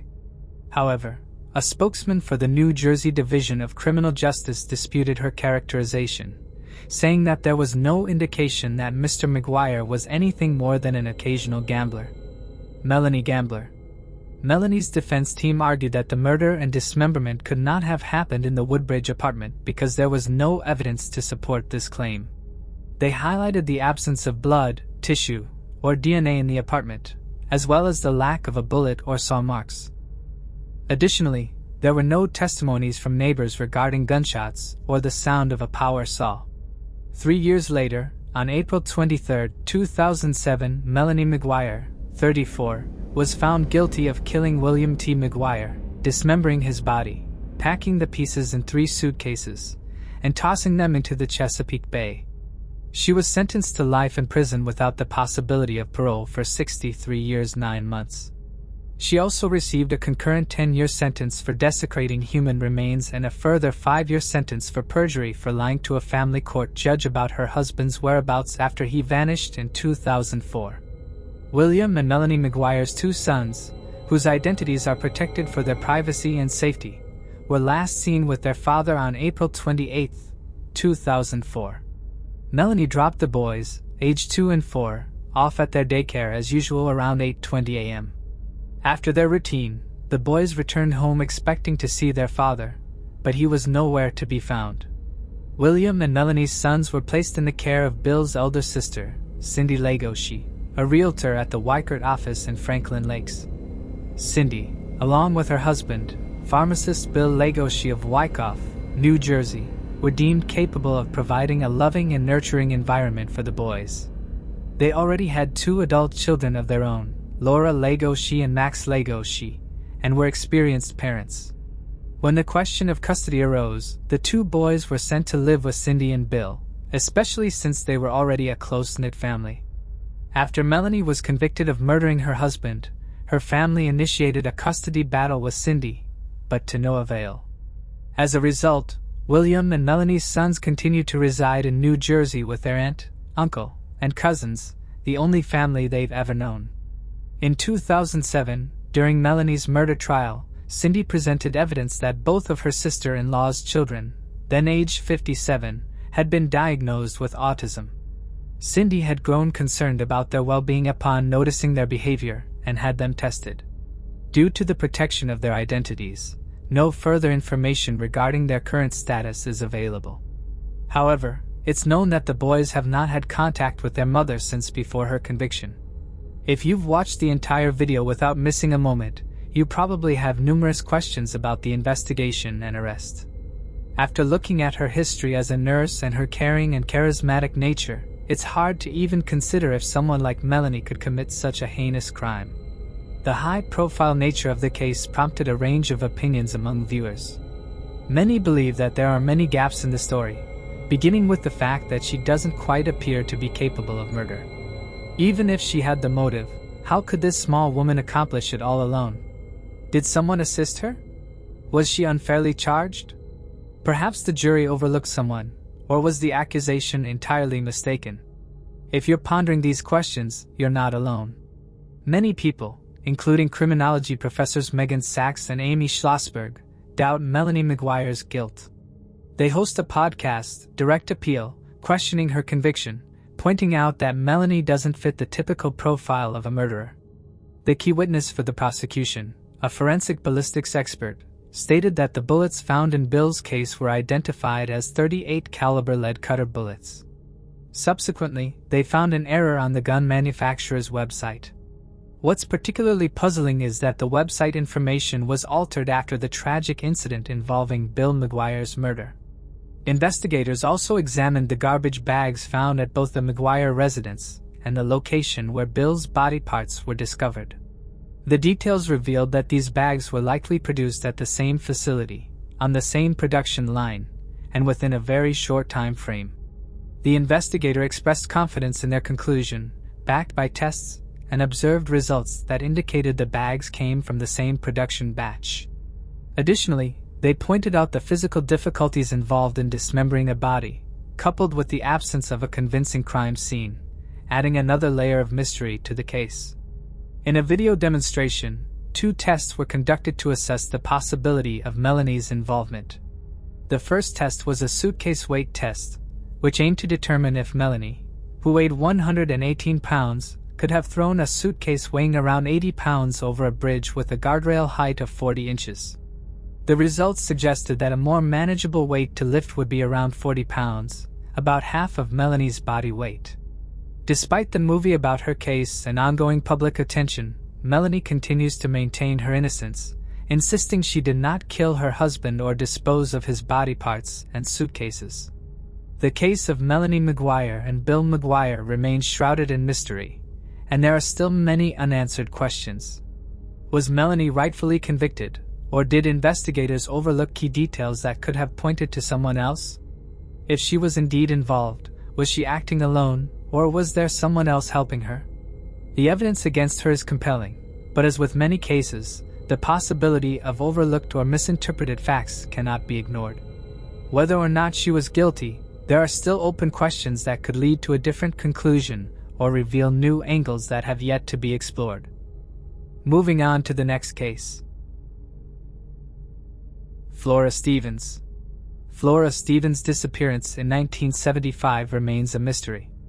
After dropping her off for a doctor's appointment at Community General Hospital in Monticello, Robert Stevens was unable to locate her when he returned. He reported her missing, and despite investigations, no concrete clues have surfaced regarding her whereabouts.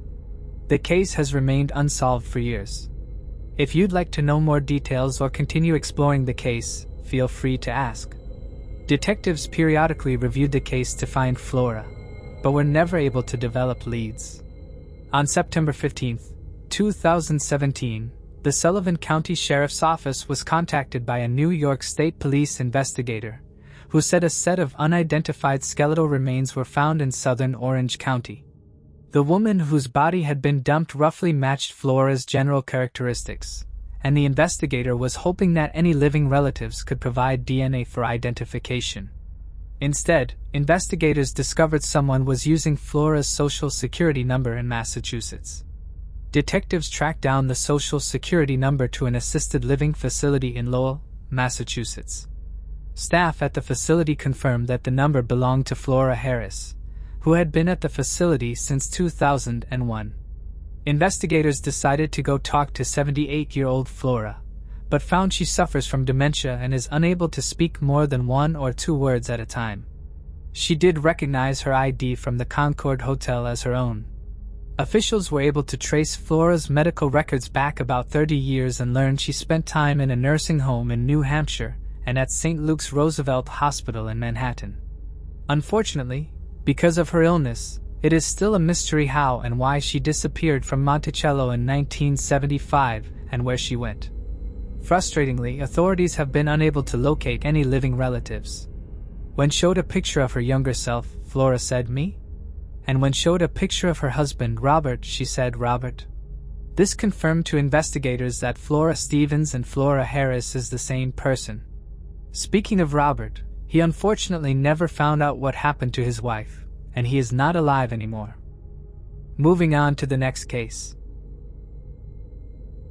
Jaimie Cheesman. Jaimie's disappearance was alarming to those who knew her, as she was known to be responsible and in constant contact with her family. When she went missing in November 1993, her loved ones feared the worst, and a search was launched immediately. Despite the efforts of the authorities and Jaimie's family, no clear answers emerged. Her case remains one of the many unsolved mysteries that have left a lasting impact on the community and her family, who continued to seek closure. Several days prior to her disappearance, she told her parents that she had plans to stay with her friend in Grimsby and had intentions of returning on Saturday, November 6th. Reportedly, Jaimie traveled with her friend's father and another unidentified man to sign on for unemployment benefits on November 3rd. We know that she made it safely to Grimsby after signing on, but details become hazy after this when Jaimie left the house in the middle of the night after having an argument with someone in the home. It's unknown who she argued with and why. Friday, November 5th rolled around, and Jaimie's parents received a frantic phone call from her panicked friend who told them that she was missing. The resulting search that came of the emergency is not well documented, and the details of it are unknown. Jaimie's case was later closed and then reopened in 2016, and fresh appeals yielded new information which police called a fantastic response. However, despite this, there seems to be no new progress in the 16-year-old's case. In the 26 years since Jaimie went missing, there have been 9 unconfirmed sightings of her. The most recent alleged sighting was in 2015, but she was also spotted in Northampton in 1994, Milton Keynes in 1994, a Northampton nightclub in 2000, and Wellingborough in 2004, to name a few. Jaimie's father, Eric, who is 77 years old this year, believes he saw his daughter over a decade after she disappeared. Arthritis prevented Eric from keeping up with the woman he believed was his missing child, and CCTV cameras turned up no useful images. Eric still desperately searches for his daughter, whilst Jaimie's mother Barbara passed away in 2012 from Parkinson's disease, aged 69. Police theorize that perhaps Jaimie adopted a nomadic lifestyle, given that she wrote to some friends who are part of the traveling community. Other than this speculation, there is very little information to go on in the case of Jaimie Cheesman. Given Jaimie's close connections with family and friends, it's hard to believe she would have willingly left without a trace. The lack of answers leaves her case shrouded in uncertainty, and it's a heartbreaking reminder of how many disappearances go unresolved. Until there's new information or evidence, the truth remains elusive, leaving both her family and the community in limbo, desperately seeking answers. Moving on to the next case.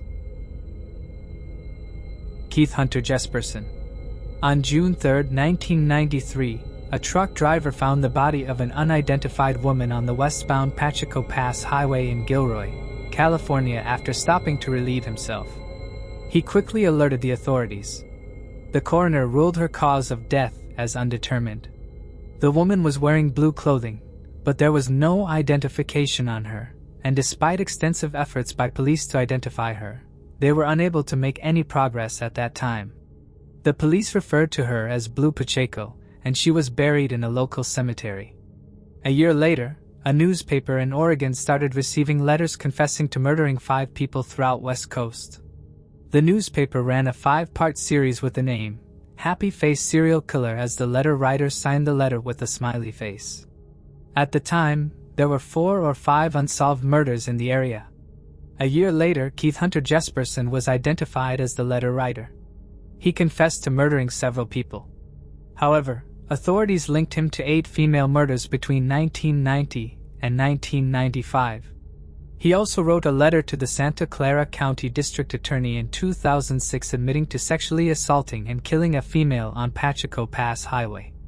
However, he said that he did not know the woman's identity.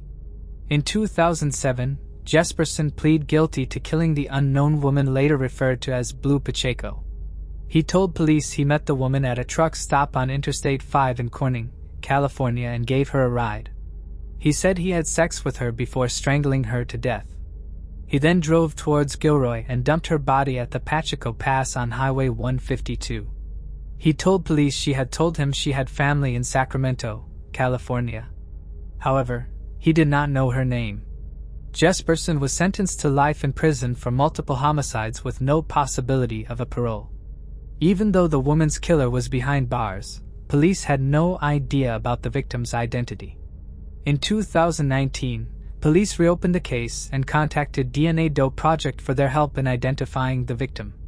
The DNA Doe Project used genetic genealogy to create a DNA profile of the victim and entered it into the GED match. On April 13, 2022, detectives identified Blue Pacheco as Patricia Skipple, known to her family as Patsy. Patricia was a 45-year-old mother and longtime resident of Colton, Oregon, whose case remained unsolved for 29 years.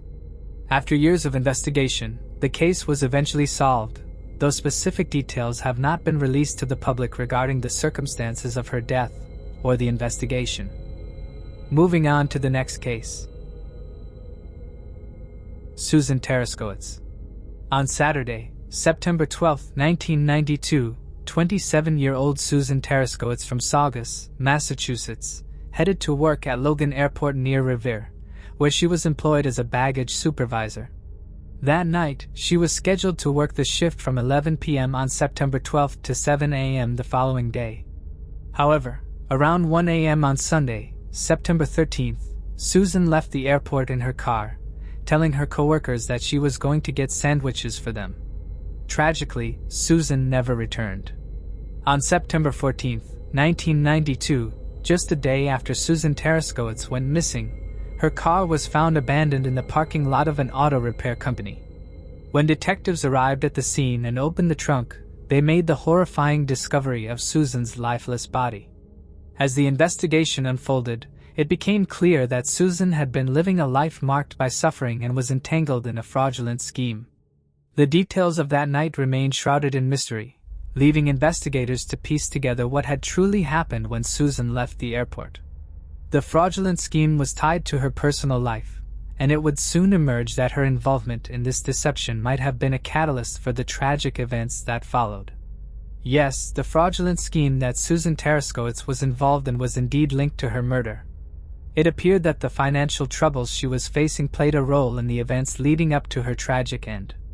While Saugus itself is a relatively safe and historic town, the discovery of Susan's body and the circumstances surrounding her death were a stark reminder that even in otherwise peaceful communities, danger can lurk. The crime, involving deception and possibly betrayal, shattered the sense of security in Saugus, leaving residents and investigators alike searching for answers to why Susan became the victim of such a heinous act.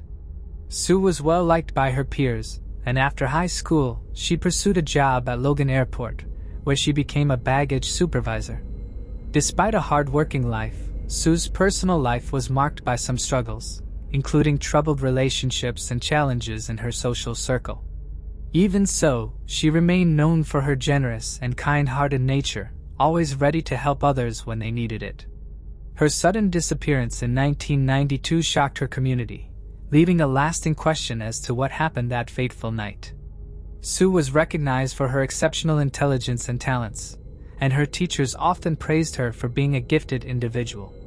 She had a generous and caring spirit, always eager to help others, and was known for her warmth and kindness.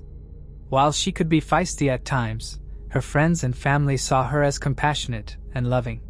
She had a quiet yet kind nature and had a special fondness for the Peanuts character, Snoopy, even going as far as to travel to San Francisco to meet Charles Schulz, the creator of the beloved comic strip. After graduating from Saugus High School in 1983, Sue pursued her education at Salem State College, North Shore Community College, and eventually the Massachusetts College of Art and Design. Her life was defined by her creativity, kindness, and a strong drive to follow her passions. In 1989, Sue secured a position with an airline company, making history as the second woman to join Northwest Airlines as a ground services employee on the ramp at Logan Airport in Boston.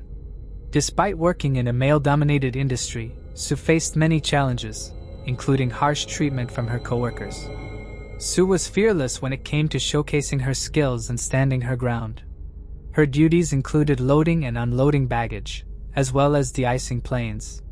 Despite the sometimes chaotic nature of her job, Susan rarely complained. During her time at Northwest Airlines, she progressed from cleaning jet interiors to reaching another career milestone in 1992. Her determination and dedication to her work were recognized, and she was promoted to baggage supervisor, becoming the first woman to ever hold that position at Logan Airport for Northwest Airlines. Sue's breakthrough in the airline industry set a powerful example for many young women aspiring to follow their dreams. While she enjoyed her work at the airport, Sue also harbored aspirations of becoming a firefighter. Her career took an unexpected turn when she took the firefighter placement exam and excelled, earning the 8th spot on the reserve list for the Swampscott Fire Department. She was eagerly anticipating the opportunity to join the force, demonstrating once again that she was unafraid to enter male-dominated fields. Sue was a determined, career-driven woman who refused to let anything stand in her way. Unfortunately, just before she could hear back from the Swampscott Fire Department, tragedy struck. Although Sue lived with her parents, her demanding work schedule often kept her away from home. She frequently worked overnight and weekend shifts at the airport, which meant she missed valuable time with her family. Marlene, Sue's mother, remembered how there were days when they barely saw each other, making the time they did have together all the more precious. Their interactions had been limited to brief passing moments. Marlene would only know that Sue was home when she noticed her work uniform left in a heap of laundry just outside her bedroom door. It was Saturday on September 12, 1992, and Sue had been scheduled to work another night shift which began at 11 p.m. and would end by 7 a.m. the next day. It was one of the busiest shifts, and Sue knew that it was going to be a long night. Although having worked for Northwest Airlines for more than 3 years, Sue had learned her way around these kind of shifts. Sue was well aware of the quieter hours during her shifts, and when things were less busy, she could breathe easier. On the night of September 13, 1992, around 1 a.m., Sue offered to grab some sandwiches for her coworkers. She drove her sky blue Toyota Tercel off the airport grounds, heading to her usual spot in Revere. Hours passed, but Sue never returned. Back home that morning, when Marlene noticed Sue's uniform wasn't in the laundry pile, she didn't think much of it at first. Since Sue worked overtime in the past, Marlene thought that Sue probably got caught up with and would return later. The next day, on Monday, September 14, 1992, Marlene noticed that Sue still wasn't home and the laundry pile was empty. It was unlike Sue to not come home for 2 days in a row without informing her family. That was when Marlene grew concerned and called the airport to check if Sue was okay.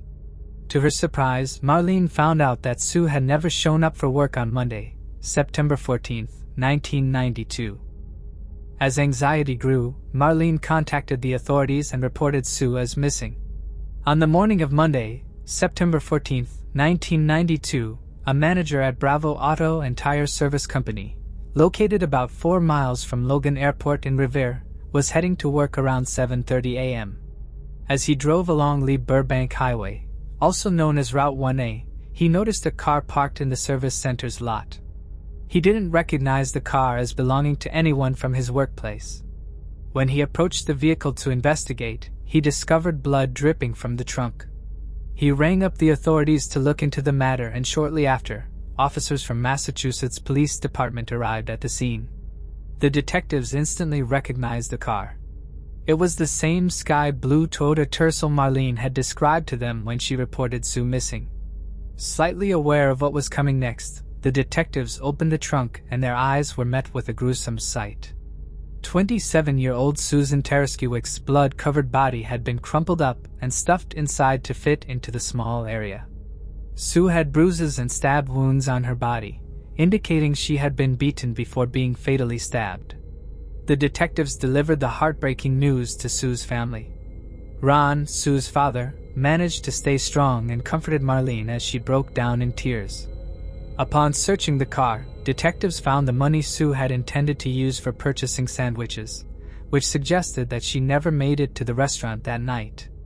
Even though Sue had neither been robbed or assaulted, her family initially assumed that the attack on Sue was not planned.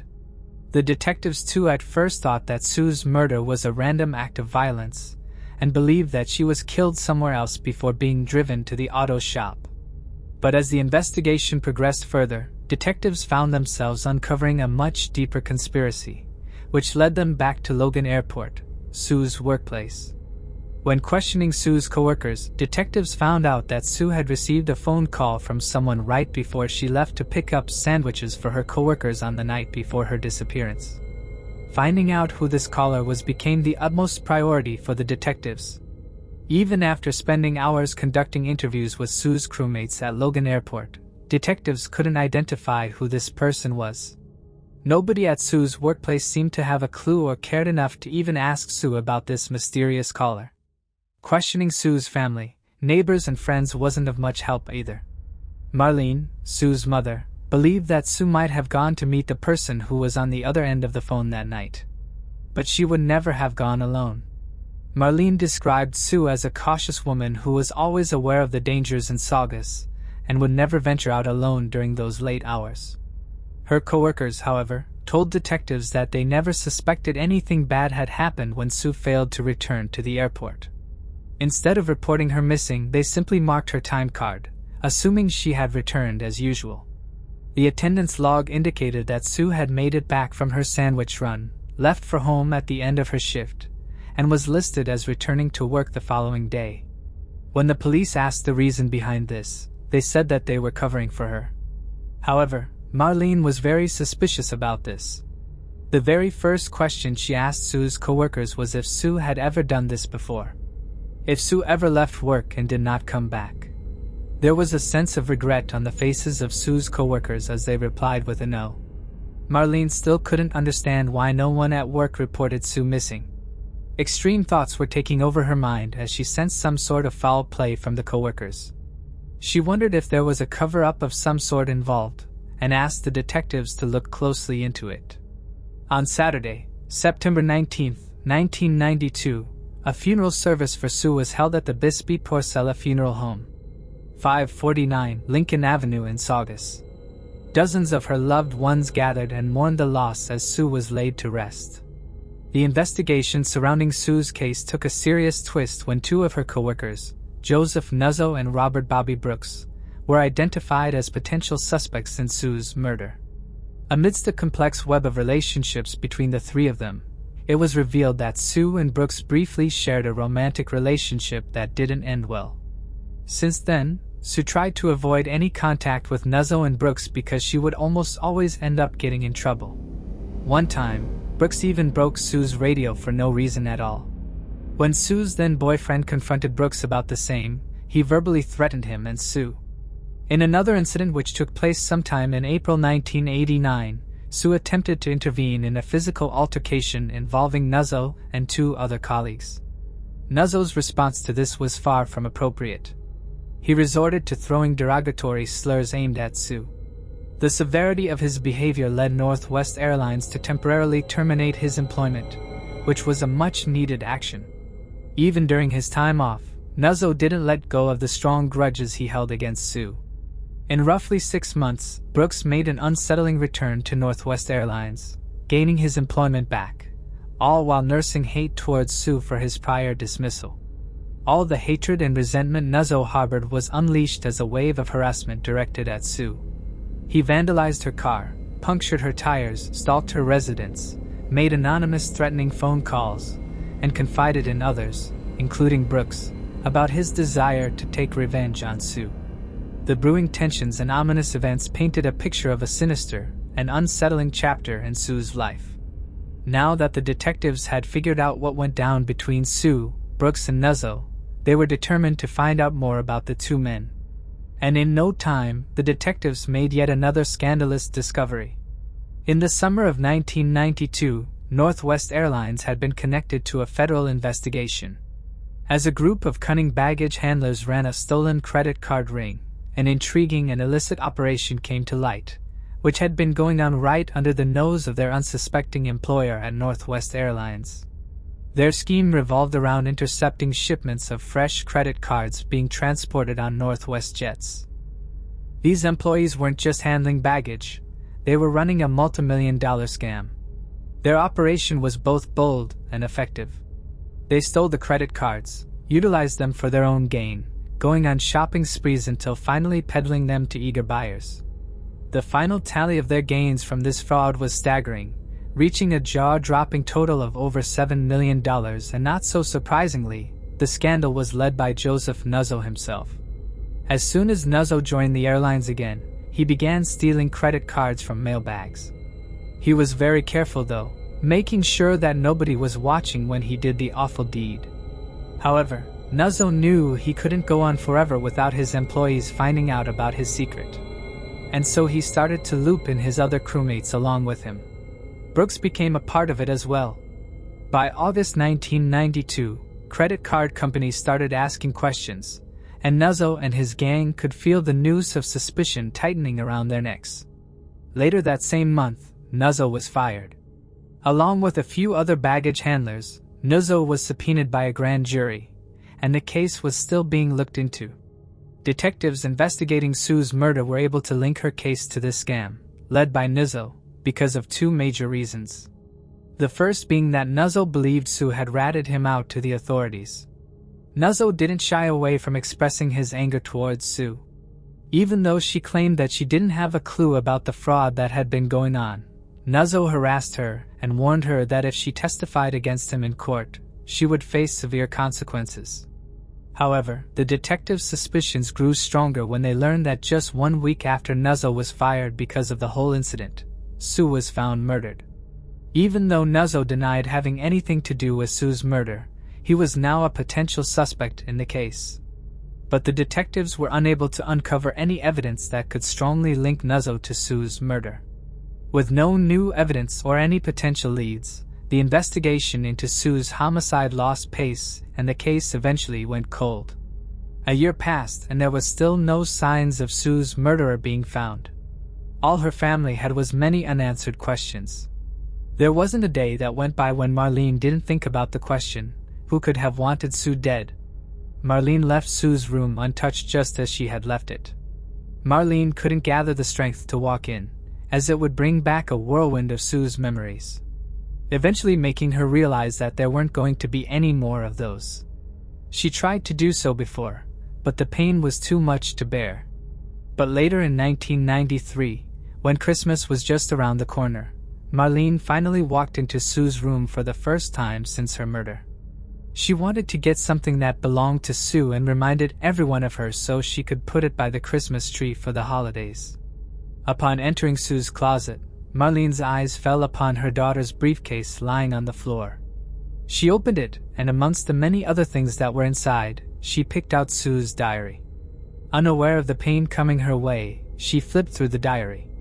Her heart ached as she read the disturbing revelations Sue had penned across pages. In gut-wrenching detail, Sue had described the torture and harassment she had silently endured during her time at Northwest Airlines. These were painful incidents that Sue had never shared with her family. And as the diary bore witness to Sue's suffering, she continued to speak from beyond the grave. Within those pages, Sue had talked about the disturbing graffiti and quotes that her male co-workers had etched in the airport's men's rooms, and even the cargo holds of jets. All of those were directed at Sue and were insulting, demeaning, and extremely malicious in nature. The extent of the cruelty and harassment detailed in Sue's diary left Marlene in complete shock. She was aware of Sue's struggles with her male colleagues who were resistant to the idea of having a female boss. But the diary entries revealed a much graver situation than she had ever imagined. The situation grew even more distressing when Sue discovered a disturbing illustration on her own locker. The sketch showed a coffin adorned with Sue's name on it. Sue had finally had enough. She refused to suffer in silence anymore and took a stance by filing numerous formal complaints with both Northwest Airlines management and her union, hoping that there would be a better work environment for herself and the other female employees. However, the response from management proved to be deeply disheartening. Instead of addressing the issue, they offered Sue some cold advice, urging her to let it go. They even recommended her to not show any signs of being bothered by the harassment, and instructed her to simply sit back and ignore it. But no good ever came from it. In the end, Sue always found herself alone and helpless, as anyone who would step in to defend her would face threats and abuse at the hands of their dominant coworkers. The harassment didn't end at the workplace. In her diary, Sue documented a series of distressing anonymous phone calls that she received during almost all the nights she had spent at home. She even recorded a couple of those haunting calls. In one particular unnerving instance, the caller taunted Sue with the words, "Get off our backs, Sue T. baby." When she ordered the caller to reveal their identity, the caller remained silent, adding another layer of fear and apprehension to her already troubled existence. Surprisingly, Sue's diary only covered her initial 8.5 months in her new position. However, it appeared that the discrimination against her still went on at Northwest Airlines. Even in the face of such mistreatment, her determination remained steady. She confided in friends and colleagues who stood by her side and gave her the boost to stand up against her tormentors. Sue was aware that if she resigned and walked away, it would only be a win for her male coworkers who had been harassing her. She was not going to let that happen, as it would make it even more difficult for other women to get a job here. Sue's plan was simple. She would continue to show up for work daily and diligently perform her job, making a statement that she wasn't going to give up. Amidst the shocking content, Marlene couldn't help but wonder if this relentless harassment might have played a sinister role in Sue's tragic murder. The diary was a chilling testament to what Sue had endured during her employment at the airport. And since it had shed new light on the possible motives behind the heinous crime, Marlene decided to let authorities in on this newfound information, hoping to bring justice to her daughter. The detectives arrived at Logan Airport and began questioning Northwest Airlines employees, who they suspected had been mentioned in Sue's diary. Deborah Mazikas, one of Sue's co-workers, said that some men in her crew resented women in a position of authority. Some came to terms with it while the others liked it. According to Deborah, Sue was always very conscientious about her job and always tried to make it a better place to work. Sue was certain that she could make a difference for the minorities and the women who worked there. Everything Marlene read in Sue's diary inched her closer towards believing that Sue was set up by her coworkers that night on September 13, 1992. She was sure that Sue had been lured to go to the restaurant by someone she most definitely knew. According to Marlene, Sue's co-workers thought that by harassing her, they can make her quit the job and get rid of her. But when that didn't work, they resorted to doing the most horrible thing. Although the new developments in Sue's case gave detectives a new direction, they eventually led to another dead end. In 1995, Sue's family filed a lawsuit against Northwest Airlines for allegations of harassment Sue had to endure during her tenure at the company. Subsequently, both the parties involved reached a settlement. According to the terms of the agreement of the settlement, Northwest Airlines handed a $75,000 payout to Sue's estate, along with a commitment to offer a $250,000 reward to anyone who would provide any information leading to an arrest and conviction in Sue's case. The settlement became recognized because of being one of the most substantial discrimination settlements ever awarded in the state of Massachusetts. Northwest Airlines denied being a part of any foul play in the matter of Sue's murder. That same year, Nuzzo faced conviction on multiple charges associated with the credit card scheme, and he was handed a 3-year prison sentence. Brooks, on the other hand, opted to cooperate with the police and subsequently pleaded guilty to theft and fraud charges linked to the scheme. He received a 3-year probation sentence. In the course of time, 10 more Northwest employees found themselves indicted and subject to varying sentences in connection with the case. Alongside some of Sue's other coworkers at Northwest, both Nuzzo and Brooks were still considered potential suspects in the homicide. Regrettably, the case went cold, leaving many questions unanswered. Although Sue's father Ron passed away in 2011 and Sue's brother Ronald passed away in 2007, Marlene still stands strong, fighting every day for her daughter.